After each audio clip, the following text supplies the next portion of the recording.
Roswell, Alien Interview. The letter from Mrs. McElroy. Dear Lawrence, I'm typing this letter to you on my old Underwood typewriter that I bought after I was discharged from the Army. Somehow it seems like a fitting contrast to the subject of this letter and the documents you will find enclosed in this envelope. The last time I spoke to you was about 8 years ago. During your brief telephone interview with me, you asked me to assist you with the research for the Oz Factors book you were writing, because you suspected that I might know something that would help your investigation into the possibility that extraterrestrial beings may have influenced the history of Earth. When we spoke, I told you that I did not have any information that I could share with you about anything.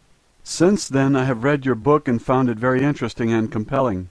You are obviously a man who has done his homework and who could understand my experiences. I've been thinking a lot about your allusion to the old philosopher whom you paraphrased in our conversation, "With great power comes great responsibility." Although I didn't think power is pertinent in my life or to my reasons for sending you the enclosed documents, you certainly did get me thinking about my responsibility. I have reconsidered my position for a variety of reasons, not the least of which is my realization that you are right. I do have a responsibility to myself at least. I cannot possibly tell you all the personal hell of ethical irresolution and spiritual ambivalence I have endured since 1947. I do not want to keep playing the game of maybe I should have or maybe I shouldn't have through the rest of eternity. Many men have been killed to extinguish the possibility of revealing the knowledge I have helped to withhold from society until now. Only a small handful of people on earth have seen and heard what I have had the burden of keeping secret for 60 years. All those years I thought that I had been entrusted with a great deal of confidence by the powers that be in our government. Although I have often felt that power is greatly misguided to protect mankind from certain knowledge that not only do intelligent extraterrestrial life forms exist, but they have and continue to aggressively monitor and invade the lives of everyone on Earth every day. Therefore, I think the time has come to pass along my secret knowledge to someone I think will understand it. I don't think it would be responsible of me to take the knowledge I have into the silent afterlife beyond reach of recognition. I think there is a greater good to be served than protecting the vested interests for whom this information is considered a matter of national security, whatever that means, and therefore justification for making it top secret. Also, I am now 83 years old. I have decided to leave this body, which has outlasted its usefulness to me, using a painless method of self-administered euthanasia. I have very few months to live and nothing to fear or lose. So I have moved away from Montana, where my husband and I lived for most of our life, to spend our remaining days in a lovely rented upstairs bedroom in a house in the homeland of my husband's family in County Meath, Ireland. I will die not far from the Great Mound at Noth and Doth, the Fairy Mound of Darkness. These are sacred cairns, or massive stone structures that were erected about 3700 BCE and engraved with indecipherable hieroglyphs about the same time as the pyramids or other inexplicable stone monuments were being built all over the earth. I am also not far from the hill of Tara, that was once the ancient seat of power in Ireland, where 142 kings are said to have reigned in prehistoric and historic times. In ancient Irish religion and mythology, this was the sacred place of dwelling for the gods and was the entrance to the other world. St. Patrick came to Tara to conquer the ancient religions of the pagans. He may have suppressed the religious practices in the area, but he certainly did not have any impact on the gods who brought these civilizations to Earth, as you will discover when you read the documents enclosed.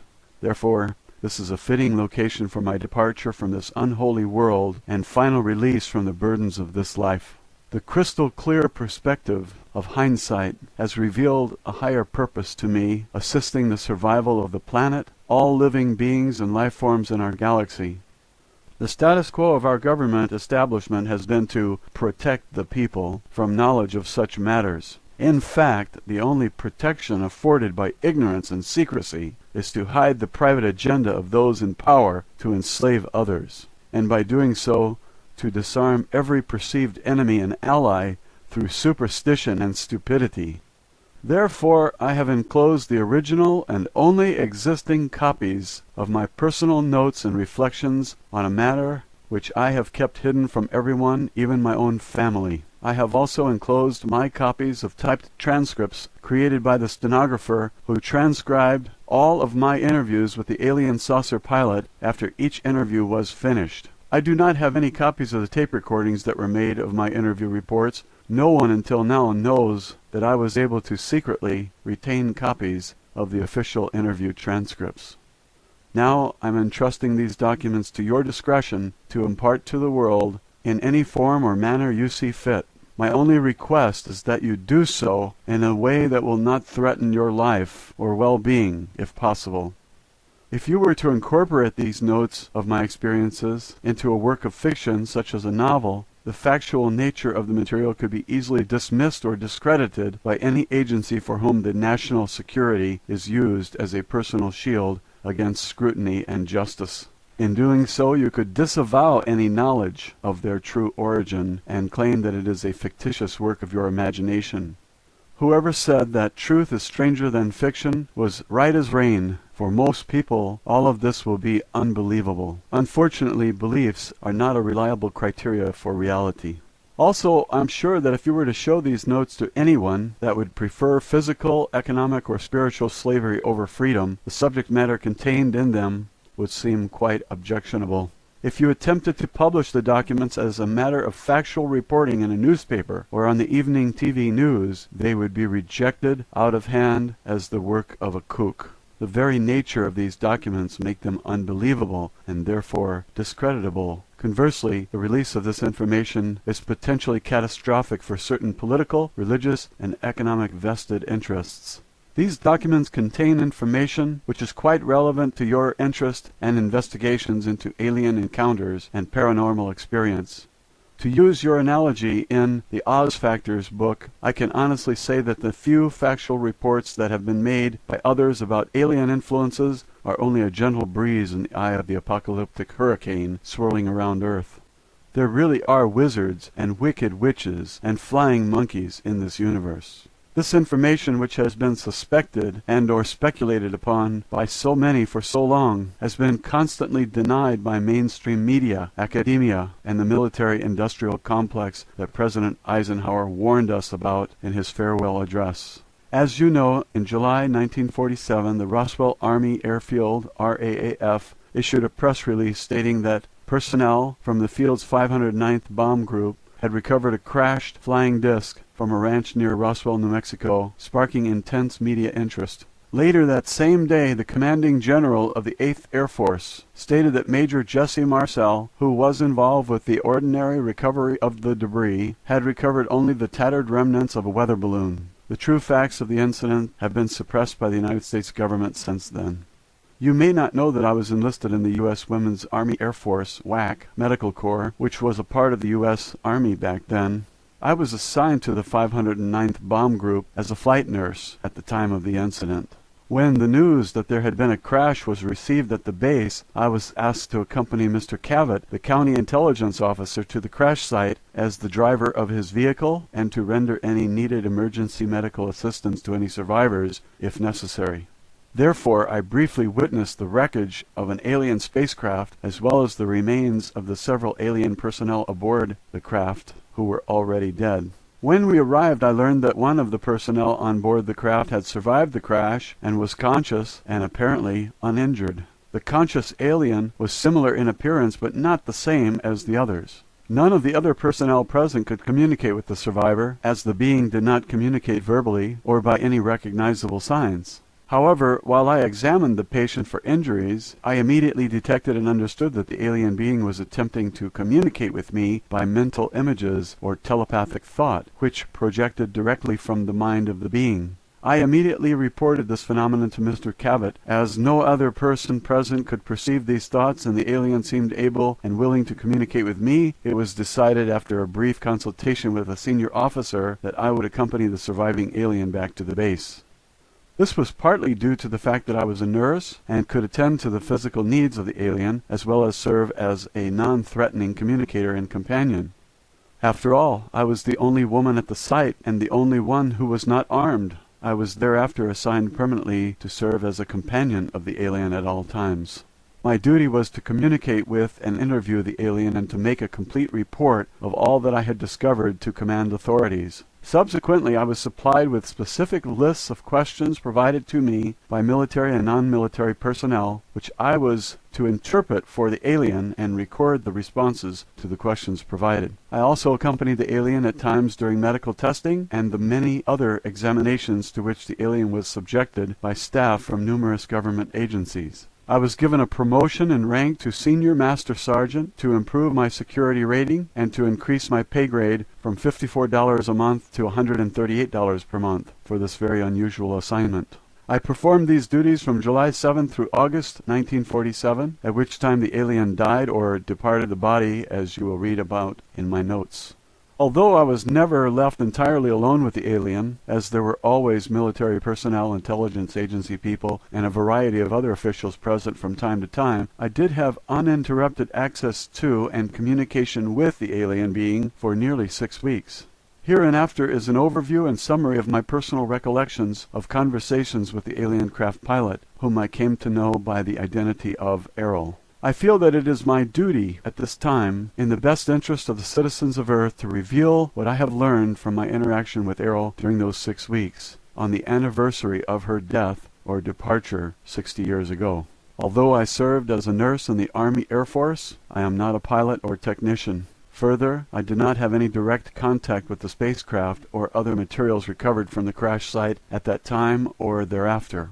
To that degree, it must be taken into consideration that my understanding of the communications I had with Errol are based on my own subjective ability to interpret the meaning of the thoughts and mental images I was able to perceive.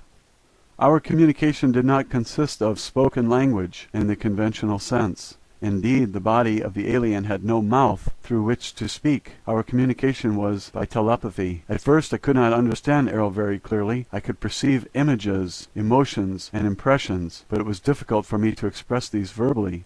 Once Errol learned the English language, she was able to focus her thoughts more precisely using symbols and meanings of words I could understand. Learning the English language was done as a favor to me. It was more for my own benefit than hers.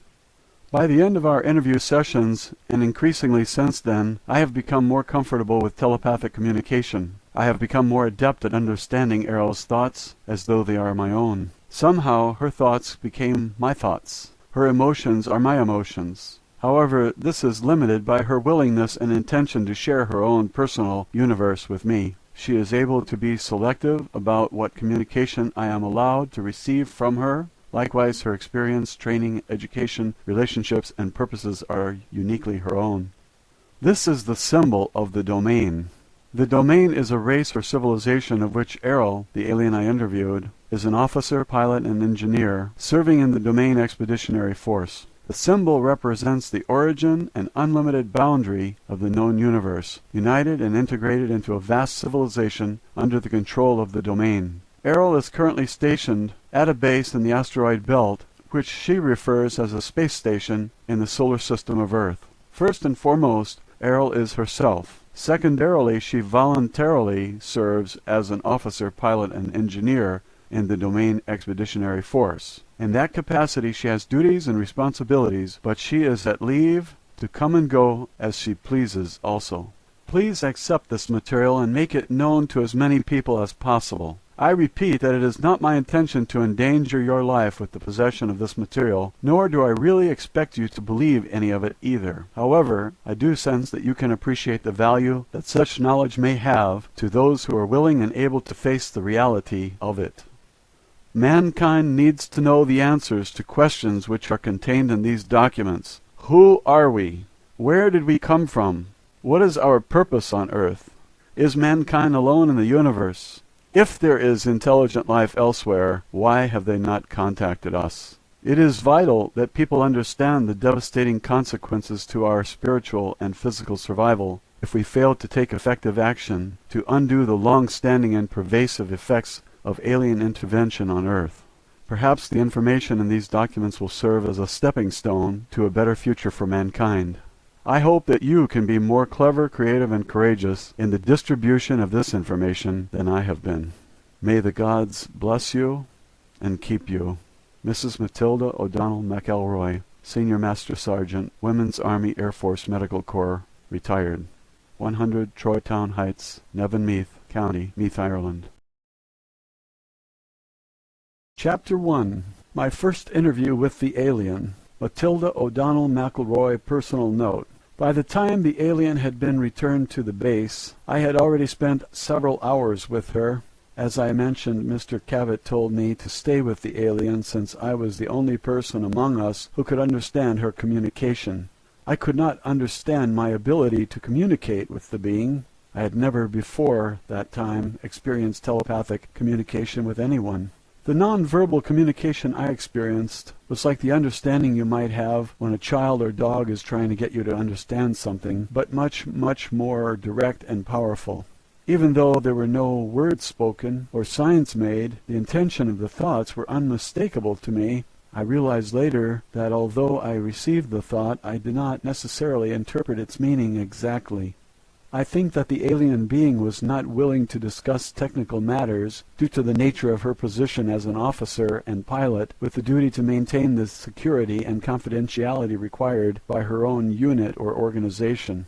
Any soldier who is captured by the enemy in the line of duty has a responsibility to withhold vital information, even in the face of interrogation or torture, of course. But in spite of that, I have always felt that the alien being was not really trying to hide anything from me. I just never got that feeling. Her communication always seemed honest and sincere to me, but I suppose you can never know for sure. I definitely feel that I shared a unique bond with the alien. It was a kind of trust or empathy that you have with a patient or a child. I think it was because the alien could understand that I was really interested in her and had no harmful intention. Nor would I allow any harm to come to her if I could prevent it. This was true too. I refer to the alien as her. Actually, the being was not sexual in any way, either physiologically or psychologically. She did have a rather strong feminine presence and demeanor. However, in terms of psychology, the being was asexual and had no internal or external reproductive organs. Her body was more like the body of a doll or robot. There were no internal organs as the body was not constructed of biological cells. It did have a kind of circuit system or electrical nervous system that ran throughout the body, but I could not understand how it worked. In stature and appearance, the body was quite short and petite, about 40 inches tall. The head was disproportionately large relative to arms, legs, and torso, which were thin. There were 3 fingers on each of 2 hands and feet, which were somewhat prehensile. The head had no operational nose or mouth or ears. I understand that a space officer does not need these, as space has no atmosphere to conduct sound. Therefore, sound-related sensory organs are not built into the body, nor does the body need to consume food, hence the absence of a mouth. The eyes were quite large. I was never able to determine the exact degree of visual acuity of which the eyes were capable, but I observed that her sense of sight must have been extremely acute. I think the lens of the eyes, which were very dark and opaque, may have also been able to detect waves or particles beyond the visual spectrum of light. I suspect that this may have included the full range of the electromagnetic spectrum, or more, but I don't know this for sure. When the being looked at me, her gaze seemed to penetrate right through me, as though she had X-ray vision.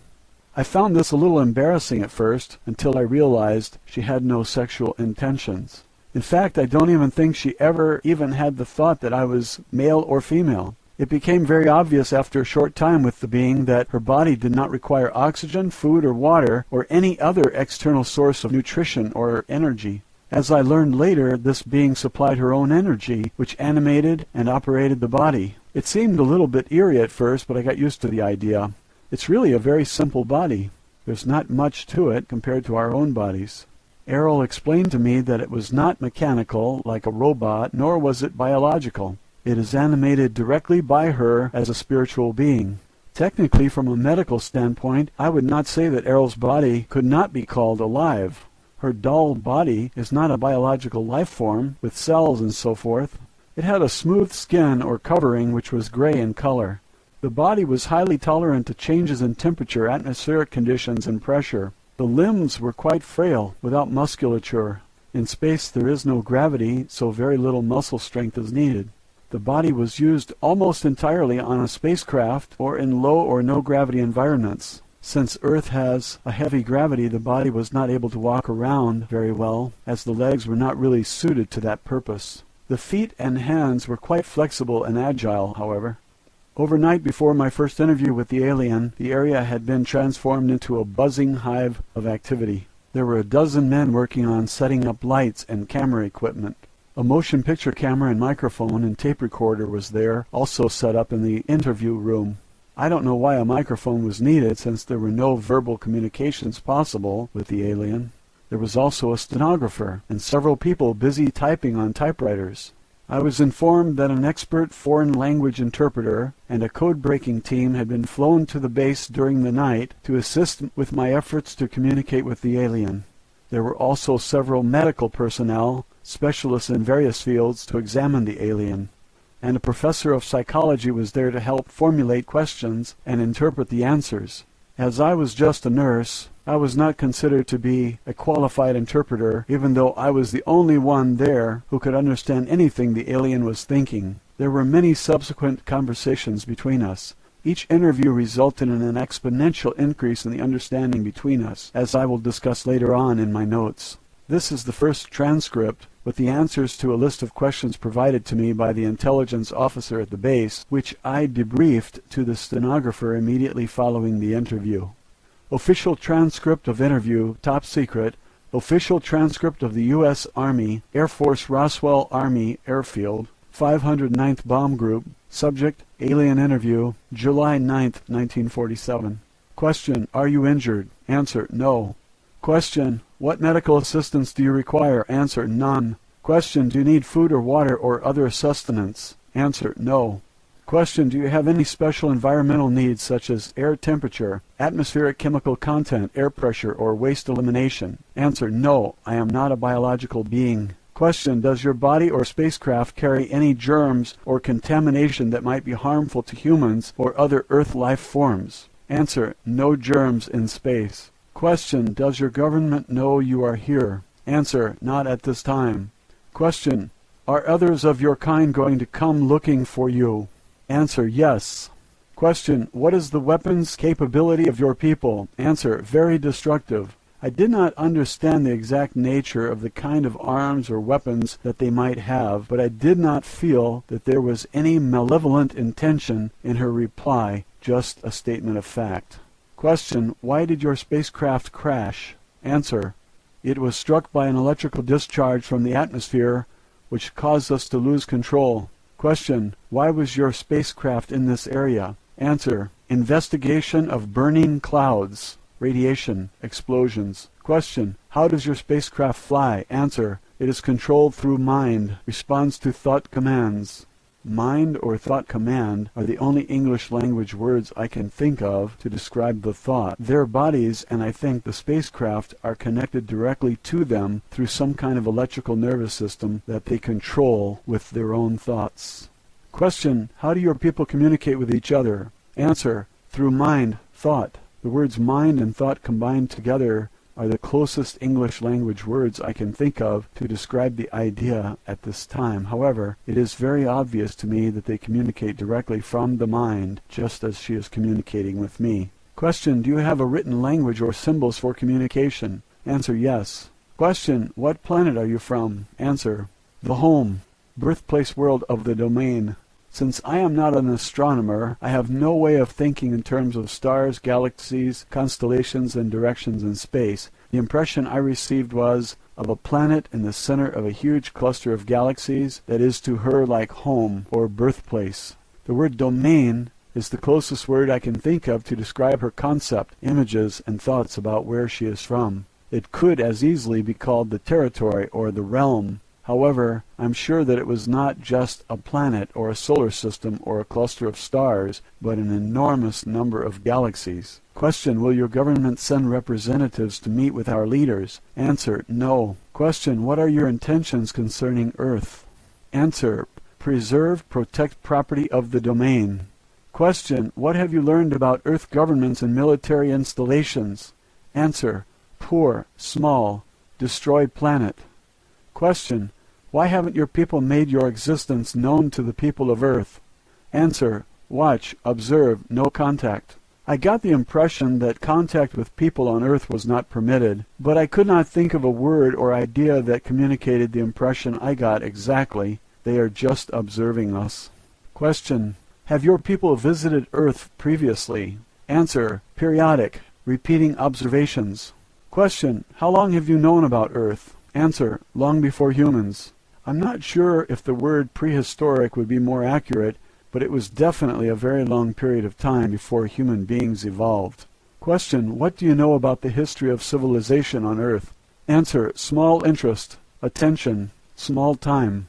The answer to this question seemed very vague to me. However, I perceived that her interest in Earth history is not very strong, or that she did not pay much attention to it. Or maybe, I don't know, I really didn't get an answer to the question. Question: can you describe your home world to us? Answer: place of civilization, culture, history, large planet, wealth, resources always, order, power, knowledge, wisdom, 2 stars, 3 moons. Question: what is the state of development of your civilization? Answer: ancient, trillions of years, always, above all others, plan, schedule, progress, win, high goals, ideas. I use the number trillions because I am sure that the meaning was a number larger than many billions. The idea of the length of time she communicated is beyond me. It's really closer to the idea of infinity in terms of Earth years. Question: do you believe in God?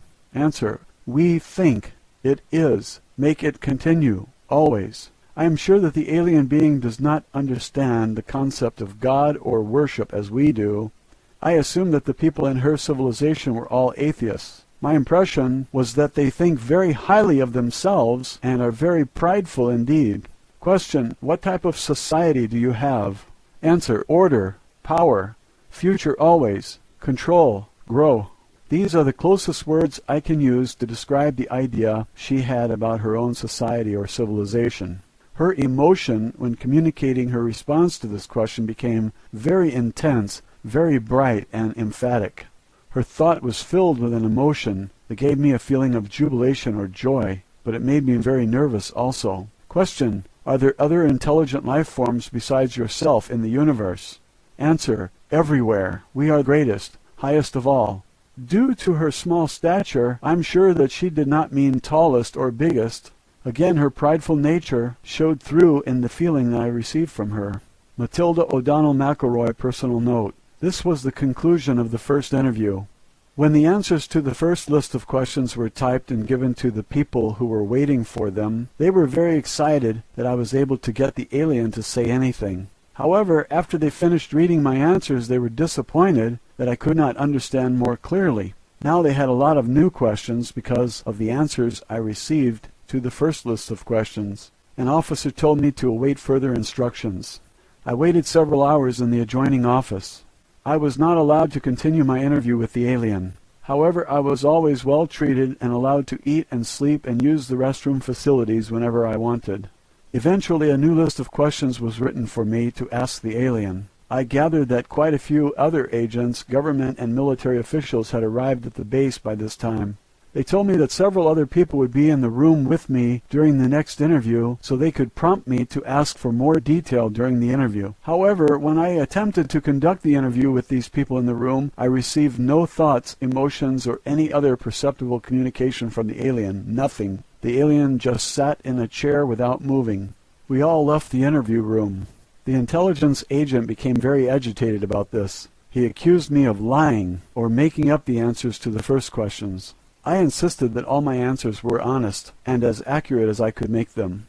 Later that day it was decided that several other people would attempt to ask questions of the alien. However, in spite of several attempts by different experts, no one else was ever able to get any communication at all from the alien. Over the next several days, a psychic research scientist from back east was flown to the base to interview the alien. Her name was Gertrude something or other. I don't remember the last name. On another occasion, an Indian clairvoyant named Krishnamurti came to the base to try to communicate with the alien. Neither one was successful at getting the alien to communicate anything. I was personally not able to communicate telepathically with either of these people either, although I did not think that Mr. Krishnamurti was a very kind and intelligent gentleman. Finally, it was decided that I should be left with the alien by myself to see if I could get any answers. Chapter 2, my second interview. In the next interview, I was told to ask the alien only one question. Official transcript of interview. Top secret. Official transcript of the U.S. Army Air Force, Roswell Army Airfield, 509th Bomb Group. Subject, alien interview, July 10th, 1947. Question. Why have you stopped communicating? Answer. No stop. Others. Hidden. Covered. Secret fear. The alien cannot communicate with them because they were afraid of her or did not trust her. And it is clear to me that the alien is not aware that some people have secret intentions toward her and are hiding their real thoughts. It is equally obvious to me that the alien does not have even a tiny bit of fear of us, or anything else for that matter. Matilda O'Donnell McElroy, personal note. I pondered the words I chose to convey the meaning of the alien's thoughts very carefully before reporting to the stenographer and the people who were waiting anxiously in the other room. Personally, I never suffered any fear or misapprehension about the alien whatsoever. I was very, very curious and excited to learn anything and everything I could about her and from her. However, like the aliens, I did not have much trust or confidence in the agents or authorities who were controlling my interviews. I had no idea what their intentions toward her might be. However, I am sure that the military officers were very, very nervous about having an alien spacecraft and pilot on their hands. At that moment, my greatest worry was how to more clearly understand the thoughts and ideas of the alien. I think that I was doing pretty well as a telepathic receiver, but not as good as a telepathic sender. I wanted desperately to figure out a better way to communicate with the alien, in a way that would enable the growing legion of government officials to understand her more directly, without having to rely on my interpretation of her thoughts. I did not feel very well qualified to act as an interpreter, yet I was the only person with whom the alien would communicate, so it was up to me to get the job done. I was also becoming acutely aware that this was probably the biggest news event in the history of the Earth, and that I should be proud to have had any part in it. Of course, by that time the entire incident had been officially denied in the press, and a cover-up of immense proportions by the military and the powers that be had already begun. However, I was beginning to feel the pressure of the responsibility for being the first person on Earth, as far as I knew, to communicate with an extraterrestrial life form. I think I know how Columbus must have felt when he discovered a new world the size of a continent on one small planet, but I was able to discover an entirely new unexplored universe. While I waited for my next instructions from my superiors, I went to my quarters under escort of several heavily armed MPs. Several other men dressed in black suits and ties accompanied me also. They were still there when I got up in the morning. After breakfast, which was brought to me in my own quarters, they escorted me back to the office at the base that was used for the interview. Roswell, Alien Interview, Chapter 3, my third interview, Matilda O'Donnell McElroy, personal note. The third interview and all subsequent interviews that I had with the alien were observed and recorded, as I mentioned above, by dozens of other people. Although they were not physically present, a special room had been constructed with a window of one-way glass through which the interview could be observed from an adjoining room without intruding on the alien. The alien had been moved into a newly constructed room and was seated in an ordinary overstuffed living room chair covered with a flowery fabric. I'm sure that someone had been sent into town to buy a chair from the nearest available furniture store. The alien's body was about the same size as a very thin 5-year-old child, so she was dwarfed by the chair. Since her body was not biological, it didn't need any food, air, or heat, and apparently she didn't sleep either. There were no eyelids or eyebrows above her eyes, so the eyes didn't close. I don't think anyone could tell whether she was sleeping or awake as long as she was sitting upright in the chair. Unless she moved her body or gestured with her hand, it would be hard to tell whether she was even alive or not unless you could perceive her thoughts. Eventually, I learned that the alien was not identified by her body, but by her personality, so to speak. She was known by her fellow aliens as Errol. This is the closest word I can use to describe the name using the English alphabet. I sensed that she preferred the feminine gender. I think we shared a natural female empathy and nurturing attitude toward life and each other. I am sure she did not feel comfortable with the combative, aggressive, domineering attitude of the male officers and agents, each of whom was more concerned with their own personal self-importance and power than with discovering the secrets of the universe. When I entered the room, she was very pleased to see me. I felt a very genuine sense of recognition, relief, and a warm feeling from her. It was like the eager excitement and unconditional platonic affection one feels from a dog or a child, yet with a calm and reserved control. I must say that I was surprised that I felt the same sort of affection for the alien being, especially since we had spent so little time with each other. I was pleased that I was able to continue my interviews with her in spite of all the attention it was getting from the stream of government and military people arriving at the base. It was very obvious that the people who wrote the next series of questions for me wanted to learn how to communicate with the alien themselves without having to go through me. Here are the answers to the new list of questions. Official transcript of interview, top secret. Official transcript of the U.S. Army Air Force Roswell Army Airfield 509th Bomb Group. Subject, alien interview, July 11th, 1947. Question, can you read or write any Earth languages? Answer, no. Question, do you understand numbers or mathematics? Answer, yes, I'm an officer, pilot, engineer. Question, can you write or draw symbols or pictures that we may be able to translate into our own language? Answer, uncertain. Question, are there any other signs or means of communication you can use to help us understand your thoughts more clearly? Answer, no. Matilda O'Donnell McElroy, personal note. I was very sure that this was not true, but I understand clearly that Errol was not willing to communicate in writing or drawing or sign language. My feeling was that she was following orders like any soldier who had been captured, not to reveal any information that might be useful to an enemy, even under torture. She was only able and willing to reveal non-confidential or personal information or name, rank, and serial number. Official transcript of interview, top secret. Official transcript of the U.S. Army Air Force Roswell Army Airfield 509th Bomb Group. Subject, alien interview, July 11th, 1947, second session. Question, can you show us on a map of the stars which is the star of your home planet? Answer, no. This is not because she does not know the directions from Earth to her home planet. She was unwilling to reveal the location. It was also due to the fact that the star system of her home planet does not exist on any star map on Earth. It's too far away. Question, how long will it take your people to locate you here? Answer, unknown.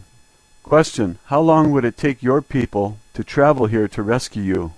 Answer, minutes or hours. Question, how can we make them understand that we do not intend to harm you? Answer, intentions are clear. See in your mind. Images, feelings. Question, if you are not a biological entity, why do you refer to yourself as feminine? Answer, I am a creator, mother, source. Matilda O'Donnell McElroy, personal note. These questions only took me a few minutes to complete. I realized then that we may be in for some serious trouble if the alien was not willing to cooperate or reveal any information that the military or intelligence agencies or scientists consider to be useful to them. I was also sure that the alien was very certain of the actual intentions of the people who wrote these questions, as she could read their minds just as easily as she could read my thoughts and communicate with me telepathically. Because of these intentions, she was unwilling and unable to cooperate with any of them in any way under any circumstances.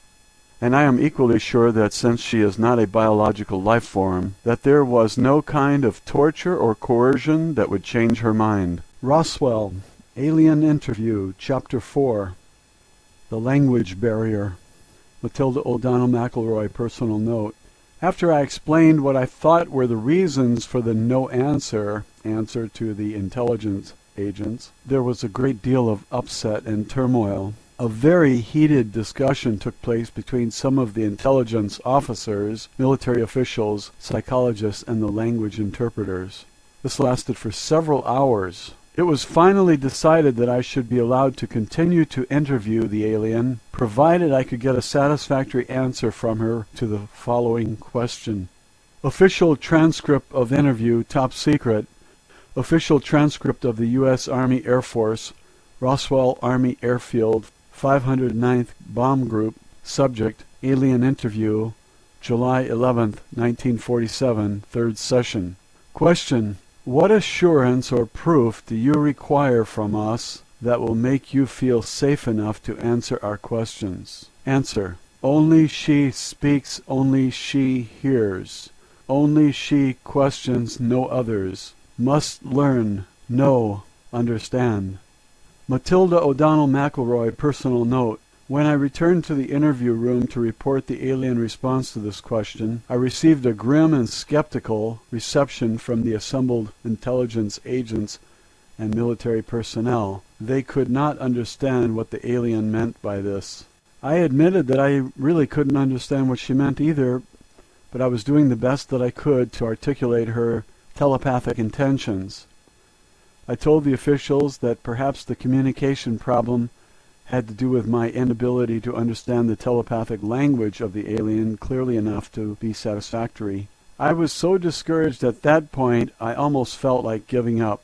And now there was even more arguments than before. I was sure I was going to be removed from my position in spite of the fact that the alien refused to communicate with anyone else, or that no one else had been found who could communicate with her. Fortunately, a very clever fellow named John Newble, who was a Japanese language specialist from the Navy, had an explanation and a solution to the problem.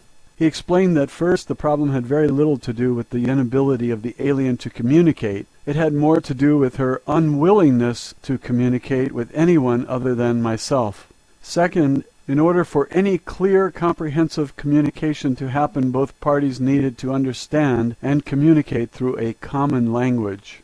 Words and symbols in language convey very precise concepts and meanings. He said that the Japanese people have a lot of homonyms in their language which cause a lot of confusion in day-to-day communication. They solve this problem by using standard Chinese characters to write down the exact meaning of the word they are using. This clears up the matter for them.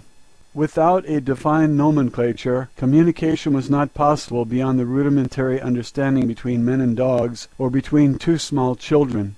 The lack of a common vocabulary of clearly defined words that all parties can use fluently was the limiting factor in communication between all people, groups, or nations. Therefore, he suggested that there were only two choices. I had to learn to speak the language of the alien, or the alien had to learn to speak English. Factually, only one choice was possible, that I persuade Errol to learn English, and that I teach it to her with the guidance of the language specialist. No one had any objection to trying this approach, as there were no other suggestions. The language specialists suggested that I take several children's books and a basic reading primer and grammar text with me into the interview room. The plan was that I would sit next to the alien and read aloud to her from the books, while pointing to the text I was reading with my finger so that she could follow along.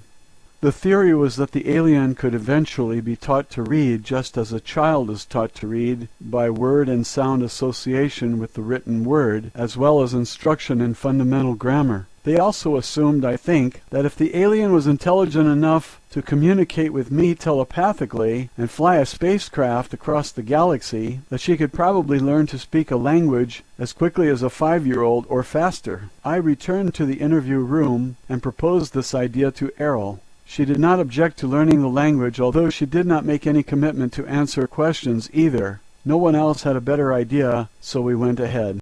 Roswell, Alien Interview, Chapter 5, Reading Lessons, Matilda O'Donnell McElroy, Personal Note. I began the reading lessons with the first pages of a book that had been used to teach pioneer children in the 1800s on the frontiers of America. It is called McGuffey's Eclectic Reader. primer through 6th. Since I am a nurse and not a teacher, the language expert who gave me the books also gave me an extensive briefing, a course that took an entire day, on how to use the books to teach the alien. He said the reason he chose these particular books was because the original 1836 version of these books were used for 3/4 of a century to teach about 4/5 of all American school children how to read. No other books ever had so much influence over American children for so long. McGuffey's educational course begins in the primer by presenting the letters of the alphabet to be memorized in sequence. Children were then taught step by step to use the building blocks of the language to form and pronounce words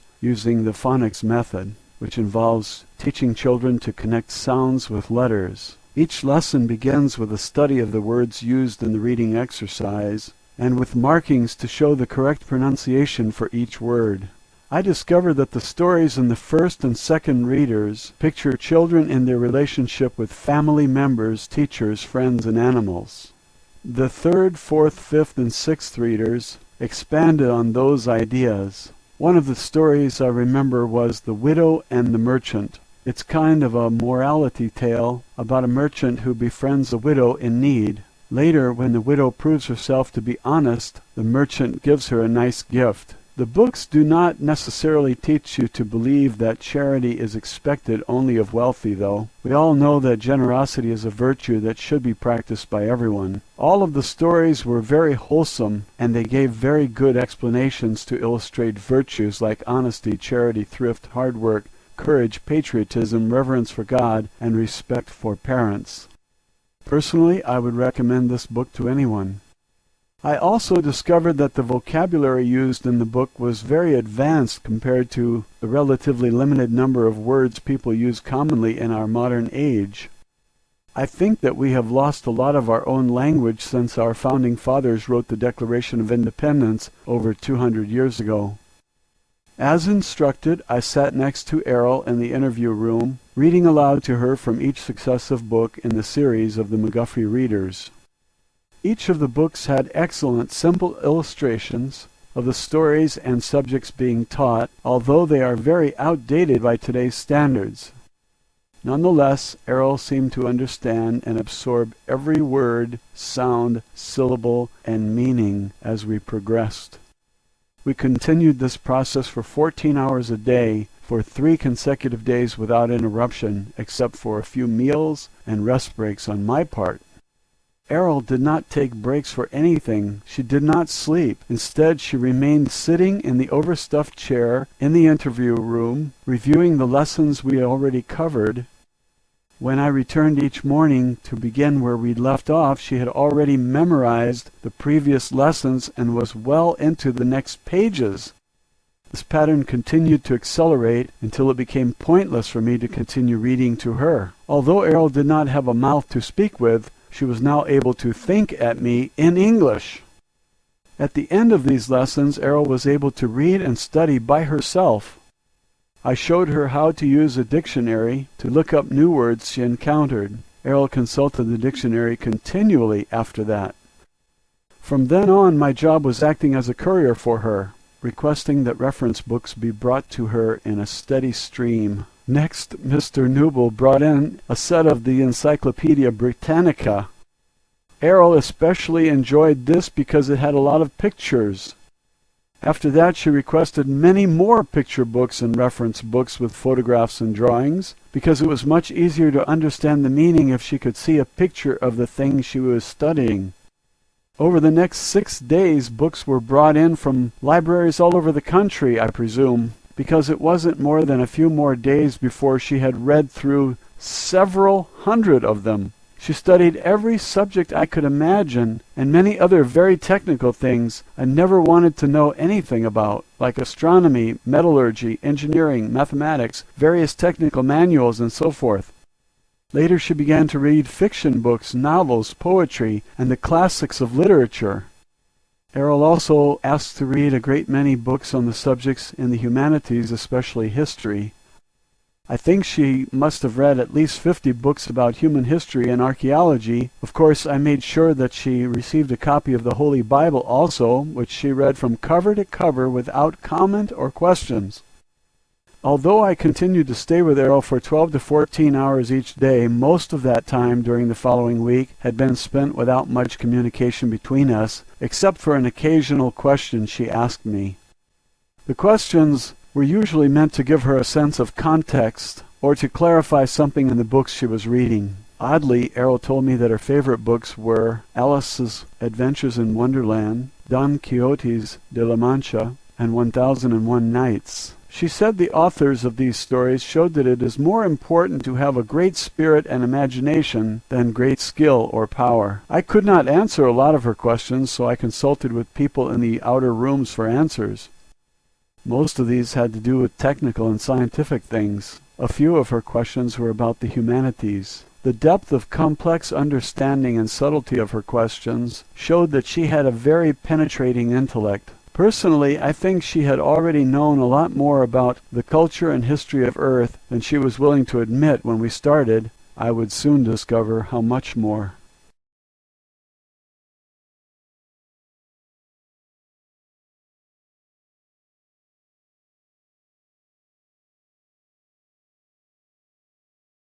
Roswell, Alien Interview, Chapter 6, My Education Begins.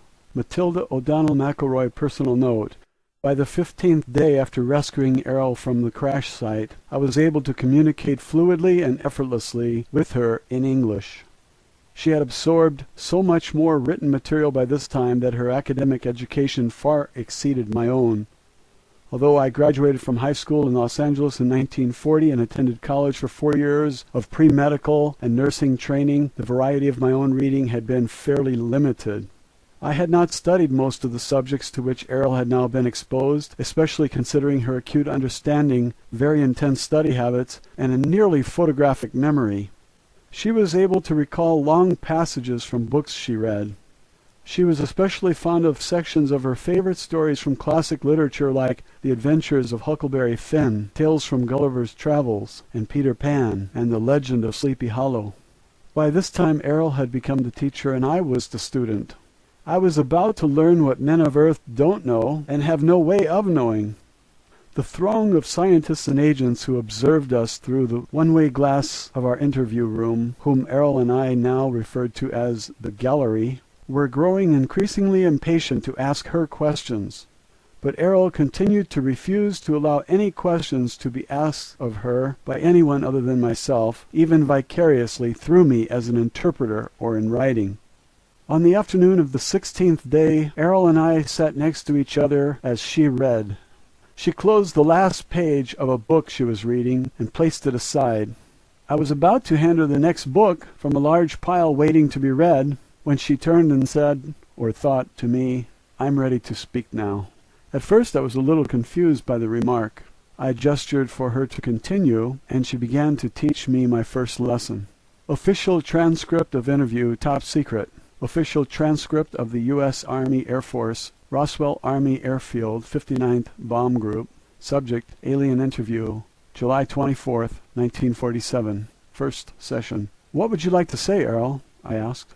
"I have been part of a domain expeditionary force in this sector of space for several thousand years. However, I have not personally had intimate contact with beings on Earth since 5965 BCE. It is not my primary function to interact with inhabitants of planets within the domain.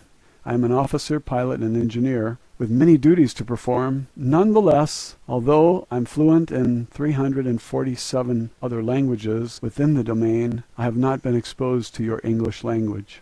The last Earth language with which I was conversant was the Sanskrit language of the Vedic hymns. At that time I was a member of a mission sent to investigate the loss of a domain base located in the Himalaya Mountains. An entire battalion of officers, pilots, communications, and administrative personnel disappeared and the base destroyed.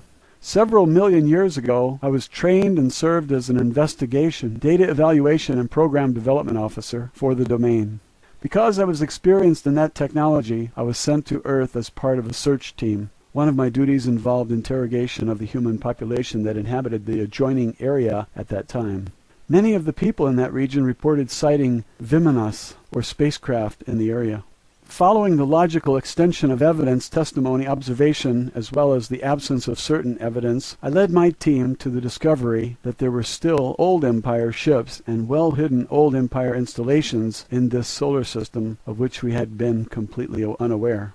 You and I were unable to communicate in your language because I personally have not been exposed to your language. However, now that I have scanned the books and the material you provided me, this data has been relayed to our space station in this region and processed by our communications officer through our computers. It has been translated into my own language and relayed back to me in a context that I can think with. I have also received additional information from the files stored in our computers about the English language and domain records concerning Earth civilization. Now I'm prepared to give you certain information that I feel will be of great value to you. I will tell you the truth. Although truth is relative to all other truth, I wish to share with you, as honestly and accurately as possible, truth as I see it, within the boundaries of my integrity to myself, to my race, and without violating my obligations to the organization I serve and have sworn to uphold and protect. Okay, I thought. Will you answer questions from the gallery now? No, I will not answer questions. I will provide information to you that I think will be beneficial to the well-being of the immortal spiritual beings who comprise humanity, and that will foster the survival of all the myriad life forms and the environment of Earth, as it is a part of my mission to ensure the preservation of Earth. Personally, it is my conviction that all sentient beings are immortal spiritual beings. This includes human beings. For the sake of accuracy and simplicity, I will use a made-up word, is-be, because the primary nature of an immortal being is that we live in a timeless state of is, and the only reason for their existence is that they decide to be. No matter how lowly their station in a society, every is-be deserves the respect and treatment that I myself would like to receive from others. Each person on Earth continues to be an is-be, whether they are aware of the fact or not.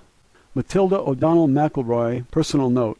I will never forget this conversation. Her tone was very matter-of-fact and emotionless. However, for the first time I sensed the presence of a warm and real personality in Errol. Her reference to immortal spiritual beings struck me like a flash of light in a dark room. I had never before considered that a human being could be an immortal being. I thought that status or power was reserved solely for the Father, the Son, and the Holy Ghost. And because I am a devout Catholic and subject to the word of the Lord Jesus and the Holy Father, I have never thought of a woman as an immortal spiritual being either, not even the Holy Mother Mary. Yet when Errol thought that thought, I became vividly aware for the first time that she personally was an immortal spiritual being, and so are we all.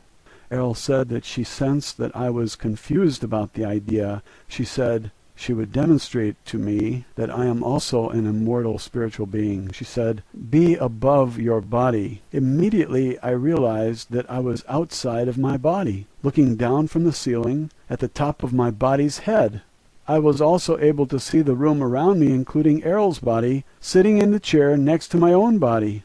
After a moment I realized the simple but shocking reality that I am not a body. In that moment a black veil lifted, and for the first time in my life, and for a very long time into the past, I realized that I am not my soul, but that I am me, a spiritual being. This was an unexplainable epiphany, but one that fills me with joy and relief I cannot recall having experienced ever before.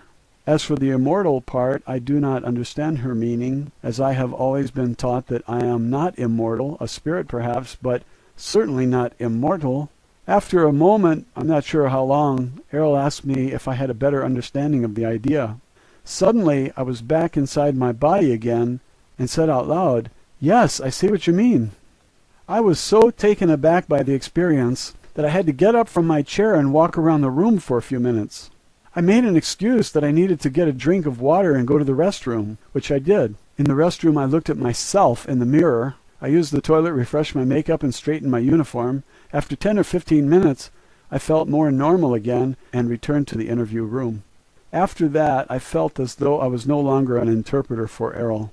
I felt as though I was a kindred spirit. I felt like I was safe at home with a trusted friend or a family member, as close as any I had ever had. Errol sensed and understood my confusion about the concept of personal immortality. She began her first lesson with me by explaining this to me. Official transcript of interview continued. Errol told me her reasons for coming to Earth and for being in the area of the 509th Bomber Squadron. She was sent by her superior officers to investigate the explosions of nuclear weapons, which have been tested in New Mexico. Her superiors ordered her to gather information from the atmosphere that could be used to determine the extent of radiation and potential harm this might cause to the environment. During her mission, the spacecraft was struck by a lightning, which caused her to lose control and crash. The spacecraft is operated by ISBs, who use doll bodies in much the same way that an actor wears a mask and costume.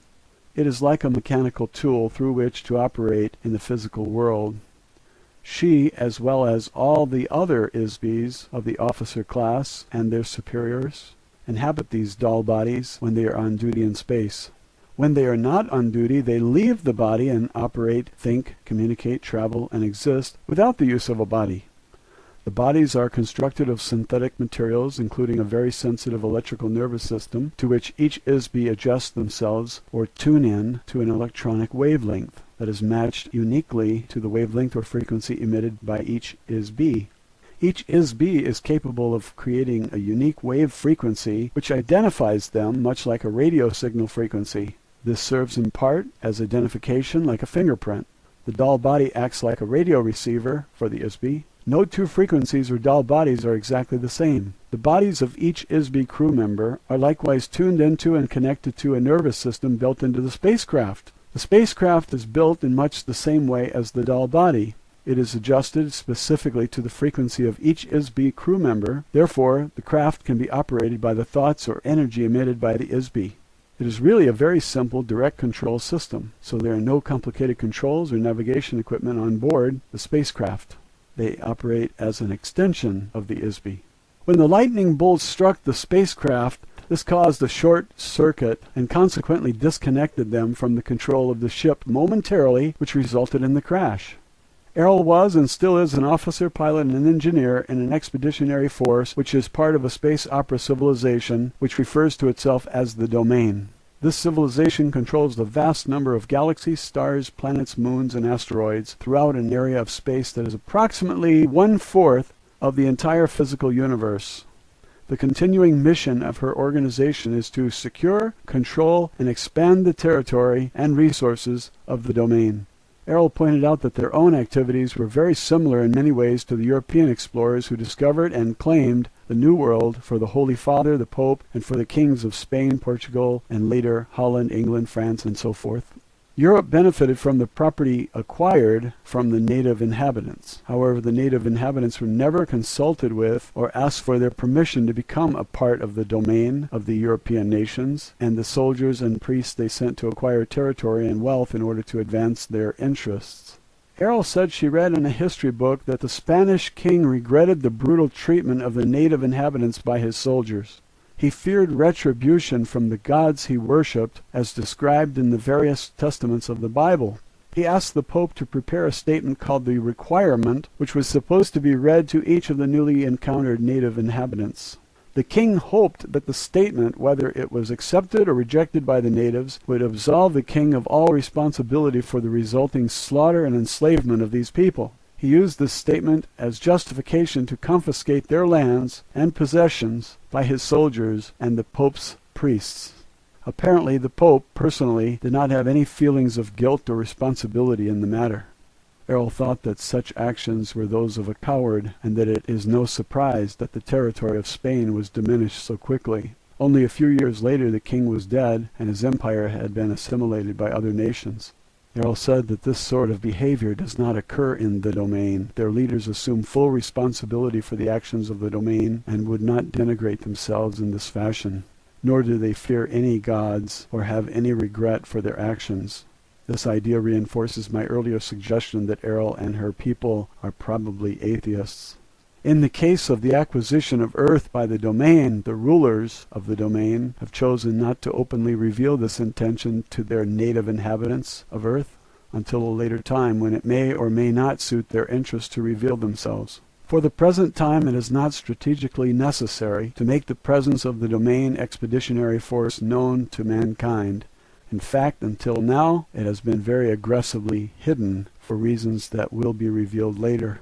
The asteroid belt near Earth is very small, but important location for the domain in this part of space. Actually, some of the objects in our solar system are very valuable for their use as low-gravity space stations. They are interested primarily in the low-gravity satellites in this solar system, which consists mainly of the side of the moon facing away from Earth and the asteroid belt, which is a planet that was destroyed billions of years ago, and to a lesser degree Mars and Venus. Dome structures synthesized from gypsum or underground bases covered by electromagnetic force fields are easily constructed to house the domain forces. Once an area of space is acquired by the domain and becomes a part of the territory under its control, it is treated as the property of the domain. The space station near the planet Earth is important only because it lay along a path of the domain expansion route toward the center of the Milky Way galaxy and beyond. Of course, everyone in the domain is aware of this, except for the people of Earth. Roswell, Alien Interview, Chapter 7, A Lesson in Ancient History. Matilda O'Donnell McElroy, Personal Note. My instruction with Errol continued through the night until dawn of the next morning. I must say that I was fascinated, skeptical, shocked, alarmed, dismayed, and disgruntled by the lesson I was getting from Errol. I could never have imagined any of what she was telling me, not even in my wildest dreams and nightmares. The next afternoon, after I had slept, showered, and eaten, I was debriefed about my interview session the previous evening by members of the gallery who recorded my account of what Errol told me. There was a stenographer present for this session as usual, to whom I debriefed after each interview, and there were also 6 or 7 men who asked for clarification of my statements. As always, there was constant pressure applied to me to use my influence with Errol to persuade her to answer specific questions prompted by members of the gallery. I did my best to reassure everyone that I would give my very best efforts to do so. Nevertheless, only 3 things happened every day thereafter. Errol resolutely refused to answer any questions that she sensed had been posed by or suggested to me by the gallery. 2. Errol continued to instruct me in the subject matter of her own choice. 3. Every evening after my interview with or instruction from Errol, she would give me a new list of subject matter about which she wanted more information. Each evening I presented this list to the gallery. The next day Errol received a large stack of books, magazines, articles, and so forth. She would study all of these during the night while I slept. This pattern repeated every day during the remainder of the time I spent with her. The subject matter of my next interview or lesson from Errol continued with a brief history of Earth, our solar system, and nearby space from the perspective of the domain. Official transcript of interview, top secret. Official transcript of the U.S. Army Air Force Roswell Army Airfield 509th Bomb Group. Subject Alien Interview, July 25, 1947, first session. Before you can understand the subject of history, you must first understand the subject of time. Time is simply an arbitrary measurement of the motion of objects through space. Space is not linear. Space is determined by point of view of an ISB when viewing an object. The distance between an ISB and the object being viewed is called space.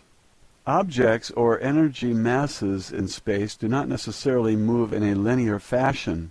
In this universe, objects tend to move randomly or in a curving or cyclical pattern, or as determined by agreed-upon rules.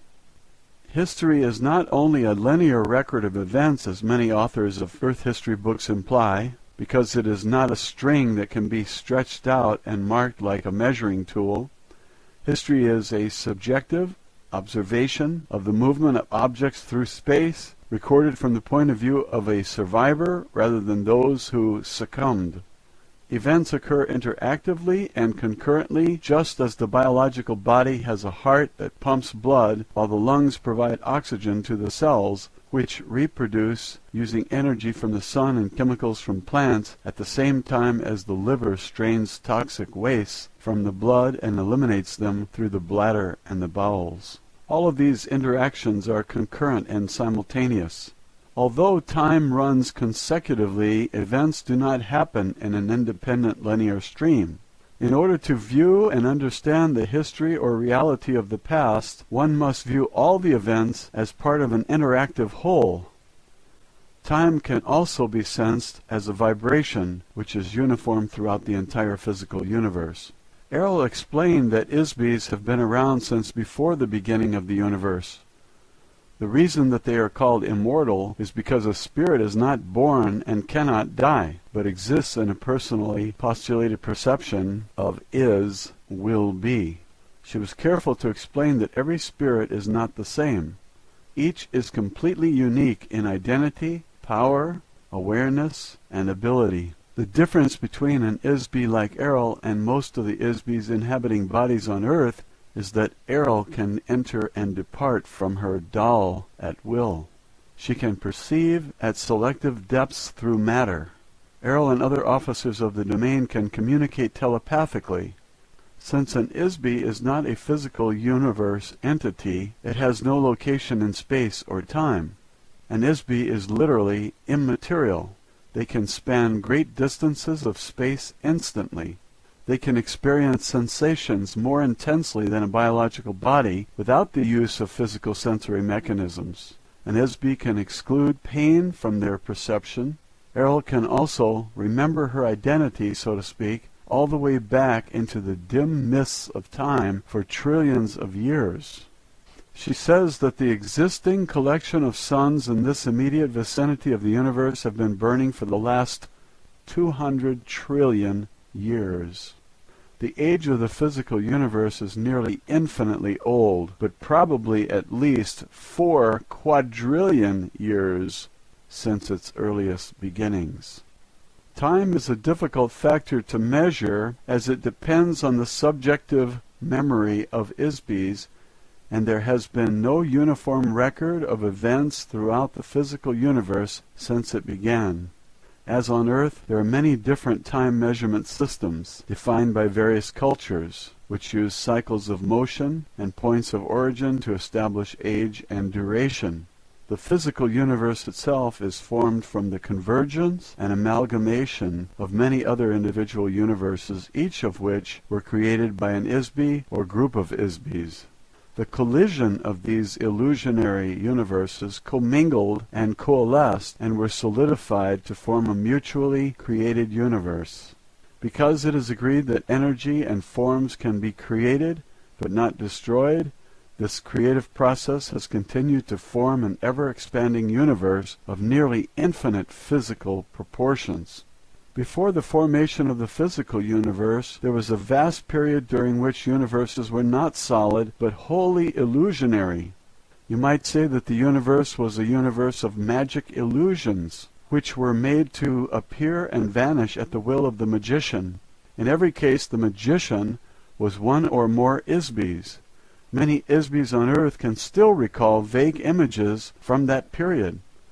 Tales of magic, sorcery, and enchantment, fairy tales and mythology speak of such things, although in very crude terms. Each ISB entered into the physical universe when they lost their own home universe.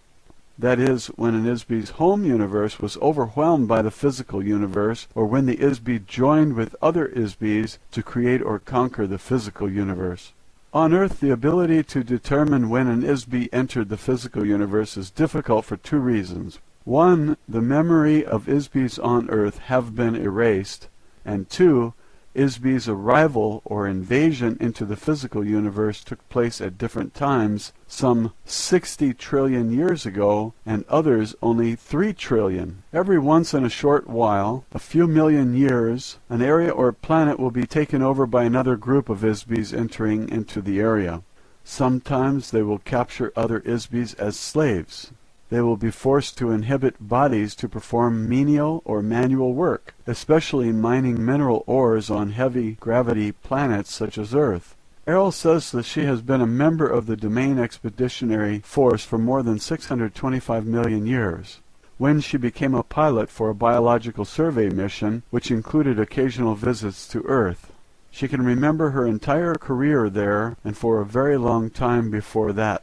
She told me that Earth scientists do not have an accurate measuring system to gauge the age of matter. They assume that because certain types of materials seem to deteriorate rather quickly, such as organic or carbon-based matter, that there is a deterioration of matter. It is not accurate to measure the age of stone based on the measurement of the age of wood or bone. This is a fundamental error. Factually, matter does not deteriorate. It cannot be destroyed. Matter can only be altered in form, but it is never truly destroyed. The Domain has conducted a periodic survey of the galaxies in this sector of the universe since it developed space travel technologies about 80 trillion years ago.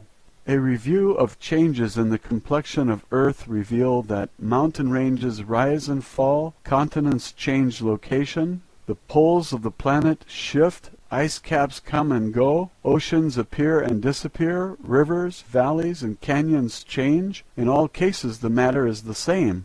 It is always the same sand. Every form and substance is made of the same basic materials which never deteriorates. Matilda O'Donnell McElroy, personal note. I cannot even begin to imagine how advanced a civilization may have become technically and mentally after trillions of years. Just think of how advanced our own country has become compared to only 150 years ago. Only a few generations ago, transportation was on foot, horseback, or boat. Reading was done by candlelight. Heating and cooking were done over a fireplace, and there wasn't any indoor plumbing. Official transcript of interview. Errol described the abilities of an ISB officer of the Domain to me, and she demonstrated one to me when she contacted telepathically a communications officer of the Domain who was stationed in the asteroid belt. The asteroid belt is composed of thousands of broken-up pieces of a planet that once existed between Mars and Jupiter. It serves as a good low-gravity jumping-off point for incoming spacecraft traveling toward the center of our galaxy. She requested that this officer consult information stored in the files of the Domain concerning the history of Earth. She asked the communications officer to feed this information to Errol. The communications officer immediately complied with the request. Based on the information stored in the files of the Domain, Errol was able to give me a brief overview of our history lesson. This is what Errol told me that the Domain had observed about the history of Earth. She told me that the Domain Expeditionary Force first entered into the Milky Way galaxy very recently, only about 10,000 years ago. The first action was to conquer the home planets of the Old Empire. This is not the official name, but a nickname given to the conquered civilization by the Domain forces, that served as the seat of central government for this galaxy and other adjoining regions of space. These planets are located in the stars systems in the tail of the Big Dipper constellation. She did not mention which stars exactly. About 1,500 years later, the Domain began the installation bases for their own forces along the path of invasion which leads towards the center of the galaxy and beyond. About 8,200 years ago, the Domain forces set up a base on Earth in the Himalaya Mountains near the border of modern Pakistan and Afghanistan. This was a base for the battalion of the Domain Expeditionary Force, which included about 3,000 members. They set up a base under or inside the top of the mountain. The mountain top was drilled into and made hollow to create an area large enough to house the ships and personnel of that force. An electronic illusion of the mountaintop was created to hide the base by projecting a false image from inside the mountain against a force screen. The ships could then enter and exit through the force screen, yet remain unseen by Homo sapiens. Shortly after they settled there, the base was surprised by an attack from a remnant of the military forces of the old empire. Unbeknownst to the domain, a hidden underground base on Mars, operated by the old empire, had existed for a very long time. The domain base was wiped out by a military attack from the Mars base, and the ISBs of the domain expeditionary force were captured. You can imagine that the domain was very upset about losing such a large force of officers and crew, so they sent other crews to Earth to look for them. Those crews were also attacked.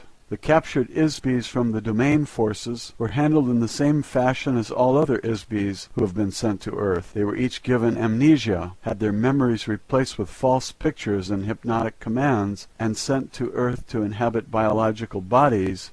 They are still a part of the human population today.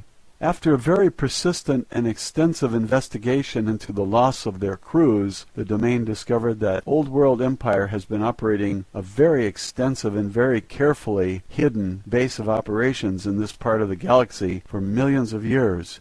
No one knows exactly how long. Eventually the spacecraft of the old empire forces and the domain engaged each other in open combat in the space of the solar system.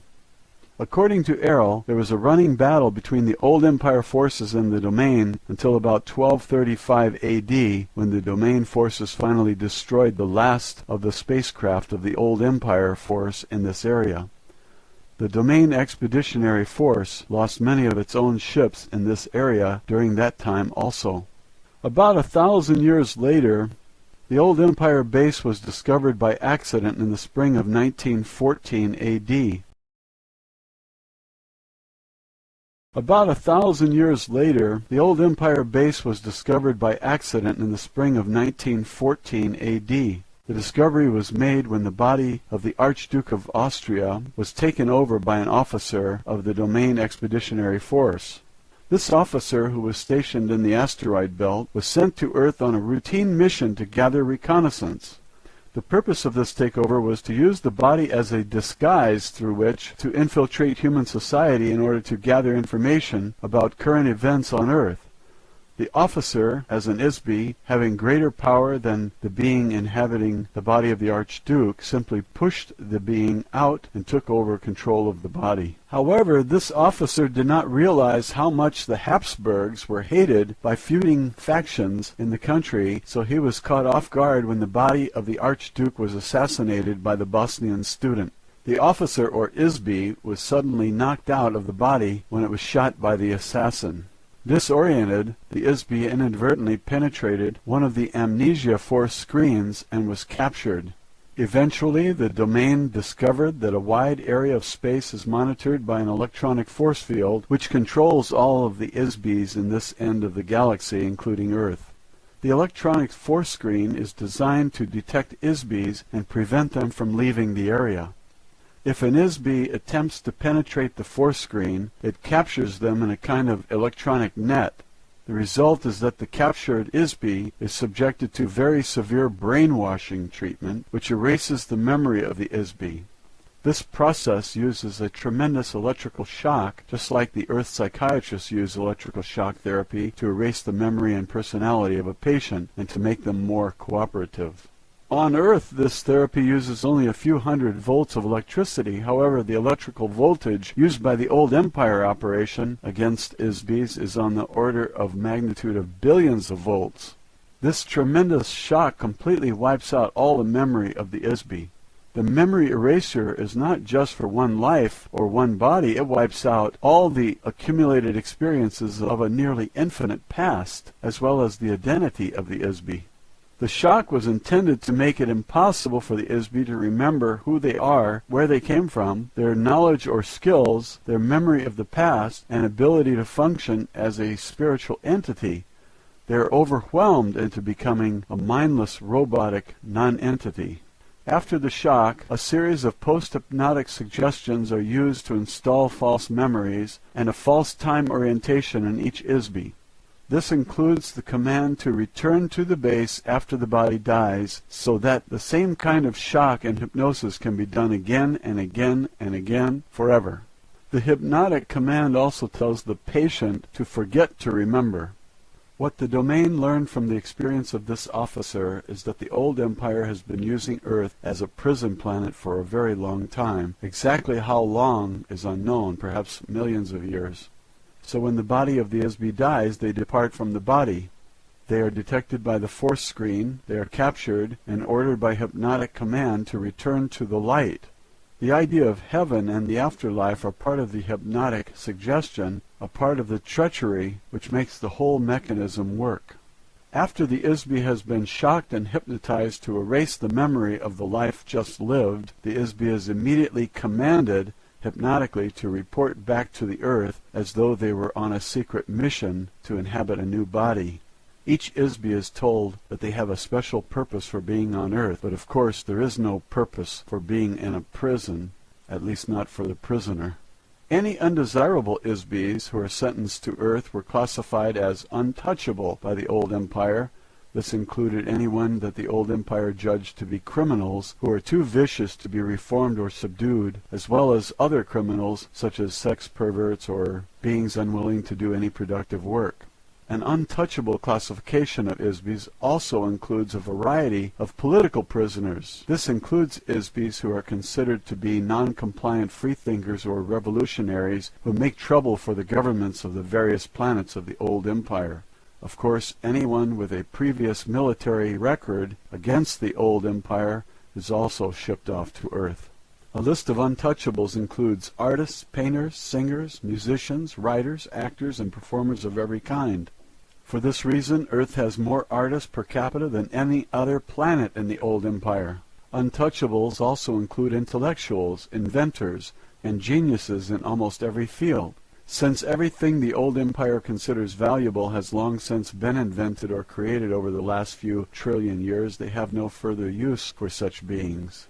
This includes skilled managers also, which are not needed in a society of obedient robotic citizens. Anyone who is not willing or able to submit to mindless economic, political, and religious servitude as a tax-paying worker in the class system of the old empire are untouchable and sentenced to receive memory wipeout and permanent imprisonment on Earth. The next result is that an ISB is unable to escape because they can't remember who they are, where they came from, where they are. They have been hypnotized to think that they are someone, something, sometime, and somewhere other than where they really are.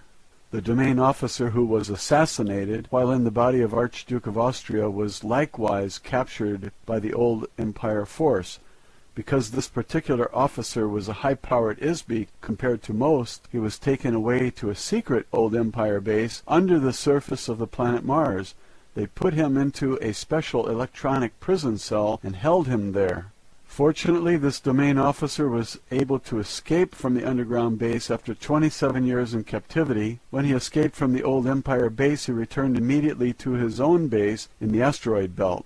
His commanding officer ordered that a battle cruiser be dispatched to the coordinates of that base provided by this officer and to destroy that base completely. This old empire base was located a few hundred miles north of the equator on Mars in the Cydonia region. Although the military base of the old empire was destroyed, unfortunately much of the vast machinery of the ISB force screens, the electroshock, amnesia, hypnosis machinery, continues to function in other undiscovered locations right up to the present moment. The main base or control center for this mind control prison operation has never been found, so the influences of this base or bases are still in effect. The domain has observed that since the old empire space forces were destroyed, there is no one left to actively prevent other planetary systems from bringing their own untouchable ISBs to Earth from all over this galaxy and from other galaxies nearby. Therefore, Earth has become a universal dumping ground for this entire region of space. This in part explains the very unusual mix of races, cultures, languages, moral codes, religious and political influences among the ISB population on Earth. The number and variety of heterogeneous societies on Earth are extremely unusual on a normal planet. Most Sun-type 12 Class 7 planets are inhabited by only one humanoid body type or race, if any. In addition, most of the ancient civilizations of Earth and many of the events of Earth have been heavily influenced by the hidden hypnotic operation of the old Empire base. So far, no one has figured out exactly where and how this operation is run, or by whom, because it is so heavily protected by screens and traps. Furthermore, there has been no operation undertaken to seek out, discover, and destroy the vast and ancient network of electronics machinery that create the ISB force screens at this end of the galaxy. Until this has been done, we are not able to prevent or interrupt the electric shock operation, hypnosis, and remote thought control of the old Empire prison planet. Of course, all the crew members of the Domain Expeditionary Force now remain aware of this phenomena at all times while operating in this solar system space, so as to prevent detection and the capture by old Empire traps. Roswell, Alien Interview, Chapter 8, A Lesson in Recent History. Matilda O'Donnell McElroy, personal note. This interview taught me a history lesson I will never read in any textbook written on Earth. The Domain has a much different view of events than we do. Official transcript of interview, top secret. Official transcript of the U.S. Army Air Force, Roswell Army Airfield, 509th Bomb Group. Subject, Alien Interview, July 26, 1947, first session. The Domain Expeditionary Force has observed the resurgence in science and culture of the Western world since 1150 AD, when the remaining remnants of the space fleet of the old empire in this solar system were destroyed. The influence of the remote control hypnosis operation diminished slightly after that time, but still remains largely in force. Apparently a small amount of damage was done to the old world remote mind control operation, which resulted in a small decrease in the power of this mechanism. As a result, some memory of technologies that ISBs already knew before they came to Earth started to be remembered. Thereafter, the oppression of knowledge that is called the Dark Ages in Europe began to diminish after that time. Since then, the knowledge of the basic laws of physics and electricity have revolutionized Earth culture virtually overnight. The ability to remember technology by many of the geniuses in the ISB population of Earth was partially restored, when not so actively suppressed as it was before 1150 AD. Sir Isaac Newton is one of the best examples of this. In only a few decades, he single-handedly reinvented several major and fundamental scientific and mathematic principles. The men who remembered these sciences already knew them before they were sent to Earth. Ordinarily, no one would ever observe or discover as much about science and mathematics in a single lifetime or even a few hundred lifetimes. These subjects have taken civilians billions and billions of years to create. ISBs on Earth have only just begun to remember small fragments of all the technologies that exist throughout the universe. Theoretically, if the amnesia mechanisms being used against Earth could be broken entirely, ISBs would regain all their memory. Unfortunately, similar advances have not been seen in the humanities, as the ISBs of Earth continue to behave very badly toward each other. This behavior, however, is heavily influenced by the hypnotic commands given to each ISB between lifetimes, and the very unusual combination of inmates on Earth, criminals, perverts, artists, revolutionaries, and geniuses, is the cause of a very restive and tumultuous environment. The purpose of the prison planet is to keep ISBs on Earth forever. Promoting ignorance, superstition, and war between ISBs helps keep the prison population crippled and trapped behind the wall of electronic force screens. ISBs have been dumped on Earth from all over the galaxy, adjoining galaxies, and from planetary systems all over the old empire, like Sirius, Aldebaran, the Pleiades, Orion, Draconis, and countless others. There are ISBs on Earth from unnamed races, civilizations, cultural backgrounds, and planetary environments. Each of the various ISB populations have their own language, belief systems, moral values, religious beliefs, training, and unknown and untold histories. These ISBs are mixed together with earlier inhabitants of Earth who came from another star system more than 400,000 years ago to establish the civilizations of Atlantis and Lemuria. Those civilizations vanished beneath the tidal waves caused by a planetary polar shift many thousands of years ago, before the current prison population started to arrive. Apparently, the Isbis from those star systems were the source of the original Oriental races of Earth, beginning in Australia. On the other hand, the civilizations set up on Earth by the old Empire prison system were very different from the civilization of the old Empire itself, which is an electronic space opera, atomic-powered conglomeration of earlier civilizations that were conquered with nuclear weapons and colonized by Isbis from another galaxy.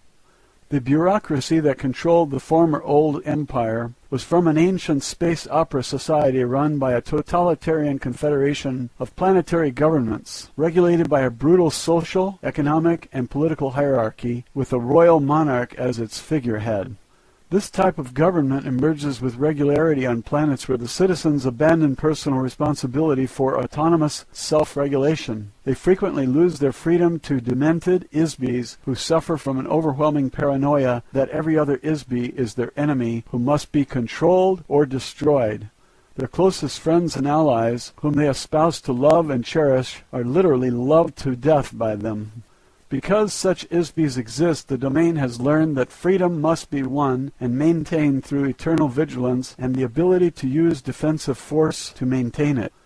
As a result, the domain has already conquered the governing planet of the old empire. The civilization of the domain, although considerably younger and smaller in size, is already more powerful, better organized, and united by an egalitarian esprit de corps never known in the history of the old empire.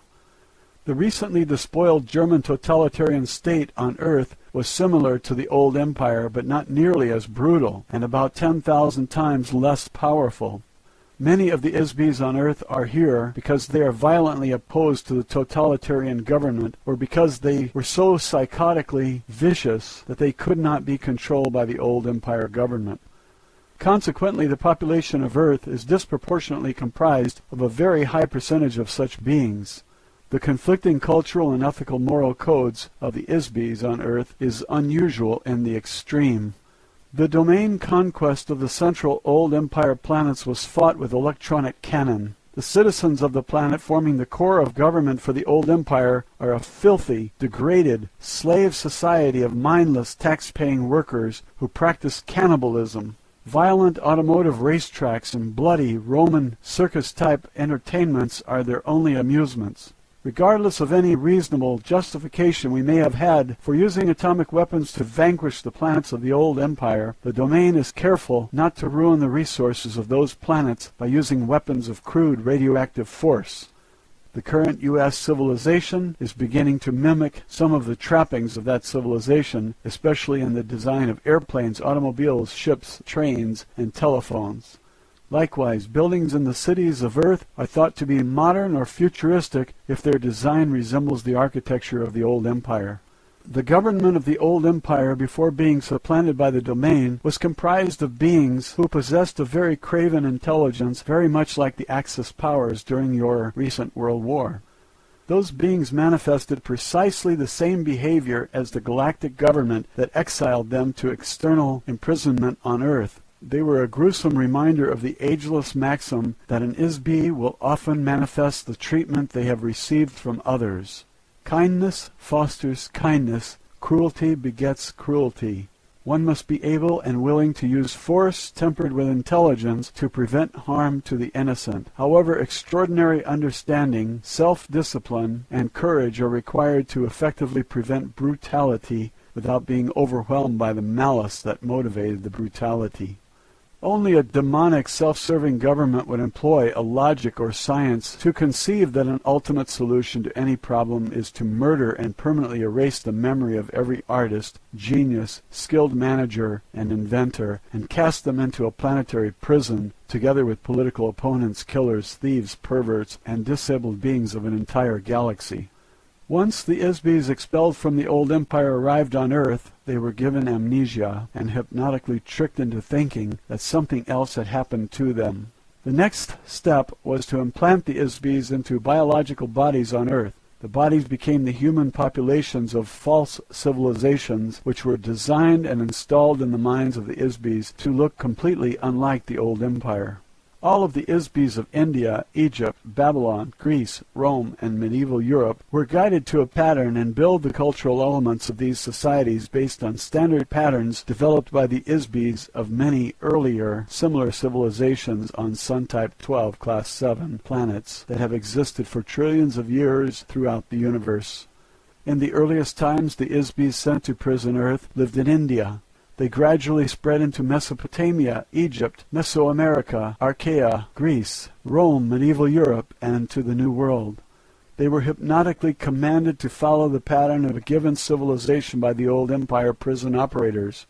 This is an effective mechanism to disguise the actual time and location from the Isbis imprisoned on Earth. The languages, customs, and culture of each false civilization are intended to reinforce amnesia because they do not remind the Isbis on Earth of the original Old Empire planets from which they were deported. On the very far back track of time, these types of civilizations tended to repeat themselves over and over because the Isbis who created them became familiar with certain patterns and styles and stayed with them.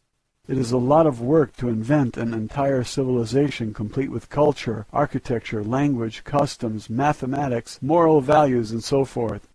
It is much easier to replicate a copy based on a familiar and successful pattern. A Sun-type 12 Class 7 planet is the designation given to a planet inhabited by carbon-oxygen-based life forms. The class of the planet is based on the size and radiation intensity of the star, the distance of the planetary orbit from the star, and the size, density, and gravity and chemical composition of the planet. Likewise, flora and fauna are designated and identified according to the star type and class of the planet they inhabit.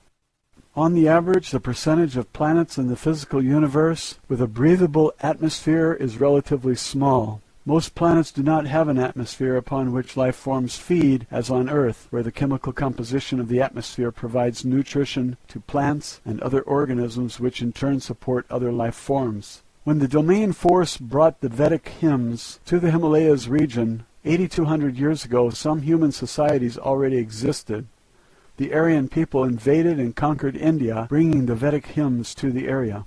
The Vedas were learned by them, memorized, and carried forward verbally for 7,000 years before being committed to written form. During that span of time, one of the officers of the Domain Expeditionary Force was incarnated on Earth as a Vishnu. He is described many times in the Rig Veda. He is still considered to be a god by the Hindus. Vishnu fought in the religious wars against the Old Empire forces. He is a very able and aggressive Isbi, as well as a highly effective officer, who has since been reassigned to other duties in the domain. This entire episode was orchestrated as an attack and revolt against the Egyptian pantheon installed by Old Empire administrators. The conflict was intended to help free humankind from implanted elements of the false civilization that focused attention on many gods and superstitious ritual worship demanded by the priests who managed them. It is all part of the mental manipulation by the Old Empire to hide their criminal actions against the Isbis on Earth. A priesthood, or prison guards, were used to help reinforce the idea that an individual is only a biological body and is not an immortal spiritual being. The individual has no identity. The individuals have no past lives. The individual has no power. Only the gods have power, and the gods are the contrivance of the priests who intercede between men and the gods they serve.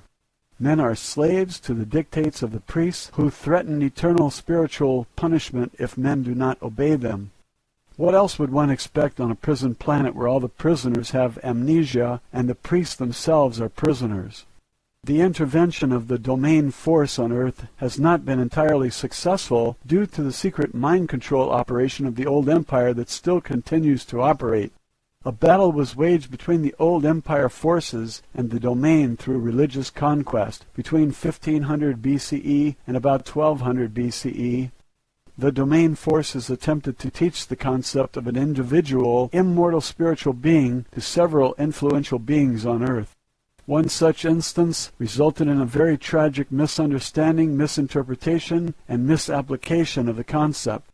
The idea was perverted and applied to mean that there is only one Isby instead of the truth that everyone is an Isby. Obviously, this was a gross incomprehension and an utter unwillingness to take responsibility for one's own power. The old empire priests managed to corrupt the concept of the individual immortality into the idea that there is only one all-powerful Isby, and that no one else is or is allowed to be an Isby. Obviously, this is the work of the old empire amnesia operation. It is easy to teach this altered notion to beings who do not want to be responsible for their own lives. Slaves are such beings. As long as one chooses to assign responsibility for creation, existence, and personal accountability for one's own thoughts and actions to others, one is a slave. As a result, the concept of a single monotheistic God resulted and was promoted by many self-proclaimed prophets, such as the Jewish slave leader Moses, who grew up in the household of the Pharaoh Amenhotep III, and his son Akhenaten, and his wife Nefertiti, as well as his son Tutankhamun.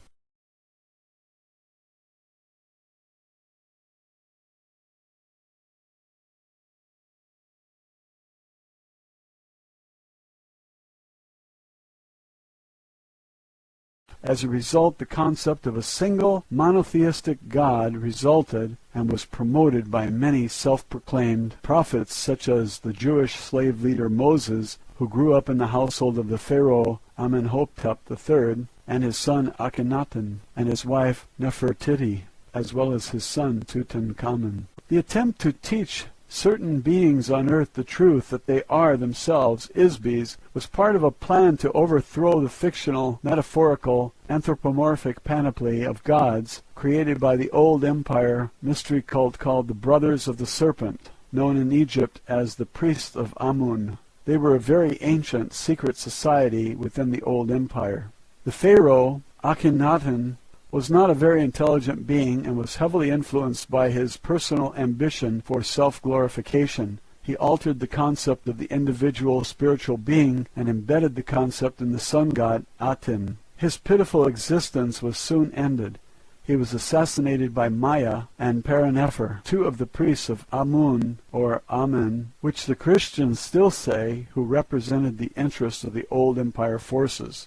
The idea of one God was perpetuated by the hero leader Moses while he was in Egypt. He left Egypt with his adopted people, the Jewish slaves. While they were crossing the desert, Moses was intercepted by an operative of the old empire near Mount Sinai. Moses was tricked into believing that this operative was the one God through the use of hypnotic commands, as well as technical and aesthetic tricks, which are commonly used by the old empire to trap Isbys. Thereafter, the Jewish slaves who trusted the world of Moses implicitly have worshipped a single God they call Yahweh. The name Yahweh means anonymous, as the Isby who worked with Moses could not use an actual name or anything that would identify himself or blow the cover of the amnesia prison operation. The last thing the covert amnesia hypnosis prison system wants to do is reveal themselves openly to the Isbys on Earth. They feel that this would restore the inmates' memories. This is the reason that all traces of physical encounters between operatives of space civilizations and humans is very carefully hidden, disguised, covered up, denied, or misdirected. This old empire operative contacted Moses on a desert mountaintop and delivered the 10 hypnotic commands to him. These commands are very forcefully worded and compel the Isby into utter subservience to the will of the operator. These hypnotic commands are still in effect and influence the thought patterns of millions of Isbys thousands of years later. Incidentally, we later discovered that the so-called Yahweh also wrote, programmed, and encoded the text of the Torah, which, when it is read literally or in its decoded form, will provide a great deal of more false information to those who read it. Ultimately, the Vedic hymns became the source of nearly all Eastern religions and were the philosophical source of the ideas common to Buddha, Laozi, Zoroaster, and other philosophers. The civilizing influences of these philosophies eventually replaced the brutal idolatry of the old empire religions and were the true genius of kindness and compassion. You asked me earlier why the domain and other space civilizations do not land on Earth or make their presence known. Land on Earth?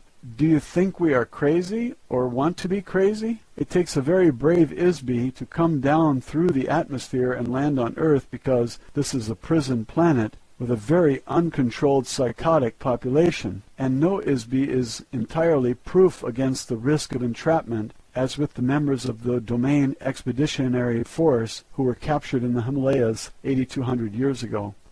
No one knows what ISBs on Earth are going to do. We are not scheduled to invest the resources of the domain to take control of all the space surrounding the area at this time. This will occur in the not-too-distant future, about 5,000 Earth years, according to the time schedule of the domain. At this time, we do not prevent transports from other planetary systems or galaxies from continuing to drop ISBs into the amnesia force screen area. Eventually, this will change. In addition, Earth inherently is a highly unstable planet. It is not suitable for settlement or permanent habitation for any sustainable civilization.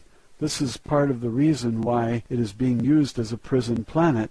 No one else would seriously consider living here for a variety of simple and compelling reasons. 1. The continental landmasses of Earth are floating on a sea of molten lava beneath the surface, which causes the landmasses to crack, crumble, and drift continually. 2. Because of the liquid nature of the core, the planet is largely volcanic and subject to earthquakes and volcanic explosions. 3. The magnetic poles of the planet shift radically about once every 20,000 years. This causes a greater or lesser degree of devastation as a result of tidal waves and climate changes. 4. Earth is very distant from the center of the galaxy and from any other significant galactic civilization. This isolation makes it unsuitable for use except as a pit stop or jumping off point along the way between galaxies. The moon and asteroids are far more suitable for this purpose because they do not have any significant gravity. 5. Earth is a heavy gravity planet with heavy metallic soil and a dense atmosphere. This makes it treacherous for navigational purposes. The fact that I am in this room as a result of an in-flight accident, in spite of the technology of my craft and my extensive expertise as a pilot, are proof of these facts. 6. There are approximately 60 billion Earth-like Sun-type 12 Class 7 planets in the Milky Way galaxy alone, not to mention the vast expanses of the domain and the territories we claim in the future. It is difficult to stretch our resources to do much more than a periodic reconnaissance of Earth, especially when there are no immediate advantages to invest resources here. On Earth, most beings are not aware that they are ISBs, or that there are spirits of any kind.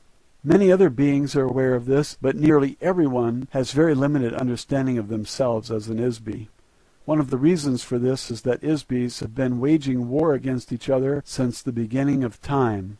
The purpose of these wars has always been to establish domination by one ISB or group of ISBs over another.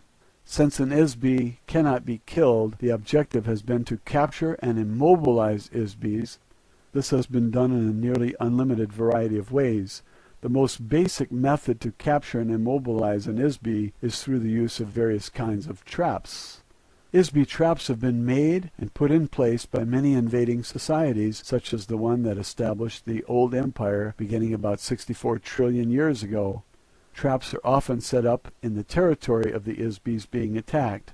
Usually a trap is set up with the electronic wave of beauty to attract the interest and attention of the ISB. When the ISB moves toward the source of the aesthetic wave, such as a beautiful building or beautiful music, the trap is activated by the energy put out by the ISB. One of the most common trap mechanisms uses the ISB's own thought energy output when the ISB tries to attack or fight back against the trap. The trap is activated and energized by the ISB's own thought energy.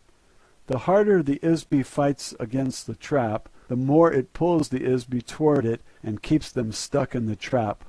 Throughout the entire history of this physical universe, vast areas of space have been taken over and colonized by ISB societies who invade and take over new areas of space in this fashion. In the past, these invasions have always shared common elements. 1. the overwhelming use of force of arms, usually with nuclear or electronic weapons. 2. Mind control of the ISBs in the invaded area through the use of electroshock, drugs, hypnosis, erasure of memory, and the implantation of false memory or false information intended to subjugate and enslave the local ISB population. 3. Takeover of natural resources by the invading ISBs. 4. Political, economic, and social slavery of the local population. These activities continue in present time. All of the ISBs on Earth have been members of one or more of these activities in the past, both as an invader or as part of the population being invaded. There are no saints in this universe. Very few have avoided or been exempted from warfare between ISBs. ISBs on Earth are still the victims of this activity at this very moment. The between lives amnesia administered to ISBs is one of the mechanisms of an elaborate system of old world ISB traps that prevent an ISB from escaping. This operation is managed by an illicit renegade secret police force of the old empire using false provocation operations to disguise their activities in order to prevent detection by their own government, the domain, and by the victims of their activities. They are mind control methods developed by government psychiatrists. Earth is a ghetto planet. It is the result of an intergalactic holocaust. ISBs have been sentenced to Earth either because 1. They are too viciously insane or perverse to function as part of any civilization no matter how degraded or corrupt. 2. Or they may be a revolutionary threat to the social, economic, and political caste system that has been so carefully built and brutally enforced in the old empire. Biological bodies are specifically designed as the lowest order of the entity of the old empire caste system. When an ISB is sent to Earth and then tricked or coerced into operating in a biological body, they are actually in a prison inside a prison. 3. In an effort to permanently and irreversibly rid the old empire of such untouchables, the external identity, memory, and abilities of every ISB is forcefully erased. This final solution was conceived and carried out by the psychopathic criminals who are controlled by the old empire. The mass extermination of untouchables in prison camps created by Germany during World War II were recently revealed. Likewise, the ISBs of Earth are the victims of spiritual eradication and eternal slavery inside frail biological bodies inspired by the same kind of craven hatred in the old empire. The kind and creative inmates of Earth are continuously tortured by butchers and lunatics who are controlled by the old empire prison operators.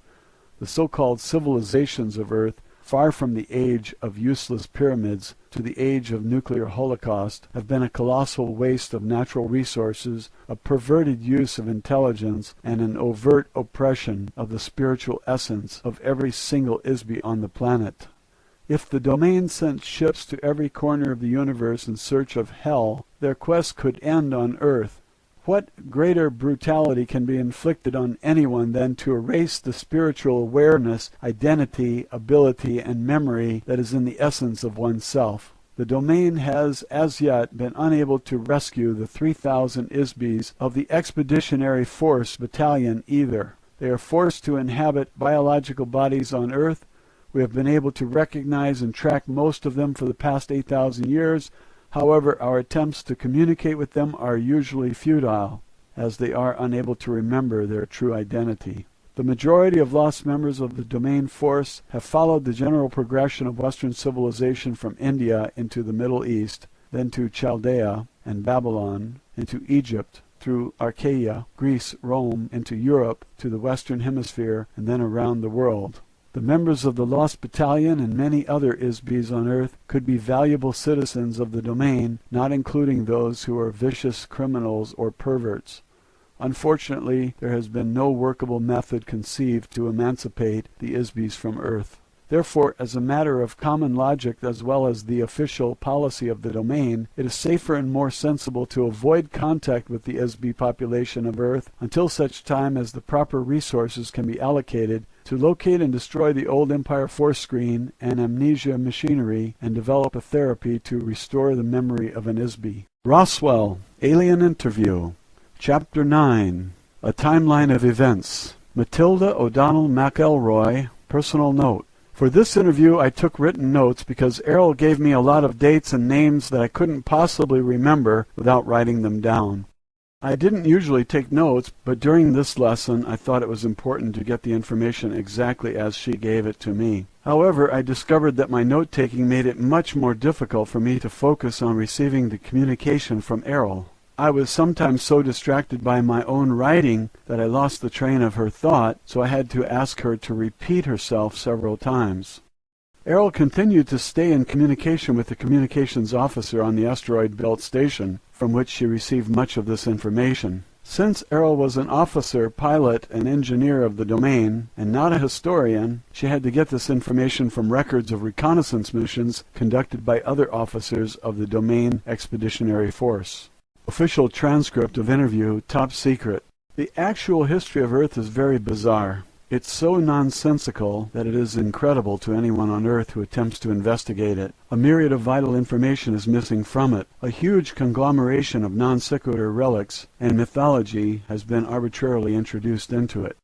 The volatile nature of the Earth itself cyclically covers, drowns, mixes, and shreds physical evidence. These factors, combined with amnesia, post-hypnotic suggestions, false facades, and cover manipulation, make a reconstruction of the factual origins and history of Earth civilizations virtually indecipherable.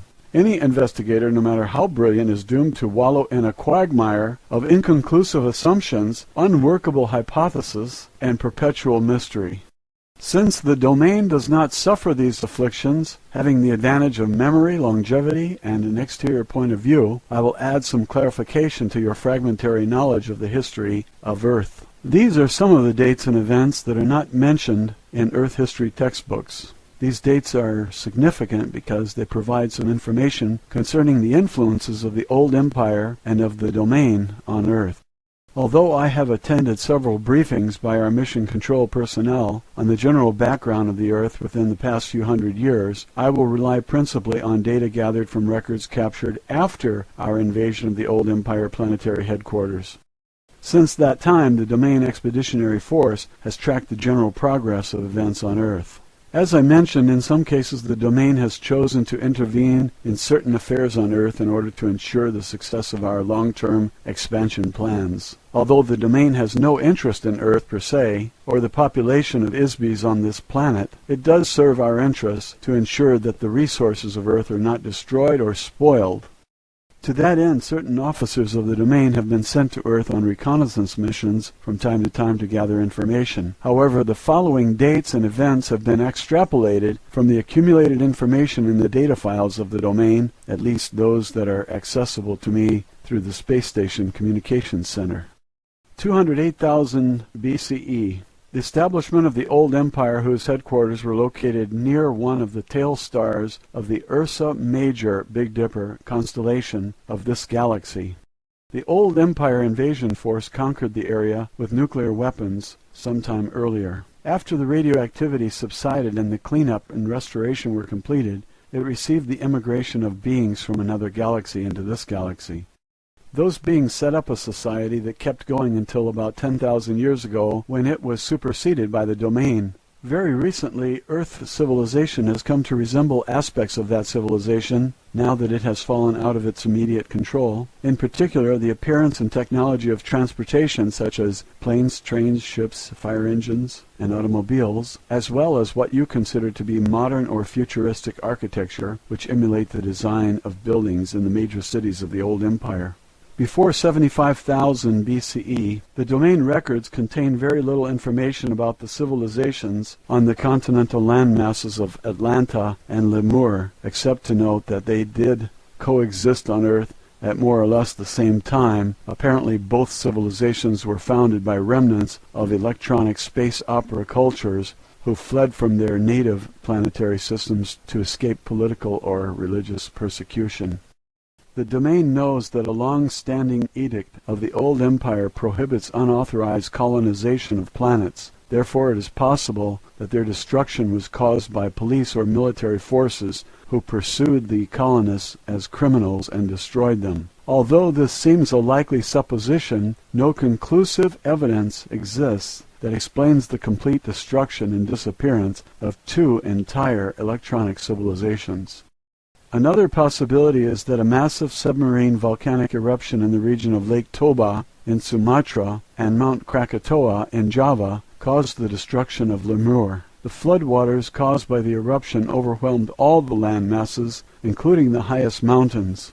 Survivors of the destruction of the civilization, the Lemurians, are the earliest ancestors of the Chinese. Australia and the ocean areas to the north were the center of the Lemurian civilization and are the source of the Oriental races. Both civilizations possessed electronics, flight, and similar technologies of space opera cultures. Apparently, the volcanic eruption expelled such a significant mass of molten rock that the resulting vacuum beneath the crust of Earth caused great areas of the land masses to sink below the oceans. The continental areas occupied by both civilizations were covered with volcanic matter and then submerged, leaving very little evidence that they ever existed except for legends of a global flood which prevail in every culture of the earth, and for survivors who are the genus of the Oriental races and cultures. That kind of colossal volcanic explosion fills the stratosphere with toxic gases which are carried around the whole planet. The usual refuse of these volcanic eruptions can easily cause a rain that lasts 40 days and 40 nights due to atmospheric pollution, as well as an extensive period during which radiation from the sun is deflected back into space and causes global cooling. Certainly such an event would cause an ice age, extinctions of life forms, and many other relatively long-term changes lasting thousands of years. Due to the myriad types of naturally occurring global cataclysmic events which are indigenous to Earth, it is not a suitable planet for habitation by ISBs.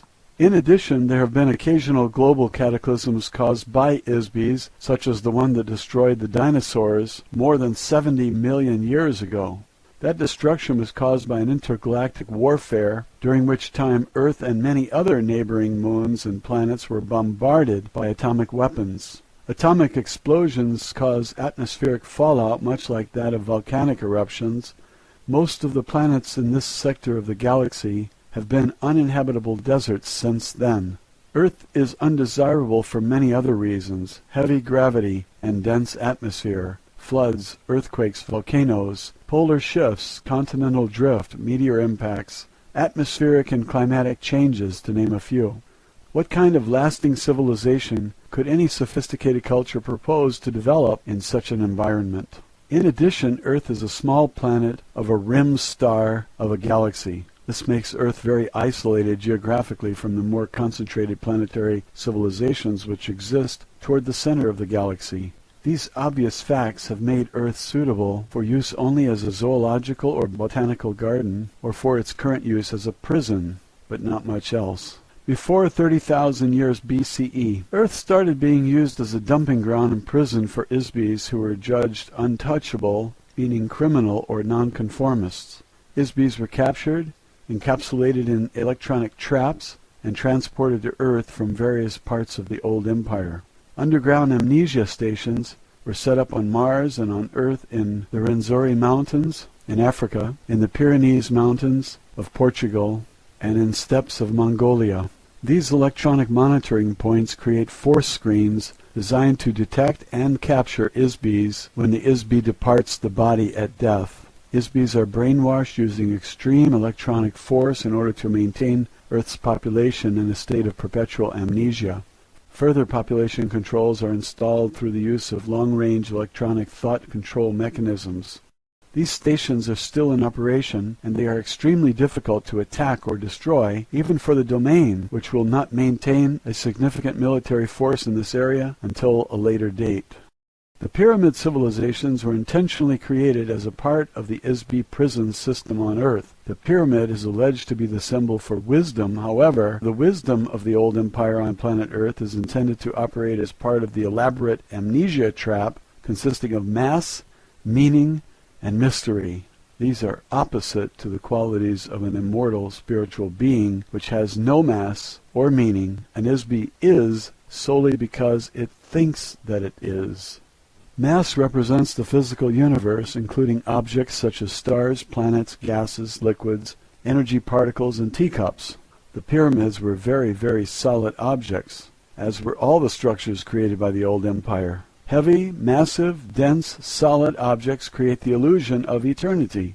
Dead bodies wrapped in linen, soaked in resin, placed inside engraved golden coffins, and entombed with earthly possessions amid cryptic symbols create an illusion of eternal life. However, dense, heavy physical universe symbols are the exact opposite of an ISBE. An ISBE has no mass or time. Objects do not endure forever. An ISBE is forever. Meaning. False meanings prevent knowledge of the truth. The pyramid cultures of Earth are a fabricated illusion. They are nothing more than false civilizations contrived by the old empire, mystery cult, called the Brothers of the Serpent. False meanings were invented to create the illusion of a false society to further reinforce the amnesia mechanism among the inmates in the Earth prison system. Mystery is built of lies and half-truths. Lies cause persistence because they alter facts which are comprised of exact dates, places, and events. When truth is known, a lie no longer persists. If the exact truth is revealed, it is no longer a mystery. All of the pyramid civilizations of Earth were carefully contrived of layer upon layer of lies skillfully combined with a few truths. The priest cult of the old empire combined sophisticated mathematics and space opera technology with their theatrical metaphors and symbolism. All of these are complete fabrications of truth baited with the allure of aesthetics and mystery. The intricate rituals, astronomical alignments, secret rites, massive monuments, marvelous architecture, artistically rendered hieroglyphs, and man-animal gods were designed to create an unsolvable mystery for the ISBE prison population on Earth. The mystery diverts attention away from the truth that ISBEs have been captured, given amnesia, and imprisoned on a planet far, far away from their home. The truth is that every single ISBE on Earth came to Earth from some other planetary system. Not one person on Earth is a native inhabitant. Human beings did not evolve on Earth. In the past, Egyptian society was run by the prison administrators or priests, who in turn manipulated a pharaoh, controlled the treasury, and kept the inmate population enslaved physically and spiritually. In modern times, the priests have changed, but the function is the same. However, now the priests are prisoners too. Mystery reinforces the walls of the prison.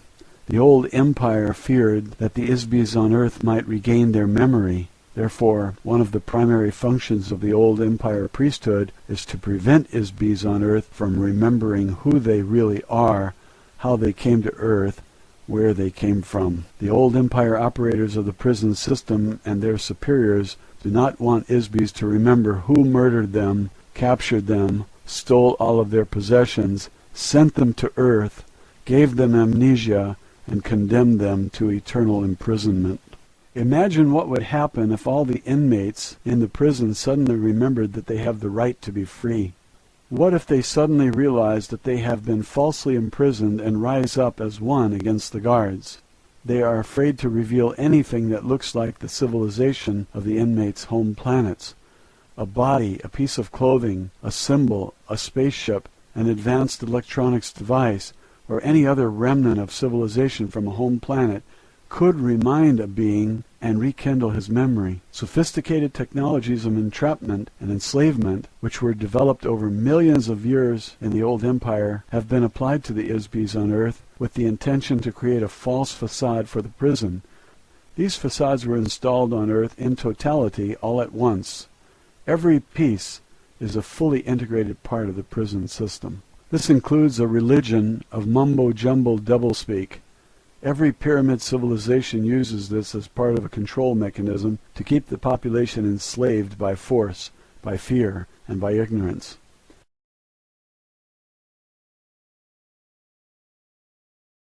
This includes a religion of mumbo-jumbo doublespeak. Every pyramid civilization uses this as part of a control mechanism to keep the population enslaved by force, by fear, and by ignorance.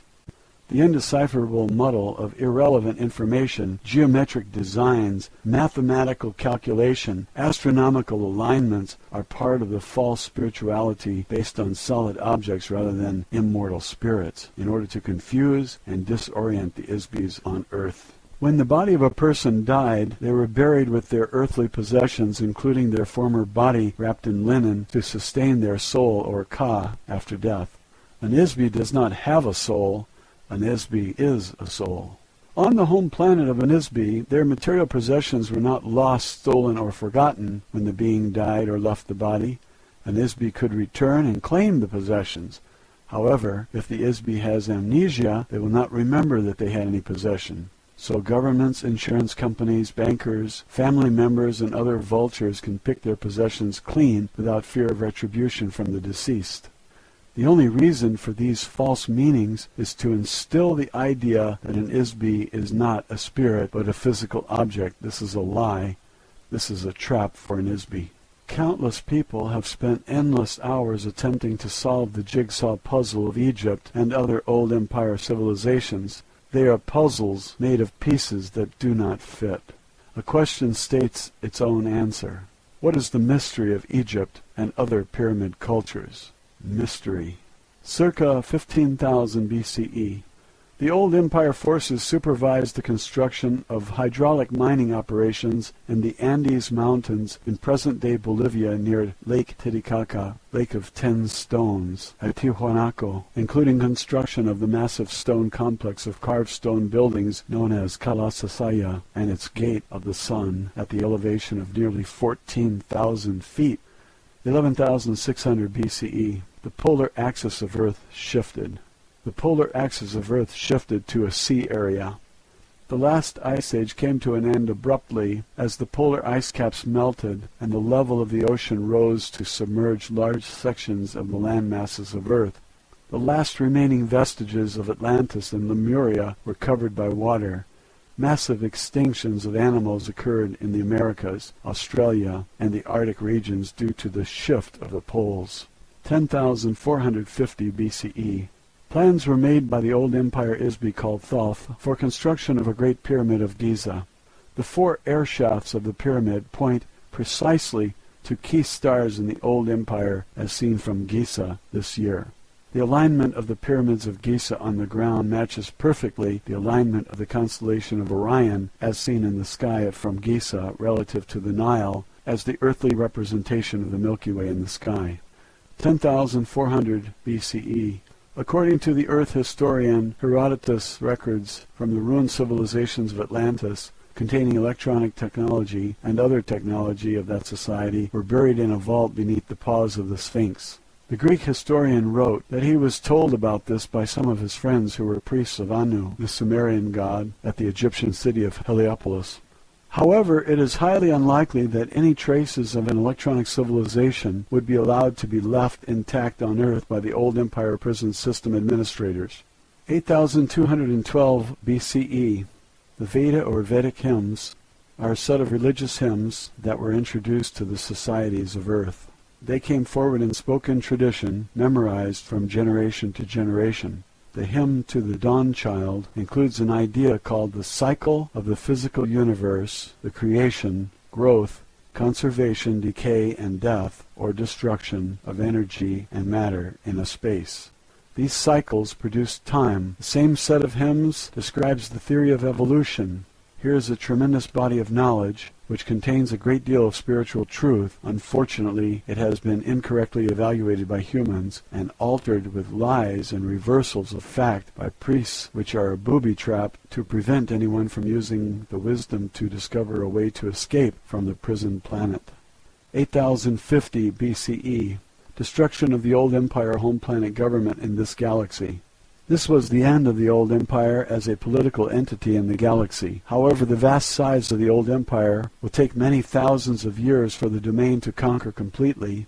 The inertia of the political, economic, and cultural systems of the old empire will remain in place for some time to come. However, remnants of the old empire space fleet in the solar system of Earth were finally destroyed in 1230 AD.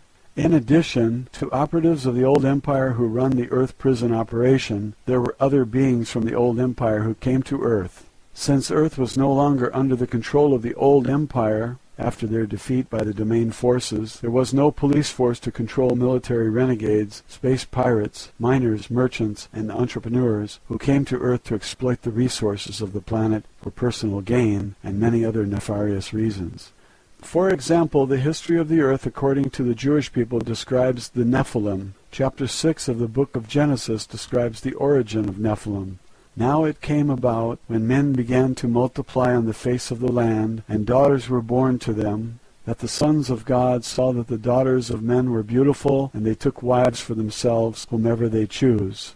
The Nephilim were on earth in those days, and also afterward, when the sons of God came into the daughters of men, and they bore children to them. Those were the mighty men who were of old, men of renown. The ancient Jewish people who wrote the history book called the Old Testament were slaves, herders, and gatherers. Any modern technology, even a simple flashlight, would seem astounding and miraculous to them. They attributed any unexplainable phenomenon to technology of the workings of a god. Unfortunately, this behavior is universal among all ISBs who have been given amnesia and cannot remember their own experiences, training, technology, personality, or identity. Obviously, if these were men and they mated with earth women, they were not sons of God. They were ISBs who inhabited biological bodies in order to take advantage of the political situation in the old empire, or simply to indulge in physical sensation. They set up small colonies of their own on Earth beyond the reach of the police and tax authorities. Coincidentally, one of the most serious crimes an ISB could commit in the old empire was to violate income tax regulations. Income taxes were used as a slavery mechanism and a punishment in the old empire. The slightest error in a tax report made an ISB untouchable, followed by imprisonment on Earth. 6750 BCE. Other pyramid civilizations were set up by the old empire on Earth. These were established in Babylon, Egypt, China, and Mesoamerica.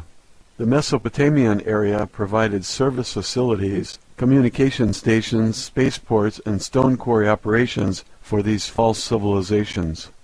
Ptah was the name given to the first in a succession of administrators from the old empire who represented themselves to Earth population as divine rulers. Ptah's importance may be understood when one learns that the word Egypt is a Greek corruption of the phrase Het-ka Ptah, or House of the Spirit of Ptah. Ptah was nicknamed the Developer. He was a construction engineer. His high priest was given the title Great Leader of Craftsmen. Ptah was also the god of reincarnation in Egypt. He originated the opening of the mouth ceremony, which was performed by priests at funerals to release souls from their corpses. Of course, when the souls were released, they were captured, given amnesia, and returned to Earth again. The so-called divine rulers who followed Ptah on Earth were called Neter, meaning guardians or watchers by the Egyptians. Their symbol was the serpent, or dragon, which represented a secret priesthood of the old empire called the Brothers of the Serpent. Old empire engineers used cutting tools of highly concentrated light waves to quickly carve and excavate stone blocks. They also used force fields and spacecraft to lift and transport blocks of stone weighing hundreds or thousands of tons each. The placement on the ground of some of these structures will be found to have geodesic or astronomical significance relative to various stars in this galactic region. The buildings are crude and impractical compared to building standards on most planets. As an engineer of the domain, I can attest that makeshift structures like these would never pass inspection on a planet in the domain. Stone blocks such as those used in pyramid civilizations can still be seen, partially excavated in the stone quarries in the Middle East and elsewhere. Most of the structures were hastily built props, much like the false facades of the Western town on a set of a motion picture.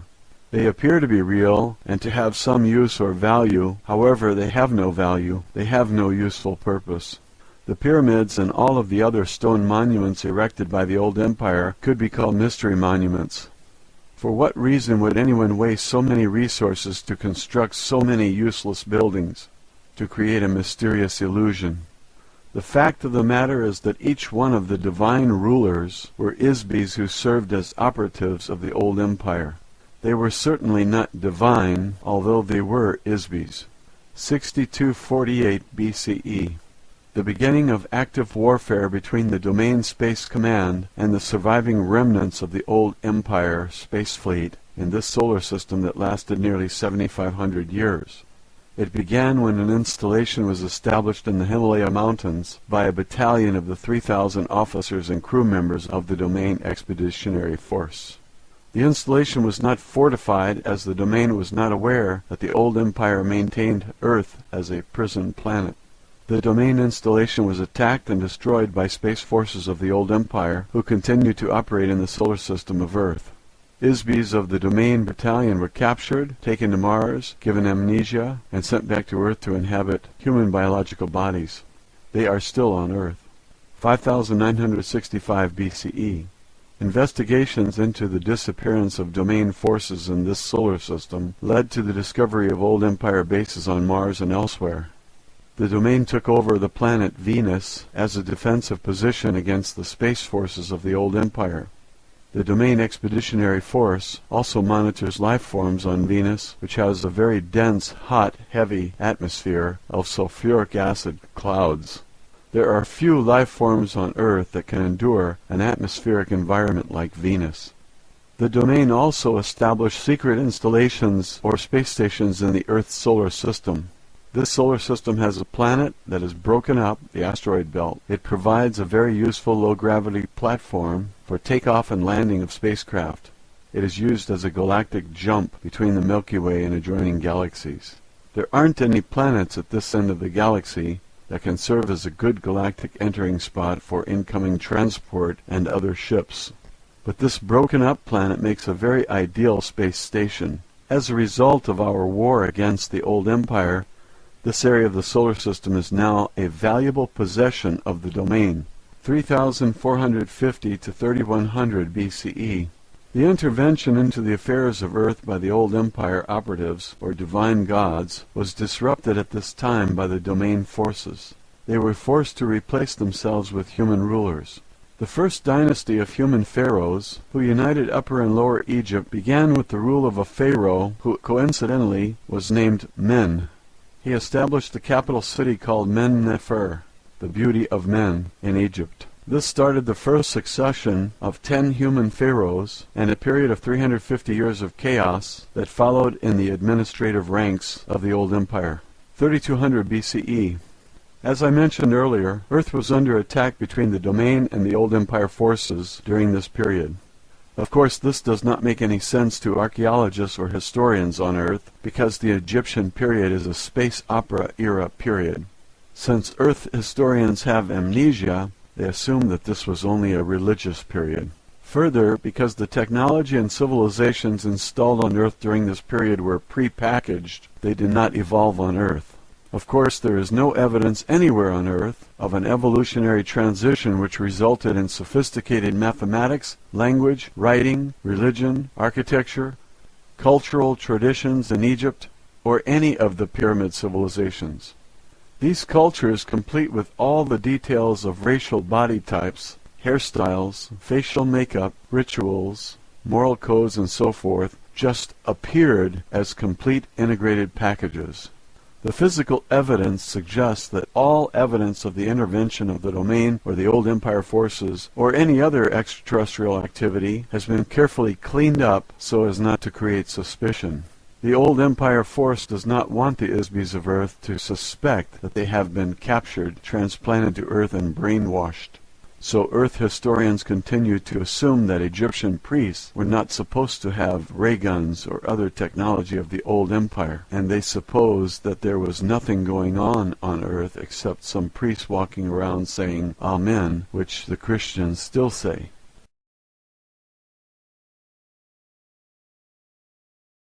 (3172 BCE).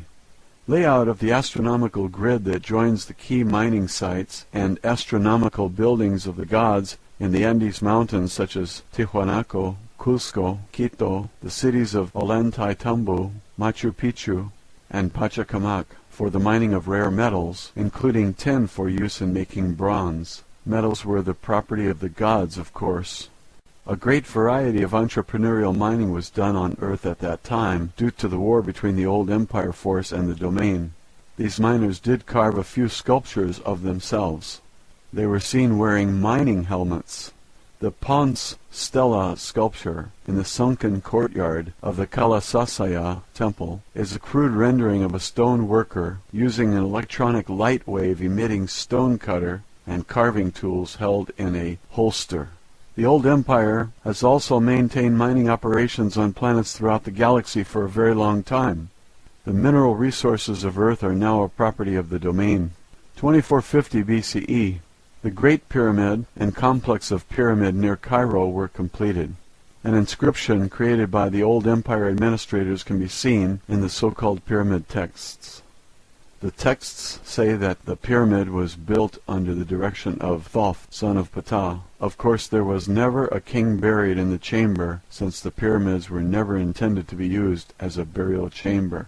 The Great Pyramid was located precisely at the exact center of all land masses of Earth, as viewed from space. Obviously, such precise measurements require aerial perspective and a view of the land masses of Earth from space. Purely mathematical calculations of the geodetic center of the continents of Earth could not be made otherwise. Shafts were constructed inside the pyramid to align the configuration of stars in the constellation of Orion, Canis Majora, and specifically Sirius. The shafts are also aligned to the Big Dipper, where the home planet of the old empire existed. Also Aenatak, Alpha Draconis, and Beta Ursa Minor. These stars are each one of the key systems in the old empire from which Isbis were brought to Earth and dumped as unwanted merchandise. The configuration of all the pyramids of the Giza Plateau was intended to create a mirror image on Earth of the solar system and certain constellations within the old empire. 2181 BCE. Min became the god of fertility in Egypt. The Isbi, also known as Pan, was also a Greek god. Min, or Pan, was an Isbi who somehow managed to escape from the old empire amnesia system. 2160 to 2040 BCE. One of the results of the intensifying battle between the Domain forces and the old empire forces was that the control of the divine rulers was broken at this time. They finally left Egypt and returned to the heavens, so to speak, in defeat. Human beings took over the ruling role as pharaohs. The first human pharaoh moved the capital city of Egypt from Memphis to Heracleopolis, 1500 BCE. This is the date for the destruction of Atlantis, given by the Egyptian high priests Synopsis of Heliopolis and Sonchus of Sais to the Greek sage Solon. The priests of Anu recorded that the Mediterranean area was invaded by Atlantean people about this time. Of course, these people were not from the ancient continent of Atlanta and the Atlantic Ocean, which existed more than 70,000 years earlier. These were refugees from the Minoan civilization on Crete, escaping from the volcanic eruption and tidal waves of Mount Thera that destroyed their civilization. Plato's references to Atlantis were borrowed from the writings of the Greek philosopher Solon, who was given the information by the Egyptian priest who called Atlantis Kepchu, which also happens to be the Egyptian name for the people of Crete.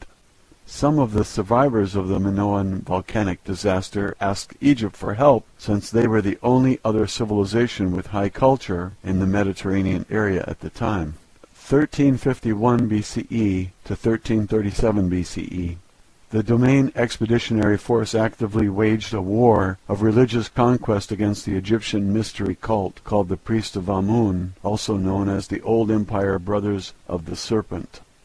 During this time, the pharaoh Akhenaten abolished the priesthood of Amun and moved the capital of Egypt from Thebes to the new location at Amarna, at the exact geodetic center of Egypt. However, this plot to overthrow the old empire religious control was quickly spoiled.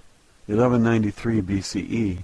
In the Near East, Achaea, the Greeks and Trojans fought for supremacy, which ended in the destruction of Troy as the finale of the Trojan War. During this same time, war was being fought out in the space of the solar system between two forces for control of the space stations surrounding Earth. That period of 300 years was a very violent resistance to the domain forces by the remnants of the old empire forces. It did not last long, however, as it is futile to resist the domain. 850 BCE. Homer, the blind Greek poet, wrote the stories, the gods, as borrowed and modified from earlier sources in the Vedic texts, Sumerian texts, Babylonian and Egyptian mythology. His poems, as well as many other myths of the ancient world, are very accurate descriptions of the exploits of Isbis on Earth, who were able to avoid the old empire amnesia operation and operate without biological bodies. 700 BCE, the Vedic hymns were first translated in the Greek language. This was the beginning of a cultural revolution in Western civilization that transformed crude and brutal tribal cultures into democratic republics based on more reasonable conduct. 638 to 559 BCE, Solon, a wise man from Greece, reported the existence of Atlantis. This was information he received from the old empire high priests Synopsis of Heliopolis and Sontius of Sais, with whom he studied in Egypt. 630 BCE, Zoroaster created religious practices in Persia around an Isbi called Ahura Mazda. This was yet another of the growing number of monotheistic gods put in place by operatives of the domain to displace a panoply of old empire gods.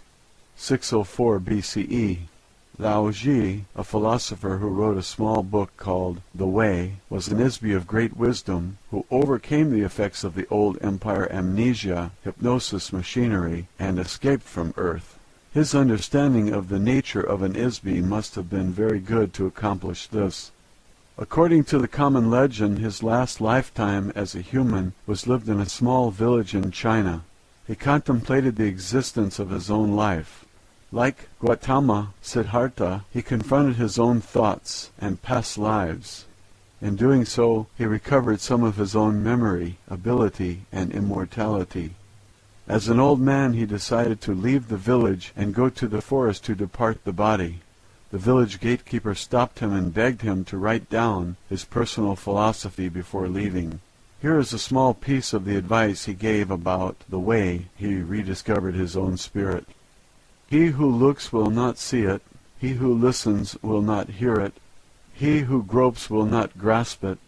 The formless non-entity, the motionless source of motion, the infinite essence of the spirit, is the source of life. Spirit is self. Walls form and support a room, yet the space between them is most important.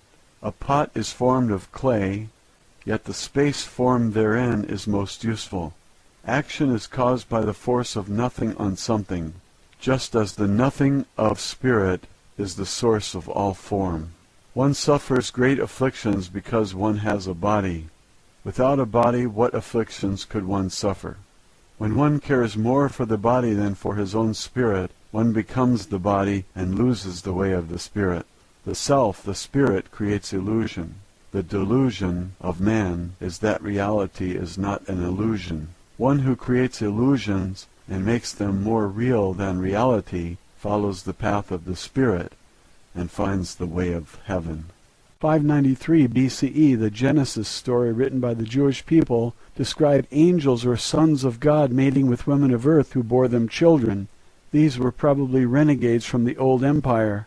They may also have been space pirates or merchants from a system outside the galaxy who came to steal mineral resources or smuggle drugs. The domain has observed that there are many visitors to Earth from neighboring planets and galaxies, but they rarely stop and live here. What kind of beings would live on a prison planet if they were not forced to do so? The same book also reports the story of a human named Ezekiel, who witnessed the spacecraft or aircraft landing near Chabar River in Chaldea.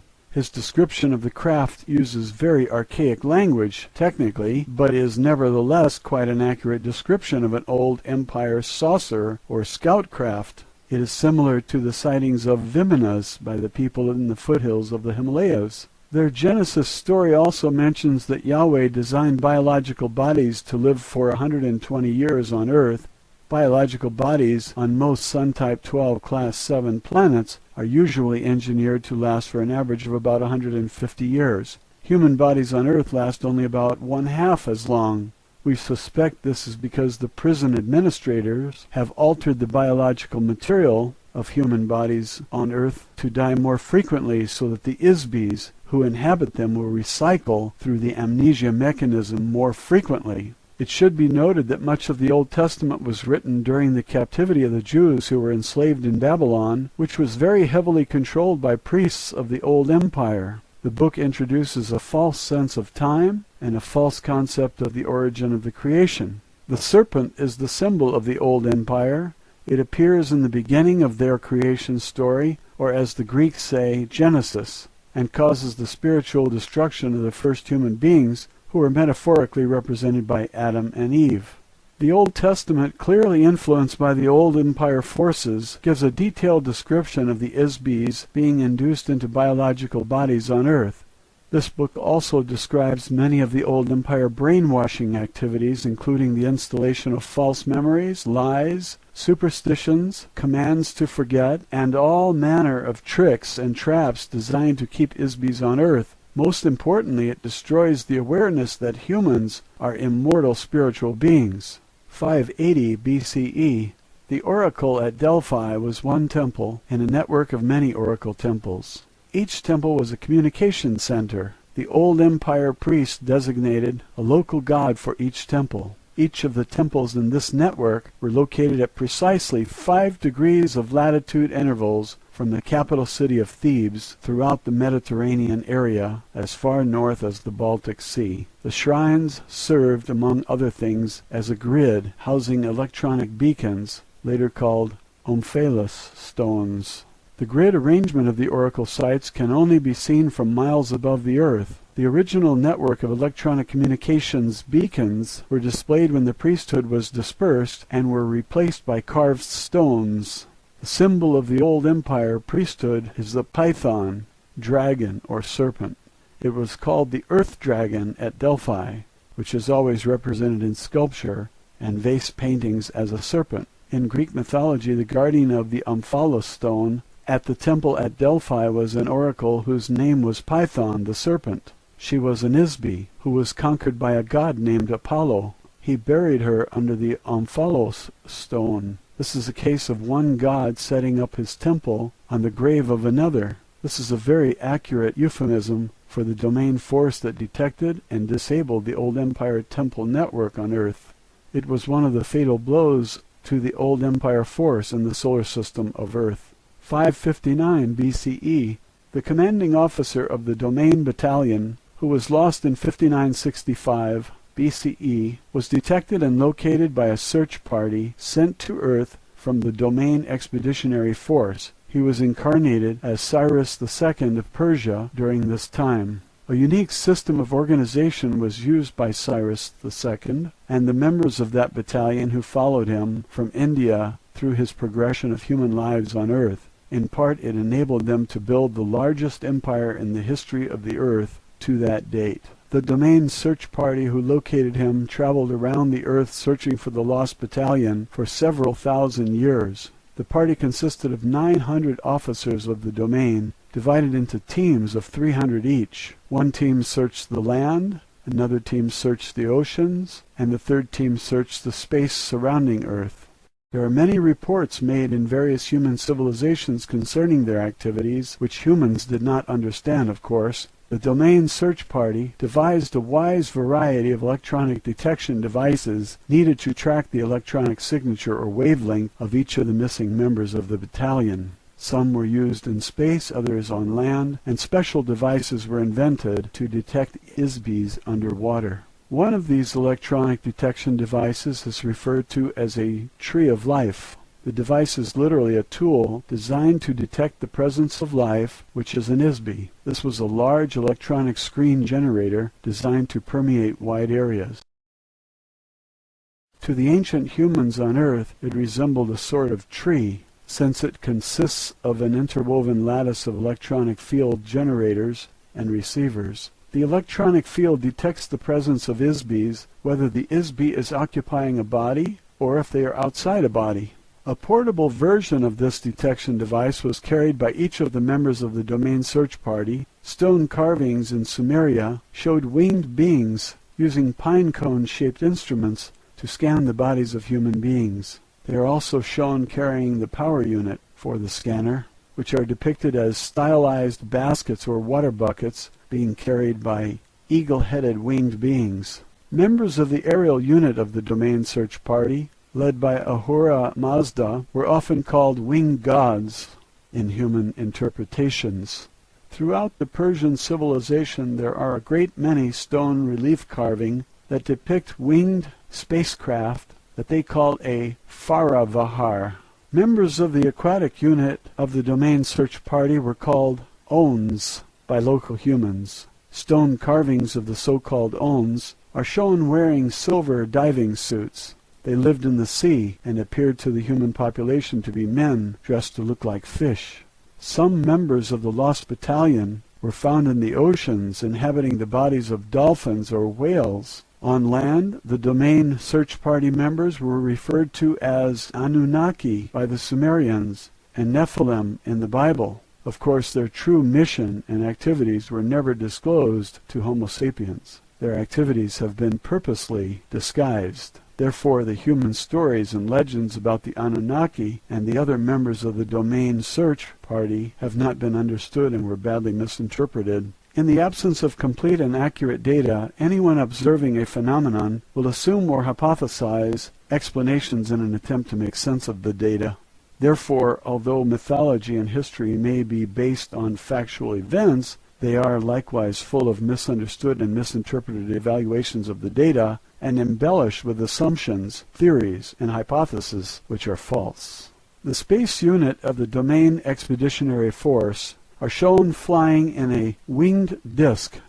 This is an allusion to the spiritual power of the ISBs as well as to the spacecraft used by the Domain Search Party. The commander of the Lost Battalion, as Cyrus II, was an ISB who was regarded as a messiah on Earth by both the Jews and the Muslims. In less than 50 years he established a highly ethical and humanitarian philosophy which pervaded all of Western civilization. His territorial conquests, organization of people, and monumental building projects were unprecedented before or since. Such sweeping accomplishments in a short period of time could only have been achieved by a leader and a team of trained officers, pilots, engineers, and crew members of a unit of the domain acting as a team who had been trained and worked together for thousands of years. Although we have discovered the location of many of the ISBs in the Lost Battalion, the domain has been unable to restore their memory and return them to active duty as yet. Of course, we cannot transport ISBs who are inhabiting biological bodies to the space stations of the domain since there is no oxygen in our spacecraft.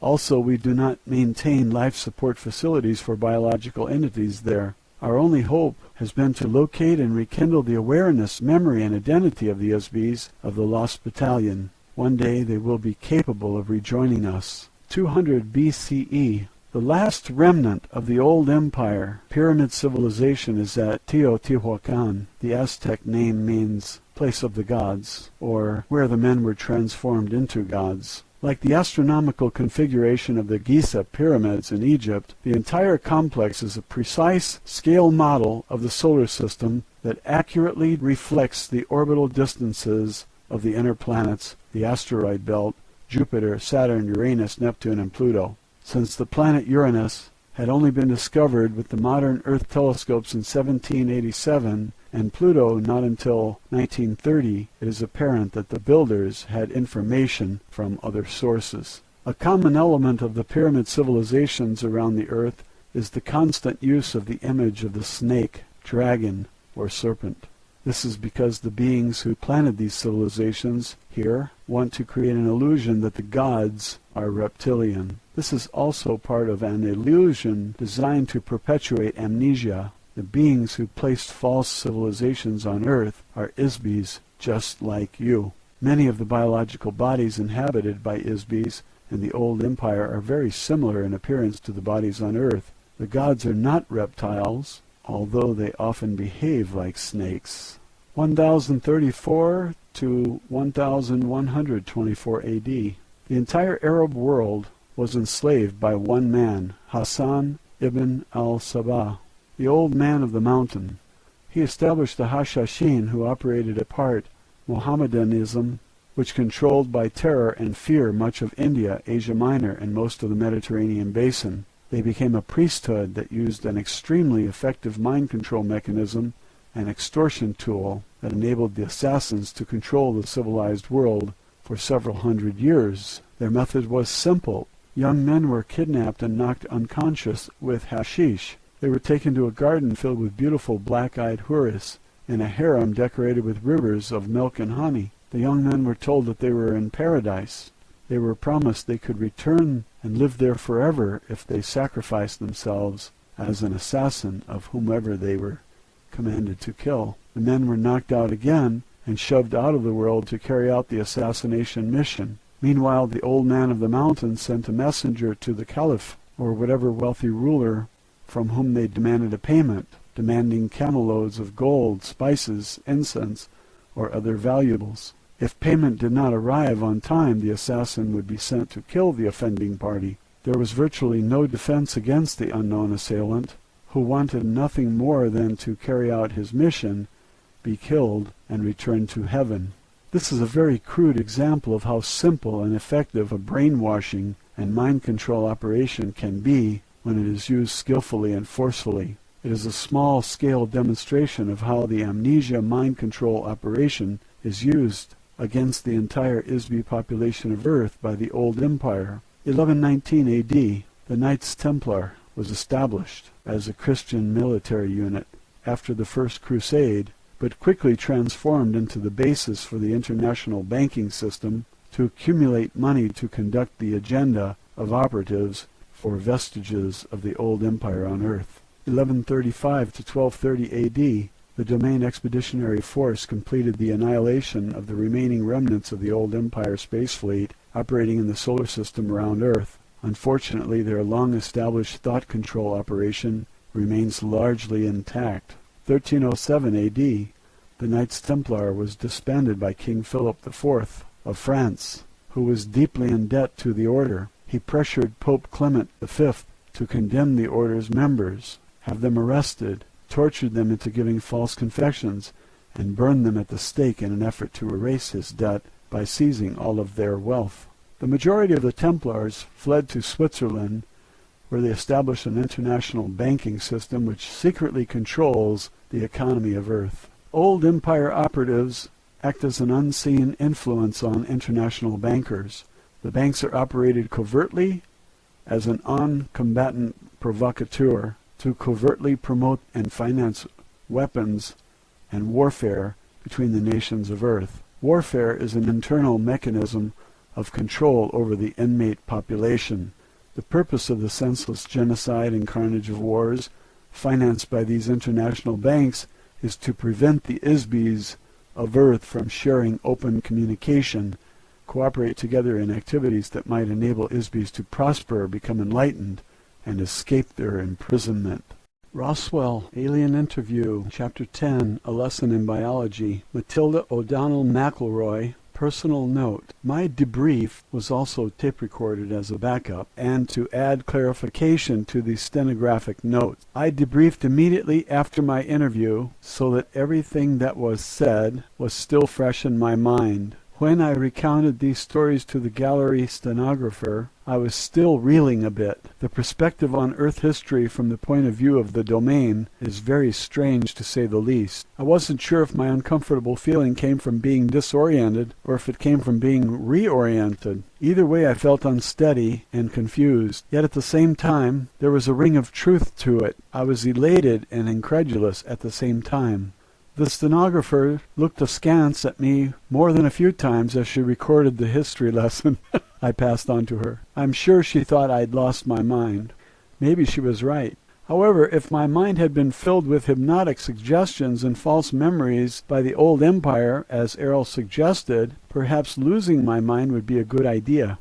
I didn't have much time to ponder my personal thoughts about these things at the time. It was my duty to get all the information I could from Errol and pass it on to the stenographer as soon as Errol was finished. My job was not to analyze the information, just report it as accurately as possible. The analysis would be left to the men in the gallery, or whomever else was receiving copies of the transcripts. I also delivered a list of books and materials requested by Errol to the agent in the gallery room, so these could be gathered and delivered to Errol. Each night after I left Errol, she spent the rest of the night reading or scanning the materials which had been delivered to her. The members of the gallery each received a transcript of the stenographic dictation to study, each looking for information that was of interest to them. In the morning after breakfast, I reported back to the interview room to continue my interviews or lessons with Errol. Official transcript of interview, top secret, official transcript of the U.S. Army Air Force, Roswell Army Airfield, 509th Bomb Group, subject alien interview, July 28, 1947, first session. The origins of this universe and life on Earth, as discussed in the textbooks I have read, are very inaccurate. Since you serve your government as a medical personnel, your duties require that you understand biological entities, so I am sure that you will appreciate the value of the material I will share with you today. The texts of books I have been given on the subjects related to the function of life forms contain information that is based on false memories, inaccurate observation, missing data, unproven theories, and superstition. For example, just a few hundred years ago, your physicians practiced bloodletting as a means to release supposed ill humors from the body in an attempt to relieve or heal a wide variety of physical and mental afflictions. Although this has been corrected somewhat, many barbarisms are still being practiced in the name of medical science. In addition to the application of incorrect theories concerning biological engineering, many primary errors that Earth scientists make are the result of an ignorance of the nature and relative importance of ISBs as the source of energy and intelligence which animate every life form. Although it is not a priority of the domain to intervene in the affairs of Earth, the Domain Communications Office has authorized me to provide you with some information in an effort to provide more accurate and complete understanding of these things, and thereby enable you to discover more effective solutions to the unique problems you face on Earth. The correct information about the origins of biological entities has been erased from your mind, as well as from the minds of your mentors. In order to help you regain your own memory, I will share with you some factual material concerning the origin of biological entities. I asked Errol if she was referring to the subject of evolution. Errol said, "No, not exactly. You will find evolution mentioned in the ancient Vedic hymns. The Vedic texts are like folk tales or common wisdoms and superstitions gathered throughout the systems of the domain. These were compiled into verses like a book of rhymes. For every statement of truth, the verses contain many half-truths, reversals of truth, and fanciful imaginings blended without qualification or distinction. The theory of evolution assumes that the motivational source of energy that animates every life form does not exist. It assumes that an inanimate object or chemical concoction can suddenly become alive or animate accidentally or spontaneously, or perhaps an electrical discharge into a pool of chemical ooze will magically spawn a self-animated entity. There is no evidence whatsoever that this is true, simply because it's not true. Dr. Frankenstein did not really resurrect the dead into a marauding monster, except in the imagination of the Isbys, who wrote a fictitious story one dark and stormy night. No Western scientist ever stopped to consider who, what, where, when, or how this animation happens. Complete ignorance, denial, or unawareness of the spirit as the source of life force required to animate inanimate objects or cellular tissue is the sole cause of failures in Western medicine. In addition, evolution does not occur accidentally. It requires a great deal of technology, which must be manipulated under the careful supervision of Isbys. Very simple examples are seen in the modification of farm animals or in the breeding of dogs. However, the notion that human biological organisms evolved naturally from earlier ape-like forms is incorrect. No physical evidence will ever be uncovered to substantiate the notion that modern humanoid bodies evolved on this planet. The reason is simple. The idea that human bodies evolved spontaneously from the primordial ooze of chemical interactivity in the dim mists of time is nothing more than a hypnotic lie instilled in the amnesia operation to prevent your recollection of the true origins of mankind. Factually, humanoid bodies have existed in various forms throughout the universe for trillions of years. This was compounded by the fact that the Vedic hymns were brought to Earth 8,200 years ago by the Domain Expeditionary Force. While they were based in the Himalaya mountains, the verses were taught to some of the local humans who memorized them. However, I should note that this was not an authorized activity for the crew of the Domain installation, although I am sure it seemed like an innocent diversion for them at the time. The verses were passed along verbally from one generation to the next for thousands of years in the foothills and eventually spread throughout India. No one in the domain credits any of the material in the Vedic hymns as factual material any more than you would use Grimm's fairy tales as a guide for rearing children. However, on a planet where all of the Isbis have had their memory erased, one can understand how these tales and fantasies could be taken seriously. Unfortunately, the humans who learned the Vedic verses passed them along to others, saying that they came from the gods. Eventually, the content of the verses were adopted verbatim as truth. The euphemistic and metaphorical content of the Veda were accepted and practiced as dogmatic fact. The philosophy of the verses were ignored, and the verses became the genesis of nearly every religion practiced on the planet except Hinduism.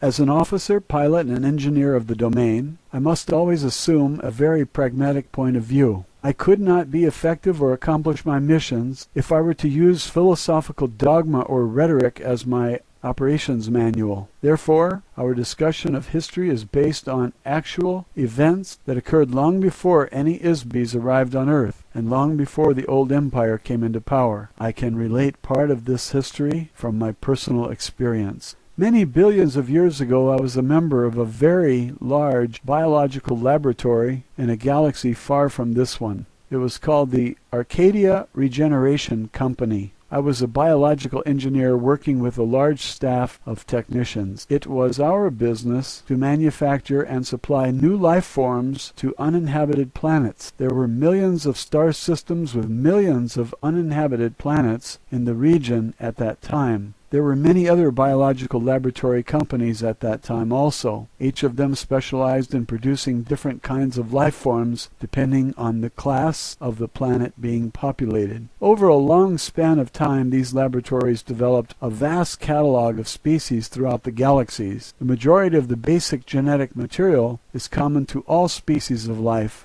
Therefore, most of their work was concerned with manipulating alterations of the basic genetic pattern to produce variations of life forms that would be suitable inhabitants for various planetary classes. The Arcadia Regeneration Company specialized in mammals for forested areas and birds for tropical regions. Our marketing staff negotiated contracts with various planetary governments and independent buyers from all over the universe. The technicians created animals that were compatible with the variations in the climate, atmospheric and terrestrial density, and chemical content. In addition, they were paid to integrate our specimens with biological organisms engineered by other companies already living on a planet. In order to do this, our staff was in communication with other companies who created life forms. There were industry trade shows, publications, and a variety of other information supplied through an association that coordinated related projects. As you can imagine, our research required a great deal of interstellar travel to conduct planetary surveys. This is when I learned my skills as a pilot. The data gathered was accumulated in huge computer databases and evaluated by biological engineers.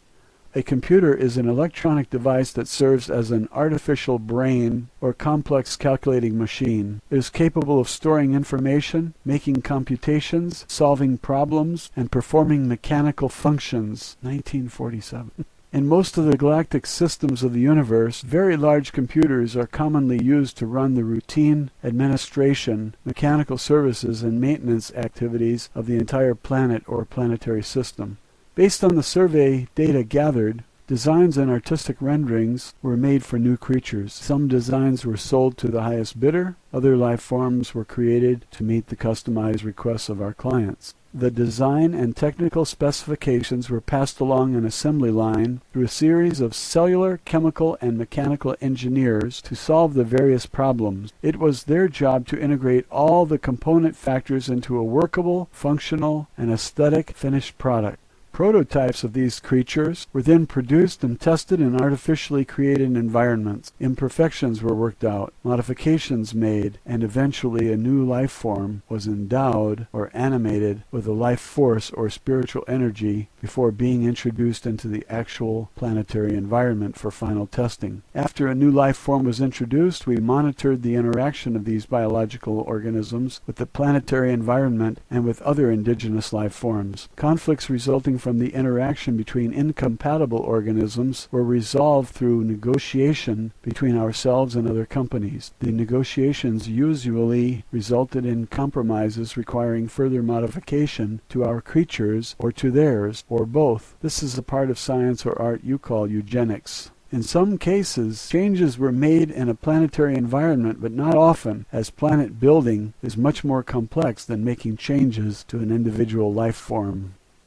Coincidentally, a friend and engineer with whom I used to work with at the Arcadia Regeneration Company a long time after I left the company told me that one of the projects they contracted to do in more recent times was to deliver life forms to Earth to replenish them after a war in this region of the galaxy devastated most of the life on the planets in this region of space. This would have been about 70 million years ago.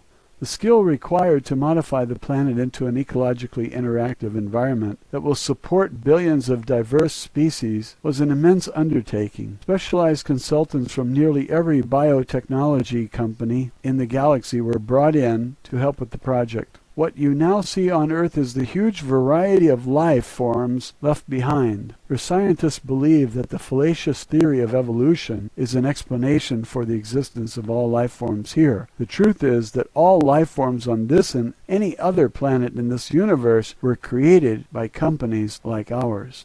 How else can you explain the millions of completely divergent and unrelated species of life on land and in the oceans of this planet? How else can you explain the source of spiritual animation which defines every living creature? To say it is the work of God is far too broad. Every Isby has many names and faces in many times and places. Every Isby is a god. When they inhabit a physical object, they are the source of life. For example, there are millions of species of insects. About 350,000 of these are species of beetles. There may be as many as 100 million species of life forms on Earth at any given time. In addition, there are many times more extinct species of life on Earth than there are living life forms. Some of these will be rediscovered in the fossil or geological records of Earth. The current theory of evolution of life forms on Earth does not consider the phenomena of biological diversity. Evolution by natural selection is science fiction. One species does not accidentally or randomly evolve to become another species, as the Earth textbooks indicate, without manipulation of genetic material by an Isby. A simple example of Isby intervention is the selective breeding of a species on Earth.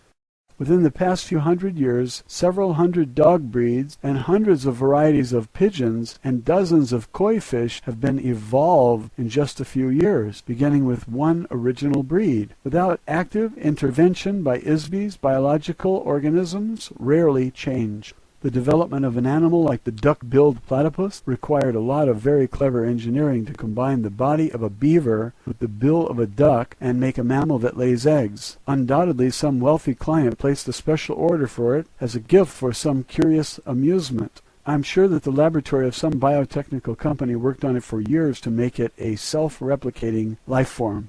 The notion that the creation of any life form could have resulted from a coincidental chemical interaction moldering up from some primordial ooze is beyond absurdity. Factually, some organisms on Earth, such as proteobacteria, are modifications of a phylum designed primarily for the star Type 3 Class C planets. In other words, the domain designation for a planet with an anaerobic atmosphere nearest a large, intensely hot blue star, such as those in the constellation of Orion's belt in this galaxy. Creating life forms is very complex, highly technical work for ISBs who specialize in this field. Genetic anomalies are very baffling to Earth biologists who have had their memory erased. Unfortunately, the false memory implantations of the old empire prevent Earth scientists from observing obvious anomalies. The greatest technical challenge of biological organisms was the invention of self-generation or sexual reproduction. It was invented as the solution to the problem of having to continually manufacture replacement creatures for those that have been destroyed or eaten by other creatures. Planetary governments did not want to keep buying replacement animals. The idea was contrived trillions of years ago as a result of a conference held to resolve arguments between disputing vested interests within the biotechnology industry. The infamous Council of Yumi Krum was responsible for coordinating creature production. A compromise was reached after certain members of the council were strategically bribed or murdered to author an agreement which resulted in the biological phenomenon which we now call the food chain. The idea that a creature would need to consume the body of another life form as an energy source was offered as a solution by one of the biggest companies in the biological engineering business. They specialized in creating insects and flowering plants. The connection between the two is obvious. Nearly every flowering plant requires a symbiotic relationship with an insect in order to propagate. The reason is obvious. Both the bugs and the flowers were created by the same company. Unfortunately, the same company also had a division which created parasites and bacteria. The name of the company, roughly translated into English, would be Bugs and Blossoms. They wanted to justify the fact that the old valid purpose of the parasitic creatures they manufactured was to aid the decomposition of organic material. There was a very limited market for such creatures at that time. In order to expand their business, they hired a big public relations firm and a powerful group of political lobbyists to glorify the idea that life forms should feed from other life forms. They invented a scientific theory to use as a promotion gimmick. The theory was that all creatures needed to have food as a source of energy. Before that, none of the life forms being manufactured required any external energy. Animals did not eat other animals for food, but consumed sunlight, minerals, or vegetable matter only. Of course, Bugs and Blossoms went into the business of designing and manufacturing carnivores. Before long, so many animals were being eaten as food that the problem of replenishing them became very difficult.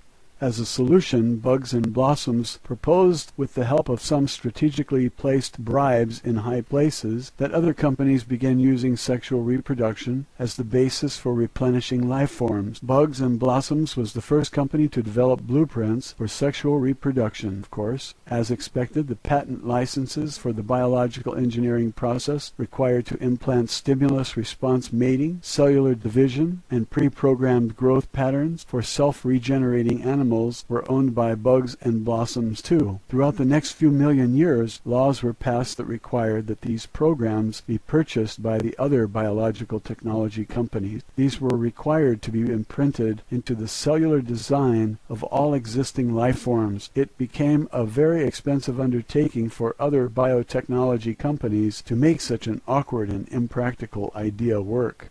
This led to the corruption and downfall of the entire industry. Ultimately, the food and sex idea completely ruined the biotechnology industry, including Bugs and Blossoms. The entire industry faded away as the market for manufactured life forms disappeared. Consequently, when a species became extinct, there is no way to replace them because the technology of creating new life forms has been lost. Obviously, none of this technology was ever known on Earth and probably never will be. There are still computer files on some planets far from here which record the procedures for biological engineering. Possibly the laboratories and computers still exist somewhere. However, there is no one around doing anything with them. Therefore, you can understand why it is so important for the domain to protect the dwindling number of creatures left on Earth. The core concept behind sexual reproduction technology was the invention of a chemical-electronic interaction called cyclical stimulus response generators. This is a programmed genetic mechanism which causes a seemingly spontaneous recurring impulse to reproduce. The same technique was later adapted and applied to biological flesh bodies, including Homo sapiens. Another important mechanism used in the reproductive process, especially with Homo sapien-type bodies, is the implantation of a chemical electrical trigger mechanism in the body. The trigger which attracts ISBs to inhabit a human body, or any kind of flesh body, is the use of an artificially imprinted electronic wave which uses aesthetic pain to attract the ISB. Every trap in the universe, including those used to capture ISBs who remain free, is baited with an aesthetic electronic wave. The sensations caused by the aesthetic wavelength are more attractive to an ISB than any other sensation. When the electronic waves of pain and beauty are combined together, this causes the ISB to get stuck in the body. The reproductive trigger for lesser life forms, such as cattle and other animals, is triggered by chemicals emitted from scent glands. The scent glands, combined with reproductive chemical electrical impulses stimulated by testosterone or estrogen. These are also interactive with nutrition levels, which cause the life form to reproduce more when deprived of food sources. Starvation promoted reproductive activity as a means of perpetuating survival through future generations when the current organism fails to survive. These fundamental principles have been applied throughout all species of life. The debilitating impact and addiction to the sexual aesthetic pain electronic wave is the reason that the ruling class of the domain do not inhabit flesh bodies. This is also why officers of the domain forces only use doll bodies. This wave has proven to be the most effective trapping device ever created in the history of the universe as far as I know. The civilizations of the domain and the old empire both depend on this device to recruit and maintain a workforce of ISBs who inhabit flesh bodies on planets and installations. These ISBs are the working class beings who do all the slavish, manual, undesirable work on planets. As I mentioned, there is a very highly regimented and fixed hierarchy or class system for all ISBs throughout the old empire and the domain as follows. The highest class are free ISBs, that is, they are not restricted to the use of any type of body and may come and go at will, provided that they do not destroy or interfere with the social, economic, or political structure.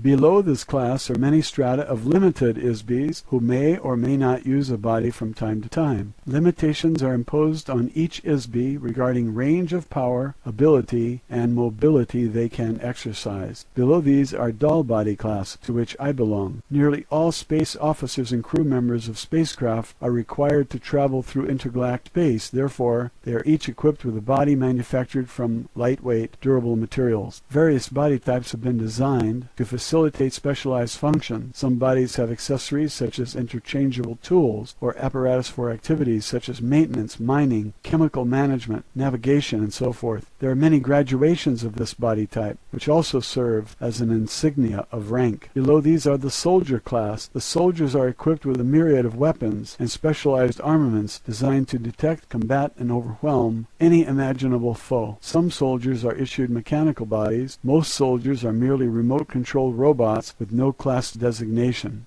The lower classes are limited to flesh bodies. Of course, it is not possible for these to travel through space for obvious reasons. Fundamentally, flesh bodies are far too fragile to endure the stresses of gravity, temperature extremes, radiation exposure, atmospheric chemicals, and the vacuum of space. There are also the obvious logistical inconveniences of food, defecation, sleep, atmospheric elements, and air pressure required by flesh bodies that doll bodies do not require.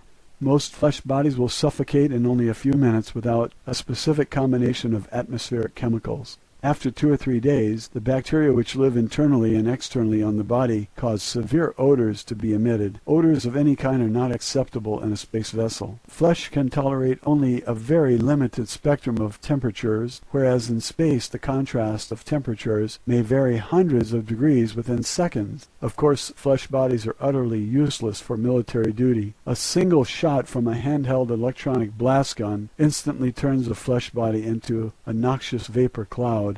ISBs who inhabit flesh bodies have lost much of their native ability and power.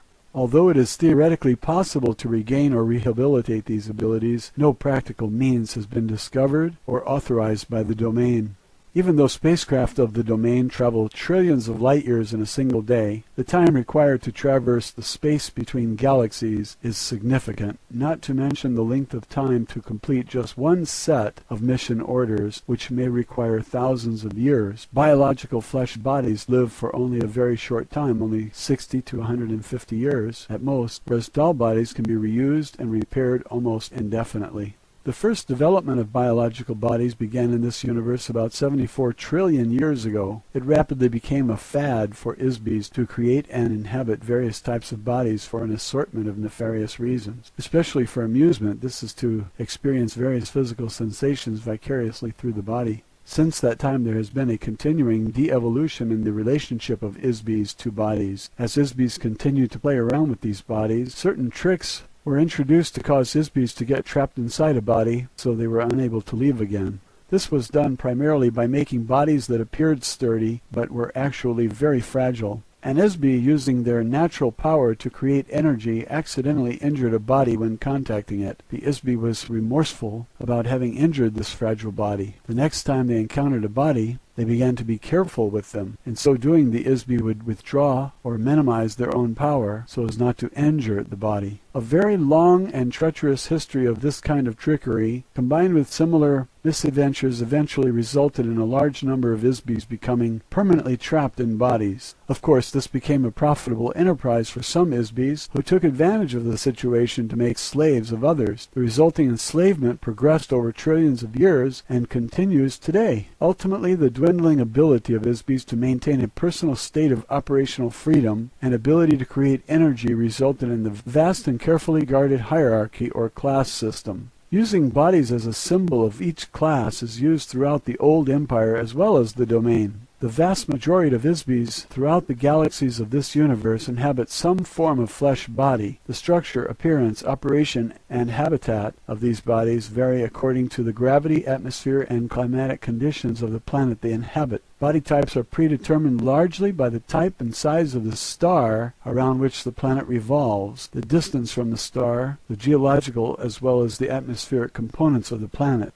On the average, these stars and planets fall into gradients of classification which are fairly standard throughout the universe. For example, Earth is identified roughly as a Sun Type 12 Class 7 planet. This is a heavy gravity, nitrogen-oxygen atmosphere planet with biological life forms in proximity to a single yellow, medium-sized, low-radiation sun or Type 12 star. The proper designations are difficult to translate accurately due to the extreme limitations of astronomical nomenclature in the English language. There are as many varieties of life forms as there are grains of sand on the beach. You can imagine how many different creatures and types of bodies have been manufactured by millions of companies such as bugs and blossoms for all the myriad planetary systems during the course of 74 trillion years. Matilda O'Donnell McElroy, personal note. When Errol finished telling me this story, there was a long, silent pause while I muddled through all this in my mind. Had Errol been reading science fiction books and fantasy stories during the night? Why would she tell me something so incredibly far-fetched? If there had not been a 40-inch tall alien with gray skin and 3 fingers on each hand and foot sitting directly across from me, I would not have believed a single word of it. In retrospect, over the 60 years since Errol gave me this information, Earth doctors have begun to develop some of the biological engineering technology that Errol told me about right here on Earth. Heart bypasses, cloning, test tube babies, organ transplants, plastic surgery, genes, chromosomes, and so on. One thing is for sure, I have never looked at a bug or flower in the same way since then, not to mention my religious belief in Genesis. Roswell Alien Interview, Chapter 11, A Lesson in Science. Matilda O'Donnell McElroy, personal note. The transcript of this interview is verbatim. There is nothing more I can add to it. It says everything. Official transcript of interview, top secret. Official transcript of the U.S. Army Air Force, Roswell Army Airfield, 509th Bomb Group. Subject, Alien Interview, July 29th, 1947, first session. Today, Errol told me some very technical things. I took a few notes to remind myself so I can repeat what she said as closely as possible. She began with an analogy about scientific knowledge knowledge. Can you imagine how much progress could have been made on Earth if people like Johannes Gutenberg, Sir Isaac Newton, Benjamin Franklin, George Washington Carver, Nikola Tesla, Jonas Salk, and Richard Trevithick, and many thousands of similar geniuses and inventors were living today? Imagine what technical accomplishments might have been developed if men like these never died. What if they were never given amnesia and made to forget everything they knew? What if they continued to learn and work forever? What level of technology and civilization could be attained if immortal spiritual beings like these were allowed to continue to create in the same place at the same time for billions or trillions of years? Essentially, the domain is one civilization that has existed for trillions of years with relatively uninterrupted progress. Knowledge has been accumulated, refined, and improved upon in nearly every field of study imaginable and beyond imagining.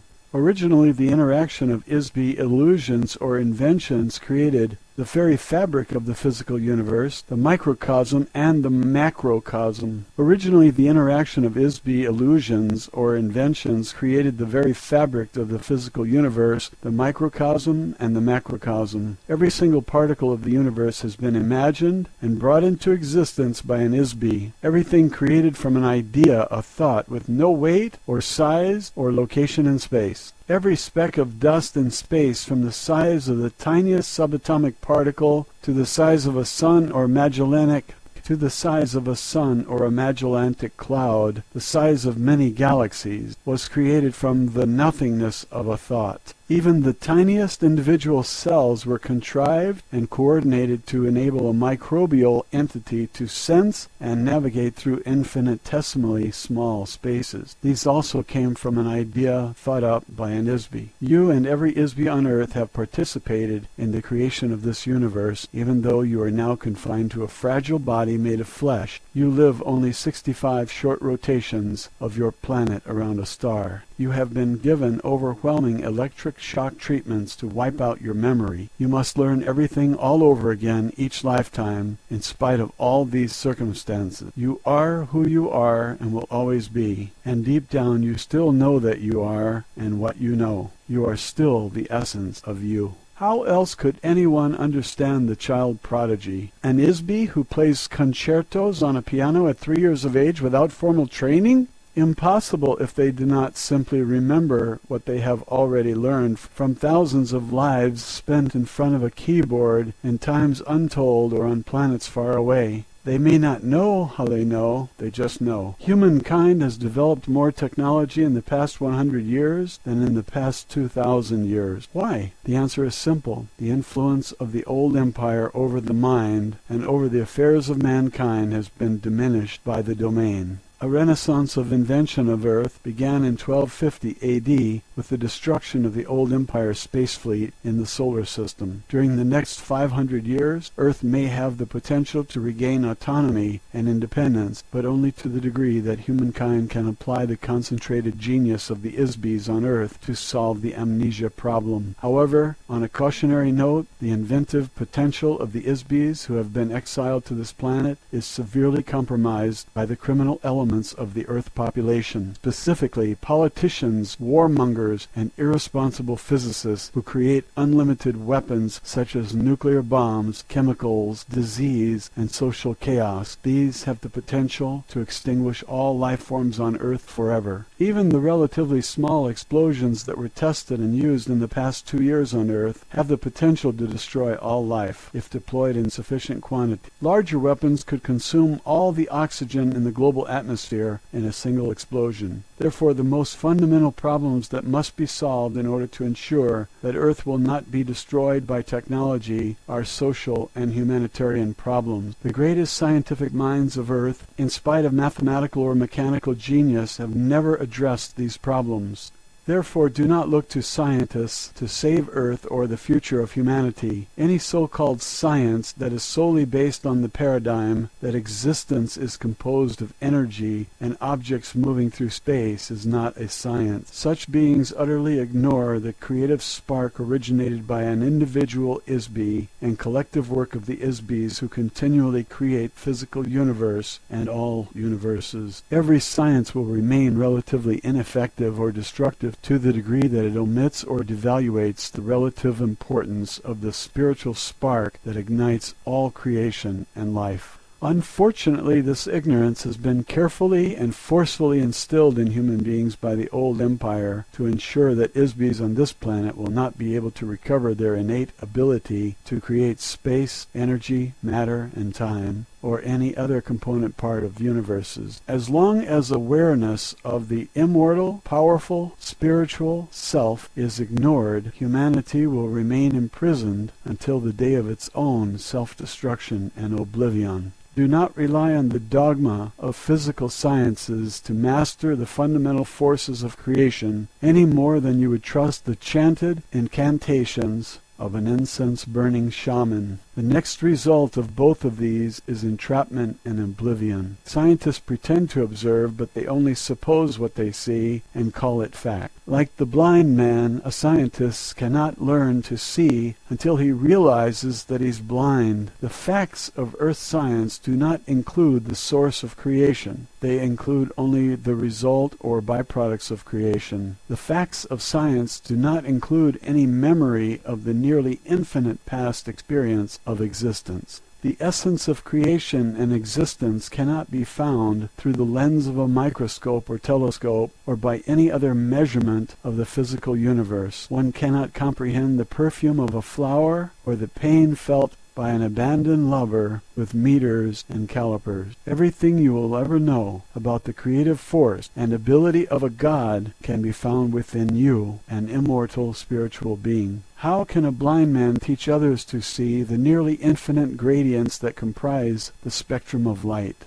The notion that one can understand the universe without understanding the nature of an Isbi is as absurd as conceiving that an artist is a speck of paint on his own canvas, or that the lace on a ballet shoe is the choreographer's vision, or the grace of a dancer, or the electric excitement of opening night. Study of the spirit has been booby-trapped by the thought control operation through religious superstitions they instill in the minds of men. Conversely, the study of the spirit and the mind have been prohibited by science, which eliminates anything that is not measurable in the physical universe. Science is the religion of matter. It worships matter. The paradigm of science is that creation is all and the creator is nothing. Religion says the creator is all and the creation is nothing. These two extremes are the bars of a prison cell. They prevent observation of all phenomenon as an interactive whole. Study of creation without knowing the Isbi, the source of creation, is futile. When you sail to the edge of a universe conceived by science, you fall off the end into an abyss of dark, dispassionate space and lifeless, unrelenting force. On earth you have been convinced that the oceans of the mind and spirit are filled with gruesome, ghoulish monsters that will eat you alive if you dare to venture beyond the breakwater of superstition. The vested interest of the old empire prison system is to prevent you from looking at your own soul. They fear that you will see in your own memory the slave masters who kept you imprisoned. The prison is made of shadows in your mind. The shadows are made of lies and pain and loss and fear. The true geniuses of civilization are those Isbis who will enable other Isbis to recover their memory and regain self-realization and self-determination. This issue is not solved through enforcing moral regulation on behavior or through the control of beings through mystery, faith, drugs, guns, or other dogma of a slave society, and certainly not through the use of electric shock and hypnotic commands.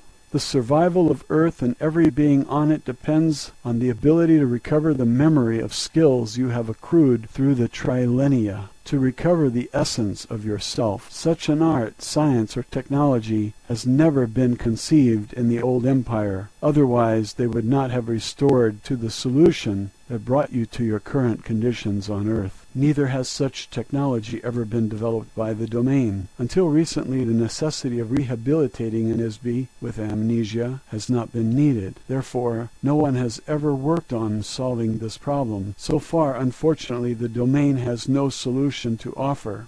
A few officers of the Domain Expeditionary Force have taken it upon themselves to provide technology to Earth during their off-duty time. These officers leave their doll at the space station and as an ISB assume or take over a biological body on Earth. In some cases, an officer can remain on duty while they inhabit and control other bodies at the same time. This is a very dangerous and adventurous undertaking. It requires a very able ISB to accomplish such a mission and return to the base successfully. One officer who did this recently while continuing to attend his official duties was known on Earth as the electronics inventor Nikola Tesla. It is my intention, although as not a part of my mission orders, to assist you in your efforts to advance scientific and humanitarian progress on Earth. My intention is to help other ISBs to help themselves. In order to solve the amnesia problem on Earth, you will need much more advanced technology, as well as social stability to allow enough time for research, and need much more advanced technology as well as social stability to allow enough time for research and development of techniques to free the ISB from the body and to free the mind of the ISB from amnesia. Although the domain has a long-term interest in maintaining Earth as a useful planet, it has no particular interest in the human population of Earth other than its own personnel here. We are interested in preventing the destruction as well as accelerating the development of technologies that will sustain the infrastructures of the global biosphere, hydrosphere, and atmosphere. To this end, you will discover on very careful and thorough examination that my spacecraft contains a wide assortment of technology that does not exist on your Earth.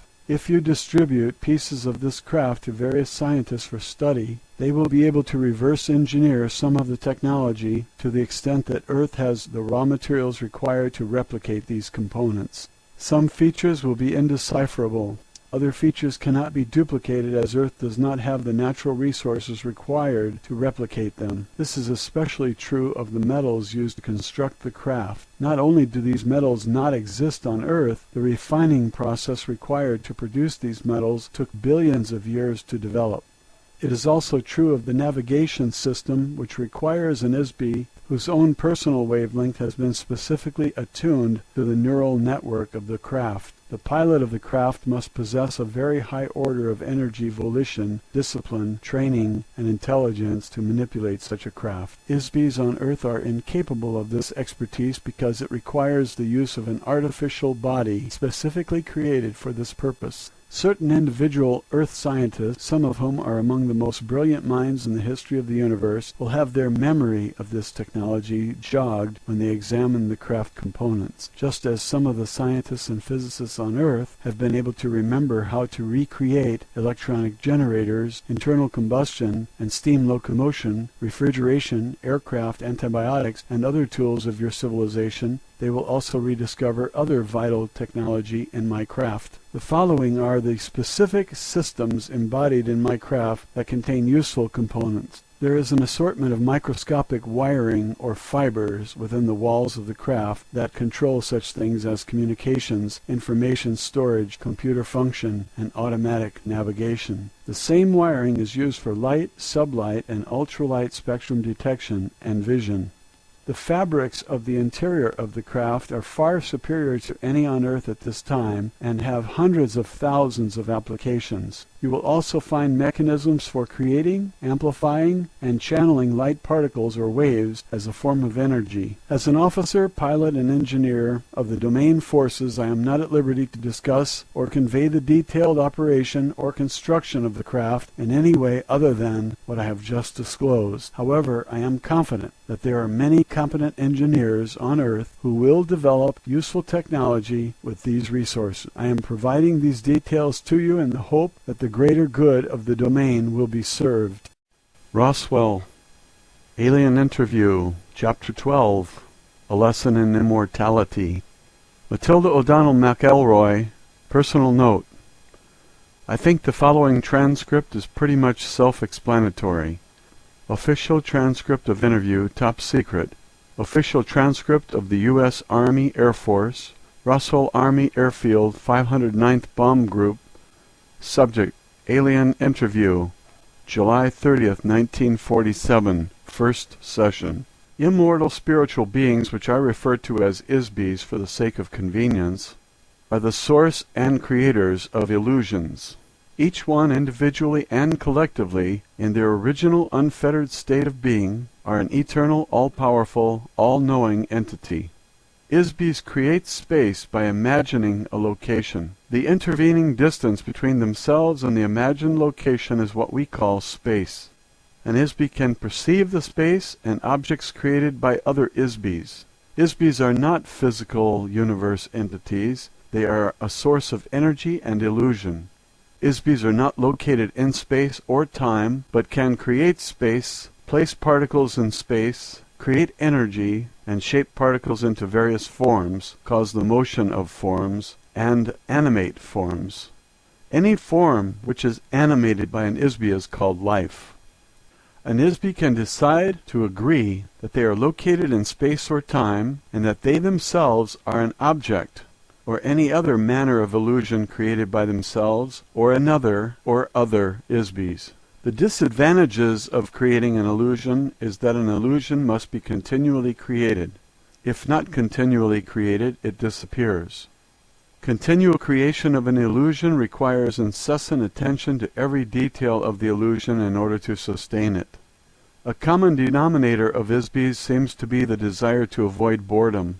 A spirit only, without interaction with other ISBs, and the unpredictable motion, drama, and unanticipated intentions and illusions being created by other ISBs, is easily bored. What if you could imagine anything, perceive everything, and cause anything to happen at will? What if you couldn't do anything else? What if you always knew the outcome of every game and the answer to every question? Would you get bored? The entire back-time track of ISBs is immeasurable, nearly infinite, in terms of physical universe time. There is no measurable beginning or end for an ISB. They simply exist in an everlasting now. Another common denominator of ISBs is that admiration of one's own illusions by others is very desirable. If the desired admiration is not forthcoming, the ISB will keep creating the illusion in an attempt to get admiration. One could say that the entire physical universe is made of unadmired illusions. The origins of this universe began with the creation of individual illusionary spaces. These were the home of the ISBs. Sometimes a universe is a collaborative creation of illusions by two or more ISBs. A proliferation of ISBs in the universe they create sometimes collide or become commingled or merge to an extent that many ISBs shared in the co-creation of a universe. ISBs diminish their ability in order to have a game to play. ISBs think that any game is better than no game. They will endure pain, suffering, stupidity, privation, and all manner of unnecessary and undesirable conditions just to play a game. Pretending that one does not know all, see all, and cause all is a way to create the conditions necessary for playing a game. Unknowns, freedoms, barriers, and/or opponents and goals. Ultimately, playing a game solves the problem of boredom. In this fashion, all the space, galaxy, suns, planets, and physical phenomena of this universe, including life forms, places, and events that have been created by ISBs and sustained by mutual agreement that these things exist. There are as many universes as there are ISBs to imagine, build, and perceive them, each existing concurrently with its own continuum. Each universe is created using its own unique set of rules as imagined, altered, preserved, or destroyed by one or more ISBs who created it. Time, energy, objects, and space, as defined in terms of the physical universe, may or may not exist in other universes. The domain exists in such a universe as well as in the physical universe. One of the rules of the physical universe is that energy can be created but not destroyed. So the universe will keep expanding as long as ISBs keep adding more new energy to it. It's nearly infinite. It is like an automobile assembly line that never stops running, and none of the cars are ever destroyed. Every ISB is basically good, therefore an ISB does not enjoy doing things to other ISBs which they themselves do not want to experience. For an ISB, there is no inherent standard for what is good or bad, right or wrong, ugly or beautiful. These ideas are all based on the opinion of each individual ISB. The closest concept that human beings have to describe an ISBE is as a god, all-knowing, all-powerful, infinite. So how does a god stop being a god? They pretend not to know. How can you play a game of hide-and-seek if you always know where the other person is hiding? You pretend not to know where the other players are hiding, so you can go off and seek them. This is how games are created. You have forgotten that you are just pretending. In so doing, ISBEs become entrapped and enslaved inside a maze of their own devising. How does one create a cage, lock one's own self inside the cage, throw away the key, and forget there is a key or cage, and forget there is an inside or outside, and even forget that there is a self? Create the illusion that there is no illusion, the entire universe is real, and that no other universe exists or can be created. On earth, the propaganda taught and agreed upon is that the gods are responsible and that human beings are not responsible.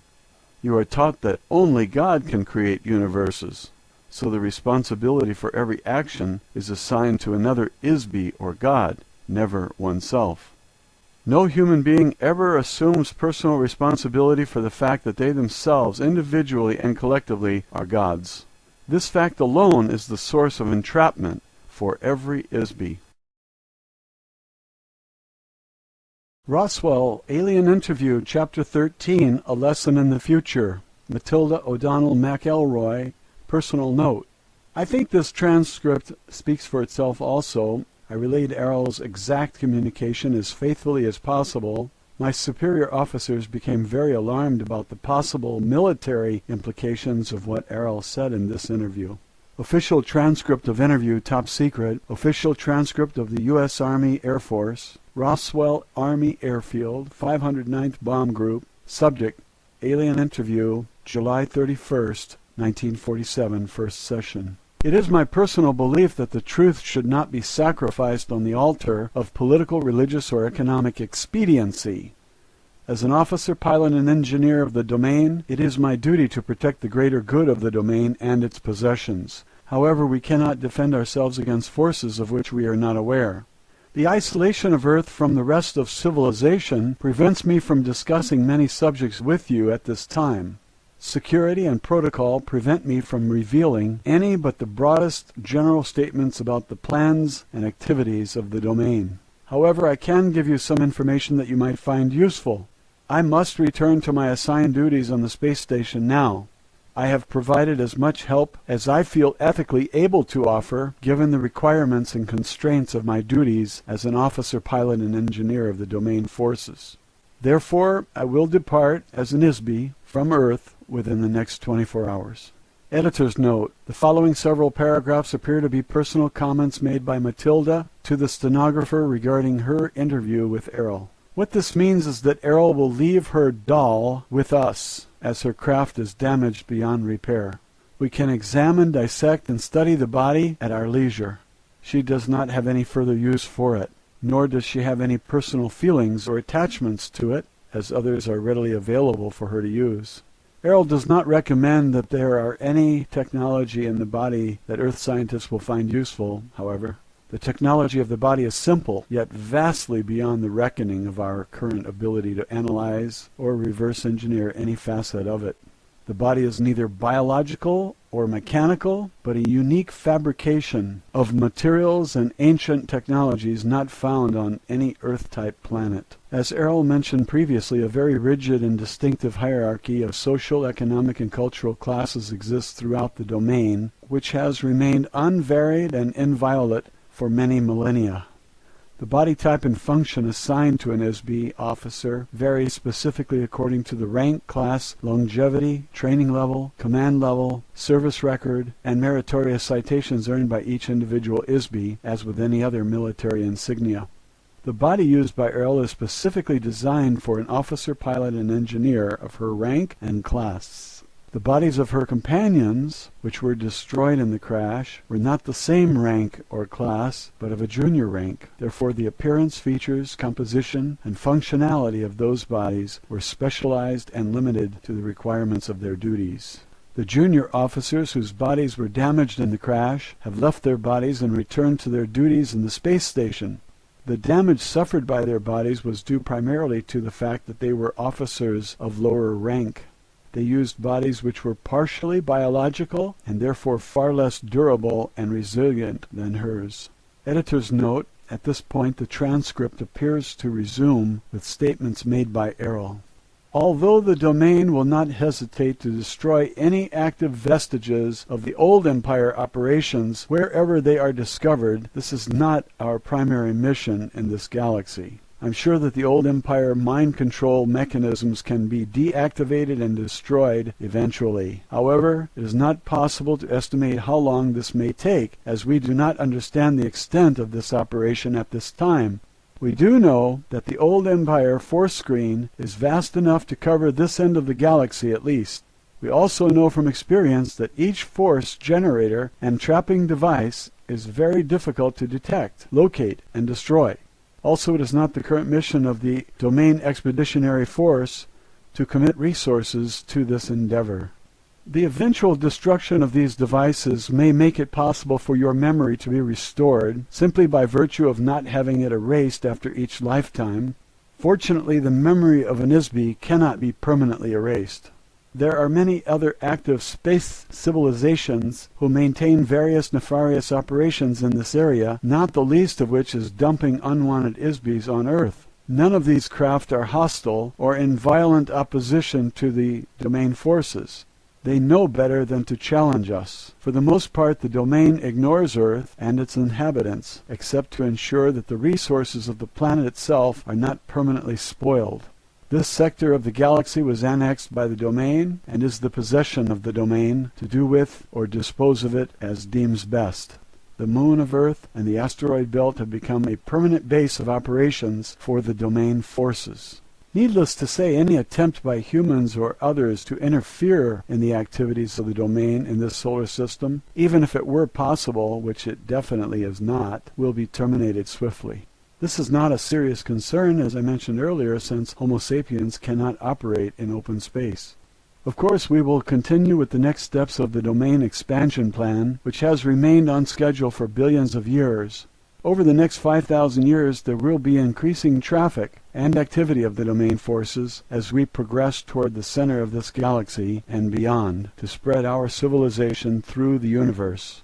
If humanity is to survive, it must cooperate to find effective solutions to the difficult conditions of your existence on Earth. Humanity must rise above its human form and discover where they are and that they are ISBs, and who they really are as ISBs in order to transcend the notion that they are merely biological bodies. Once these realizations have been made, it may be possible to escape your current imprisonment. Otherwise, there will be no future for the ISBs on Earth. Although there are no active battles or wars being waged between the domain and the old empire, there still exists the covert actions of the old empire taken against Earth through their thought control operation. When one knows that these activities exist, the effects can be observed clearly. The most obvious examples of these actions against the human race can be seen as incidents of sudden, inexplicable behavior. A very recent instance of this occurred in the United States military just before the Japanese attack on Pearl Harbor. Just 3 days before the attack, someone in authority ordered all the ships in Pearl Harbor to go into port and secure for inspection. The ships were ordered to take all the ammunition out of their magazines and store it below. On the afternoon before the attack, all of the admirals and generals were attending parties, even though 2 Japanese aircraft carriers were discovered standing right off Pearl Harbor. The obvious action to take would have been to contact Pearl Harbor by telephone to warn them of the danger of a fight starting and to put the ammunition back and order the ships to get out of port into the open sea. About 6 hours before the Japanese attack began, a U.S. Navy ship sank a small Japanese submarine right outside the harbor. Instead of contacting Pearl Harbor by telephone to report the incident, a warning message was put into top-secret code, which took about 2 hours to encode. Then it took another 2 hours to decode. The word of warning to Pearl Harbor did not arrive until 10 a.m. Pearl Harbor time, Sunday, 2 hours after the Japanese attack destroyed the U.S. fleet. How do things like this happen? If the men who were responsible for these obviously disastrous errors were stood up and asked bluntly to justify their actions and intentions, we would find out that they were quite sincere in their jobs. Ordinarily, they do the very best they can do for people and nations. However, all of a sudden, from some completely unknown and undetectable source, enters these wild, unexplainable situations that just can't exist. The old empire thought control operation is run by a small group of old baboons with very small minds. They are playing insidious games with no purpose and no goal other than to control and destroy Isbys who could otherwise manage themselves perfectly well if left alone. These types of artificially created incidents are being forced upon the human race by the operations of the mind-control prison system. The prison guards will always promote and support oppressive and totalitarian activities of Isbys on Earth. Why not keep the inmates fighting between themselves? Why not empower madmen to run the governments of Earth? The men who run the criminal governments of Earth mirror the commands given them by covert thought controllers of the old empire. The human race will continue to shadow box with this for a long time, as long as it remains the human race. Until then, the Isbys on Earth will continue to live a series of consecutive lives over and over and over. The same Isby who lived during the rise and fall of civilizations in India, China, Mesopotamia, Greece, and Rome are inhabiting bodies in the present time in America, France, Russia, Africa, and around the world. In between each lifetime, an Isby is sent back again to begin all over, as though the new life was the only life they had ever lived. They begin anew in pain, in misery, and mystery. Some Isbys have been transported to Earth more recently than others. Some Isbys have been on Earth only a few hundred years, so they have no personal experience with the earlier civilizations of Earth. They have no experiences of having lived on Earth, so could not remember a previous existence here, even if their memory was restored. They might, however, remember lives they lived elsewhere, on other planets, and in other times. Others have been here since the first days of Lemuria. In any case, the Isbys of Earth are here forever until they can break the amnesia cycle, conquer the electronic traps set up by their captors, and free themselves. Because the domain has 3,000 of their own Isbys in captivity on Earth also, they have an interest in solving this problem. This problem has never been encountered or effectively solved before in the universe as far as they know. They will continue their efforts to free those Isbys from Earth where and when it is possible, but it will require time to develop an unprecedented technology and the diligence to do so. Editor's note: the following statement is a comment by Matilda. I think that it is Errol's sincere desire, as one Isby to another, that the rest of our eternity will be as pleasant as possible. Roswell, Alien Interview, Chapter 14. Errol reviews the interview transcripts. Matilda O'Donnell McElroy, personal note. Shortly after I finished recounting the previous interview with Errol to the stenographer, I was summoned urgently to the office of the commanding officer of the base. I was escorted by 4 heavily armed military policemen. When I arrived, I was asked to be seated in a very large makeshift office that had been arranged with a conference table and chairs. In the office were several dignitaries I had seen at various times in the gallery. I recognized a few of them because they were famous men. I was introduced to these men, which included Army Air Force Secretary Symington, General Nathan Twining, General Jimmy Doolittle, General Vandenberg, and General Northstadt. To my surprise, Charles Lindbergh was also in the office. Secretary Symington explained to me that Mr. Lindbergh was there as a consultant to the Chief of Staff of the U.S. Air Force. There were several other men present in the room who were not introduced. I assume these men were personal aides to the officers or agents of some intelligence service. All of this sudden attention, not only from the Secretary and generals, but from world-famous people as Mr. Lindbergh and Mr. Doolittle, made me realize how critically important my role as an interpreter for Errol was, as seen through the eyes of others. Until this time I was not really aware of this except in a peripheral sense. I suppose this was because I was so absorbed in details of the extraordinary situation. Suddenly I began to grasp the magnitude of my role. I think that the presence of these men in that meeting was intended, in part, to impress me with this fact. The secretary instructed me not to be nervous. He said that I was not in any trouble. He asked me if I thought the alien would be willing to answer a list of questions they had prepared.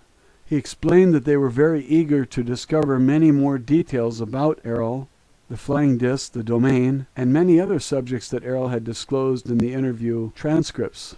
Of course, they were mainly interested in questions relating to the military security and the construction of the flying disc. I told them that I was very sure that Errol had not changed her mind about answering questions, as nothing had changed that would cause her to trust the intentions of the men in the gallery. I repeated that Errol had communicated everything that she was willing and at liberty to discuss already. In spite of this, they insisted that I would ask Errol again if she would answer questions, and the answer was still no. I was to ask her if she would be willing to read the written copies of the transcripts of my interview translations. They wanted to know if Errol would verify that my understanding and translation of our interviews was correct. Since Errol could not read English very fluently, the secretary asked if they could be allowed to observe for themselves while Errol read the transcripts and verify that they were correct in writing. They wanted her to write a copy of the transcripts, whether the translation were correct or not, and make a note of anything that was not accurate in the transcripts. Of course, I had no choice but to obey orders, and I did exactly what the secretary requested. I was given a copy of the transcripts with a signature page, which I was to show to Errol. After Errol completed her review, I was also directed to request that Errol sign the cover page, attesting that all the translations in the transcripts were correct as amended by her. About an hour later, I entered the interview room, as instructed, with copies of the transcripts and signature page to deliver to Errol, as the members of the gallery, including the generals, and Mr. Lindbergh also, I presume, and others watched through the glass of the gallery room. I went to my usual seat, sitting 4 or 5 feet across from Errol. I presented the envelope of transcripts to Errol and passed on the instructions I had received from the secretary telepathically. Errol looked at me and looked at the envelope without accepting it. Errol said, "If you have read them and they are accurate in your own estimation, there is no need for me to review them also. The translations are correct. You can tell your commander that you have faithfully conveyed a record of our communication." I assured Errol that I had read them, and they were exact recordings of everything I told the transcription typist. "Will you sign the page then?" I asked. "No, I will not," said Errol. "May I ask you why not?" I said. I was a little confused as to why she wasn't willing to do such a simple thing. "If your commander does not trust his own staff to make an honest and accurate report to him, what confidence will my signature on the page give him? Why will he trust an ink mark on a page made by an officer of the domain if he does not trust his own loyal staff?" I didn't quite know what to say to that. I couldn't argue with Errol's logic, and I couldn't force her to sign the document either. I sat in my chair for a minute, wondering what to do next. I thanked Errol and told her I needed to go ask my superiors for further instructions. I placed the envelope of the transcripts in the inside breast pocket of my uniform jacket, and I began to rise from my chair. At that moment, the door from the gallery room slammed open. 5 heavily armed military police rushed into the room. A man in a white laboratory coat followed closely behind them. He pushed a small cart that carried a box-shaped machine with a lot of dials on the face of it. Before I could act, 2 of the MPs grabbed Errol and held her firmly down on the oversized chair she had been sitting on since the first day of our interviews together. The other 2 MPs grabbed my shoulders and pushed me back down on my chair and held me there. The other MP stood directly in front of Errol, pointing a rifle directly at her, no more than 6 inches from her head. The man in the lab coat quickly wheeled the cart behind Errol's chair. He deftly placed a circular headband over Errol's head and turned back to the machine on the cart. Suddenly, he shouted the word, "Clear!" The soldiers who were holding Errol released her. At that instant, I saw Errol's body stiffen and shudder. This lasted for about 15 or 20 seconds. The machine operator turned a knob on the machine and Errol's body slumped back into the chair. After a few seconds, he turned the knob again and Errol's body stiffened as before. He repeated the same process several more times. I sat in my chair being held down all the while by the MPs, and I didn't understand what was going on. I was terrified and transfixed by what was happening. I couldn't believe it. After a few minutes, several other men wearing white lab coats entered the room. They briefly examined Errol, who was now slumped listlessly in the chair. They mumbled a few words to each other. One of the men waved to the gallery window. A gurney was immediately rolled into the room by 2 attendants.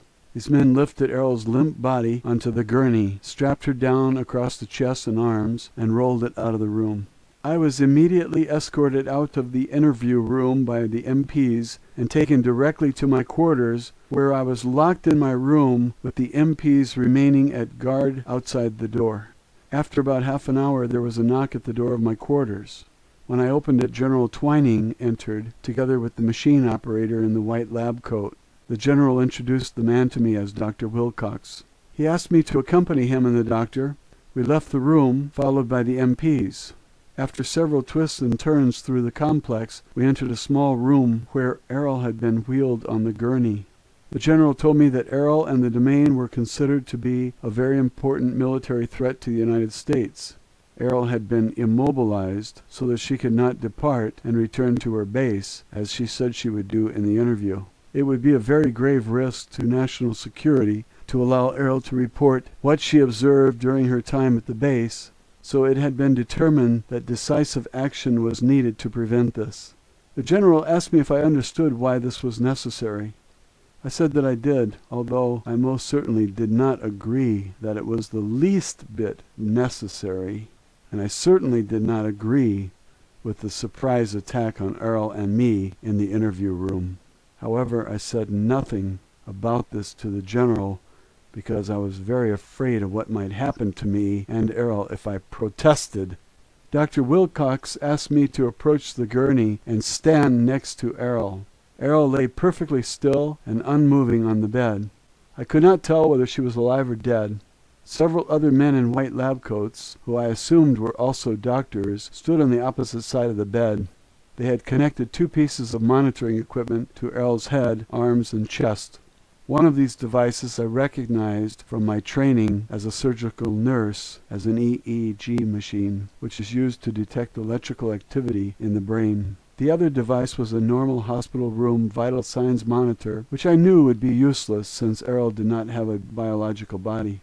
Dr. Wilcox explained to me that he had administered a series of mild electroshocks to Errol in an attempt to subdue her long enough to allow military authorities time to evaluate the situation and determine what to do with Errol.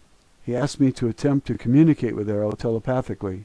I tried for several minutes but couldn't sense any communication from Errol. I couldn't even sense whether Errol was present in the body any longer. "I think you must have killed her," I said to the doctor. Dr. Wilcox told me that they would keep Errol under observation and I would be asked to return later to establish communication with Errol again. Roswell, Alien Interview, Chapter 15, My Interrogation. Matilda O'Donnell McElroy, Personal Note. The next morning I was escorted from my quarters under guard of 4 MPs to the interview room. Errol's overstuffed chair had been removed from the room and replaced by a small desk and several office chairs. I was asked to sit down and wait to be interviewed. After a few minutes, Dr. Wilcox came into the office together with another man wearing a plain business suit. The man introduced himself as John Reed. Dr. Wilcox explained to me that Mr. Reed had been flown in from Chicago at the request of my superior officers to conduct a lie detector test on me. My surprise at this statement was so obvious that Dr. Wilcox noticed that I was obviously taken aback and insulted at the insinuation that I had ever lied about anything. Nonetheless, Mr. Reed began to set up his polygraph device on the desk next to my chair while Dr. Wilcox continued to explain in a calm voice that the test was being administered for my own protection. Since all the interviews with the alien had been conducted telepathically, and that Errol had decided to read and attest that the typed transcripts were accurate, that the truth and accuracy of the statements contained in the transcripts depended entirely upon my personal word alone. There was no other reliable way to test the accuracy of the transcripts without submitting me to a battery of tests and psychological examinations to determine, in the opinion of experts, meaning himself, whether the transcripts should be taken seriously or not. The tone of his voice said very clearly, or dismissed as the delusional ranting of a mere woman. Mr. Reed proceeded to strap a rubber tube around my chest, as well as an ordinary blood pressure cutoff around my upper arm. Then he placed electrodes on the fingers and surfaces of my hands. He explained that he would be very objective during the interview because he had been thoroughly trained in scientific interrogation. This training was supposed to make his interrogation free of human error. Mr. Reed explained to me that in response to the questions he and Dr. Wilcox were going to ask me, that actual physiological changes would be transmitted through a small panel unit. The readings would then be tracked on moving graph paper, which he placed beside the machine on the desk. The parallel graphs on the paper would then be correlated and interpreted by Mr. Reed with the expert assistance of Dr. Wilcox to determine whether or not I was lying. Both Mr. Reed and Dr. Wilcox asked me a series of innocuous questions to begin, which advanced into a more pointed interrogation about my interviews with Errol. Here's what I remember about the questions. "What is your name?" "Matilda O'Donnell," I replied. "What is your date of birth?" "June 12th, 1924, I said. "What is your age?" 23. "Where were you born?" "Los Angeles, California," I said, and so on and so forth. "Are you able to communicate by telepathy?" "No, I have never been able to do this with anyone except Errol," I said. "Were any of the statements you made to the stenographer falsified?" "No," I answered. "Have you intentionally or unintentionally imagined or fabricated any of the communication you claim to have had with the alien?" "No, of course not," I said. "Are you intentionally attempting to deceive anyone?" "No." "Are you attempting to obstruct this test?" "No." "What color are your eyes?" "Blue." "Are you Catholic?" "Yes." "Would you tell the same stories to your parish priest in a Catholic church confessional that you told the stenographer here at the base?" "Yes." "Are you trying to hide anything from us?" "No, nothing." "Do you believe everything the alien communicated to you?" "Yes." "Do you consider yourself to be a gullible person?" "No." The questions continued in this manner for more than an hour. Finally, I was unhooked from the polygraph machine and allowed to return to my quarters, still under guard by the MPs. Later in the afternoon, I returned to the interview room. This time the desk was replaced by a hospital gurney. Dr. Wilcox was accompanied by a staff nurse this time. He asked me to lie down on the gurney. He said that he had been requested to ask me the same series of questions that I answered for the lie detector test. This time, however, I would respond to the questions under the influence of a truth serum known as sodium pentothal. As a trained surgical nurse, I was familiar with this barbiturate drug, as it was sometimes used as an anesthetic. Dr. Wilcox asked me if I had any objection to submitting to such a test. I told him I had nothing to hide. I cannot recall anything about this interview. I assumed that when I finished answering the questions, I was escorted back to my room by the MPs, with their assistance this time, as I was too wobbly and woozy from the drug to navigate by myself. However, I had a very peaceful sleep that night. Apparently neither of these interrogations yielded any suspicious results, as I was not asked any more questions after that. Thankfully, I was left alone during the rest of my time at the base. Roswell, Alien Interview, Chapter 16. Errol departs. Matilda O'Donnell McElroy, personal note. I remained at the base, mostly confined to my quarters, for another 3 weeks after Errol had been incapacitated by Dr. Wilcox. Once a day I was escorted to the room where Errol lay on the bed, under continued surveillance by Dr. Wilcox and others. Each time I went to the room I was asked to try to communicate with Errol again. Each time there was no response. This saddened me a great deal. As the days continued, I became increasingly more certain and distressed that Errol was dead, if that is the right word for it. Every day I reread the transcripts of my interviews with Errol, searching for a clue that might remind me of something or help me in some way to re-establish communication with Errol. I still had the envelope in my possession with copies of the transcripts that Errol was asked to sign. To this day, I don't understand why no one ever asked me to return them. I suppose they forgot about the copy of the transcripts in all the excitement. I did not offer to return them. I kept them concealed under the mattress of my bed all the time I remained at the base, and have kept them with me ever since then. You will be the first person to see these transcripts.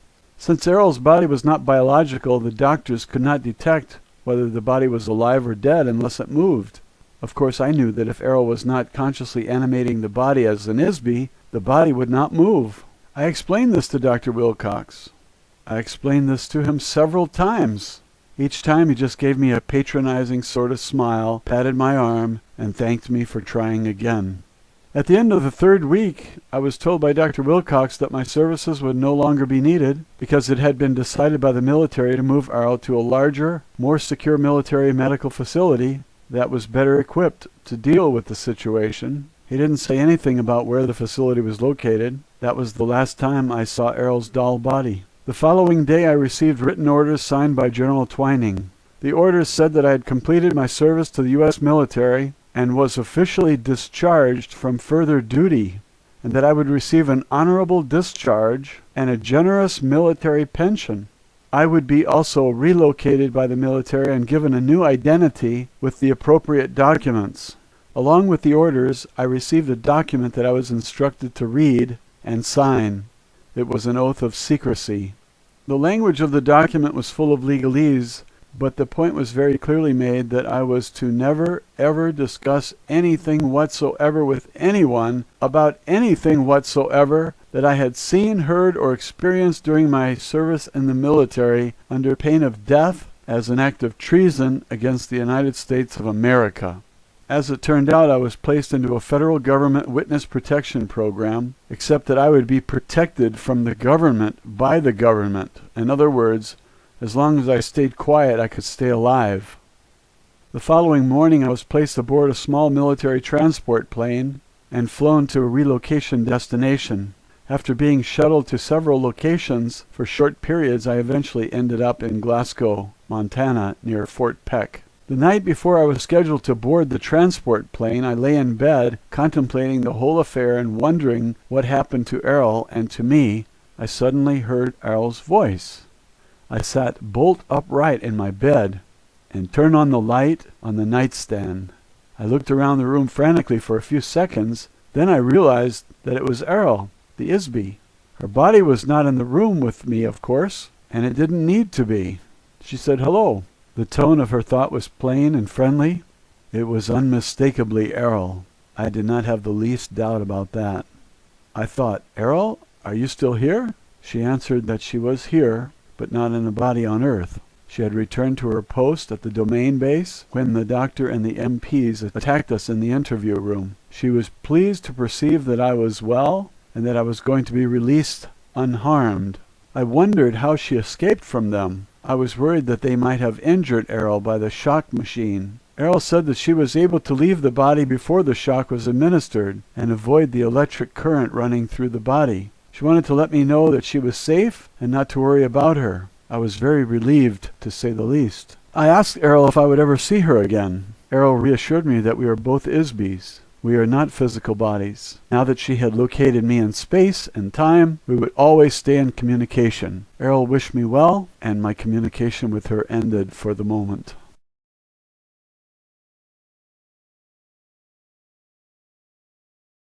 Roswell, alien interview, postscript from Mrs. McElroy. Editor's note. The following message was enclosed in a separate envelope marked Read Me Last, together with the original letter, the transcripts, and the other notes of explanation I received in the envelope from Mrs. McElroy.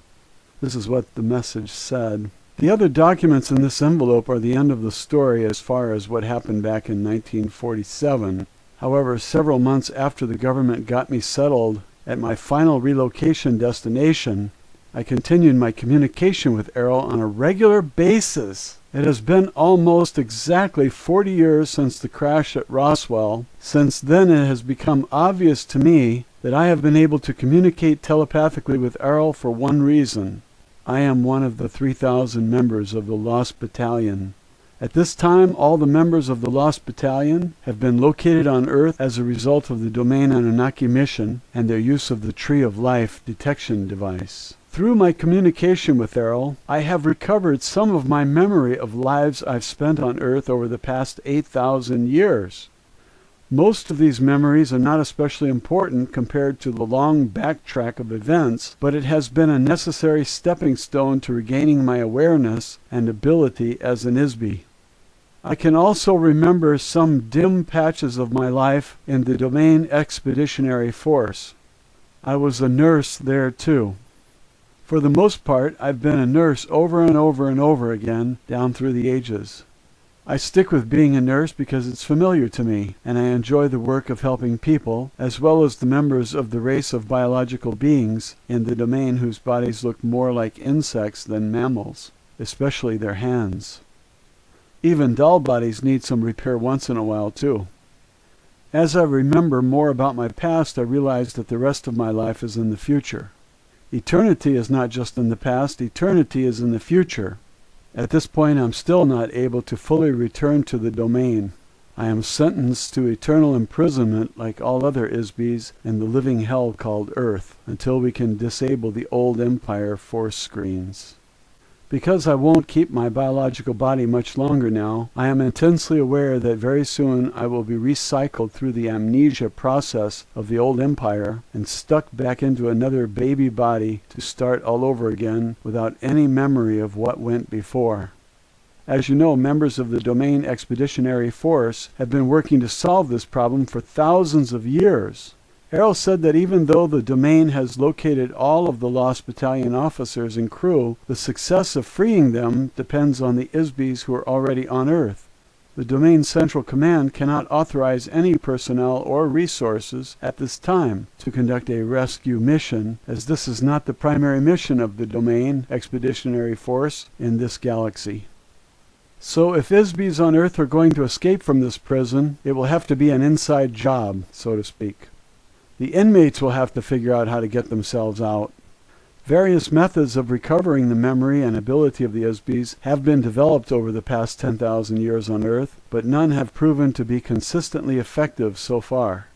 Errol mentioned that the most significant breakthrough was made by Gautama Siddhartha about 2,500 years ago. However, the original teachings and techniques taught by the Buddha have been altered or lost over the millennia since then. The practical techniques of this philosophy were perverted into robotic religious rituals by priests as a self-serving instrument of control or slavery. However, another major advance occurred recently. An acquaintance of the commanding officer of the Domain Expeditionary Force space station is an Isby who had once been an important engineer and officer in the old Empire space fleet. He became an untouchable himself about 10,000 years ago and was sentenced to Earth for leading a mutiny against the oppressive regime of the old Empire. The engineer was trained in advanced scientific improvisation theory thousands of years ago. This man has applied his expertise to helping the Domain solve the apparently unsolvable problem of rescuing the members of the Lost Battalion, as well as the Isbys on Earth. Careful observation and experimental analysis of the mechanics of memory in Isbys by he and his wife, who assisted him, led to the realization that Isbys can recover from amnesia and also regain lost abilities.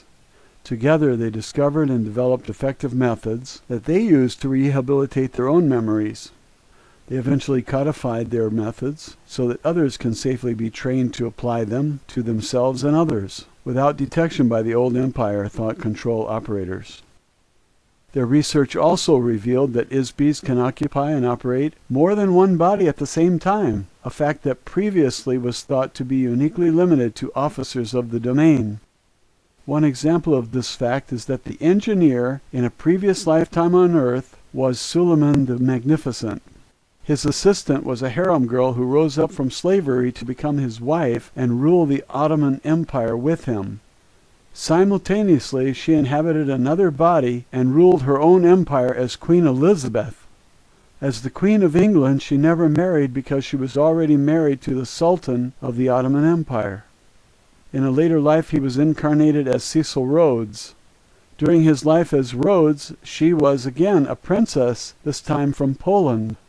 As such, she pursued Rhodes unsuccessfully toward the end of his life. However, in their next incarnation, they met again, were married, had a family, and again worked together successfully all of their lives. Several other notable examples of this phenomena were observed. For example, the process of refining steel was invented by the same Isby who inhabited two bodies simultaneously. One was named Kelly, who lived in Kentucky, and the other was a man named Bessemer, who lived in England. They both conceived the same process at the same time. Another example is Alexander Graham Bell, the inventor of the telephone, which was invented by several others at the same time, including Elijah Gray. The telephone was conceived concurrently in several locations around the world all at once. This was a single ISBE of such tremendous energy and ability that he was able to operate several bodies in several different locations while conducting complex research work. Thanks to these revelations, the domain has been able to return some of ISBEs of the Lost Battalion to active duty on a limited part-time basis. For example, 2 young girls who occupy biological bodies on Earth now are at the same time working as active members of the Domain Expeditionary Force on the Asteroid Space Station as operators of a communication switchboard. These operators relay messages between the Domain Expeditionary Force and the Domain Command Headquarters. Recently, I myself have been able to resume some of my own duties for the Domain Expeditionary Force while continuing to live on Earth. This is not an easy task, however, and can only be done while my biological body is sleeping. It makes me very, very happy to know that we may not have to stay on Earth forever. There is hope of escape not just for the Lost Battalion, but for many other ISBEs on Earth. However, all ISBEs could be helped to become more aware of the actual situation on Earth through the information in this envelope. This is why I sent these letters and transcripts to you. I want you to get these documents published. I want ISBEs on Earth to have a chance to find out what is really happening on Earth. Most ISBEs will not believe any of it, I'm sure. It seems too incredible. No reasonable person would ever believe a word of it. However, it only seems incredible to an ISBE whose memory has been erased and replaced with false information inside the electronically controlled illusion of a prison planet. We must not allow the apparent incredibility of our situation to prevent us from confronting the reality of it. Frankly, reasons have nothing to do with reality. There are no reasons. Things are what they are. If we don't face the facts of our situation, we're going to stay under the thumb of the old empire forever. The biggest weapon the old empire has left now is our ignorance of what they were doing to all the ISBEs on Earth. Disbelief and secrecy are the most effective weapons they have. The government agencies that classify the enclosed transcripts as top secret are run by ISBEs who are nothing more than mindless automations covertly ordered through the hypnotic commands given by the old empire prison operators. They are the unknowing slaves of unseen slave masters, and all the more enslaved by their willingness to be slaves. Most of the ISBEs on Earth are good, honest, able beings, artists, managers, geniuses, freethinkers, and revolutionaries who have harmed no one, really. They are no threat to anyone except the criminals who have imprisoned them. They must find out about the old empire amnesia and hypnosis operation. They must remember their own past lives. The only way this will ever happen is to communicate, coordinate, and fight back. We have to tell other people, and they have to discuss it openly with each other. Communication is the only effective weapon against secrecy and oppression. This is why I'm asking you to tell this story. Please share these transcripts with as many people as you can. If the people of Earth are told what is really going on here, perhaps they will begin to remember who they are and where they came from. For now we can begin our own release and rescue with words. We can be free again. We can be ourselves again. Perhaps I will meet you in person, with or without a body, somewhere in our eternal future. Good luck to all of us. Matilda O'Donnell McElroy. End of Mrs. McElroy documents.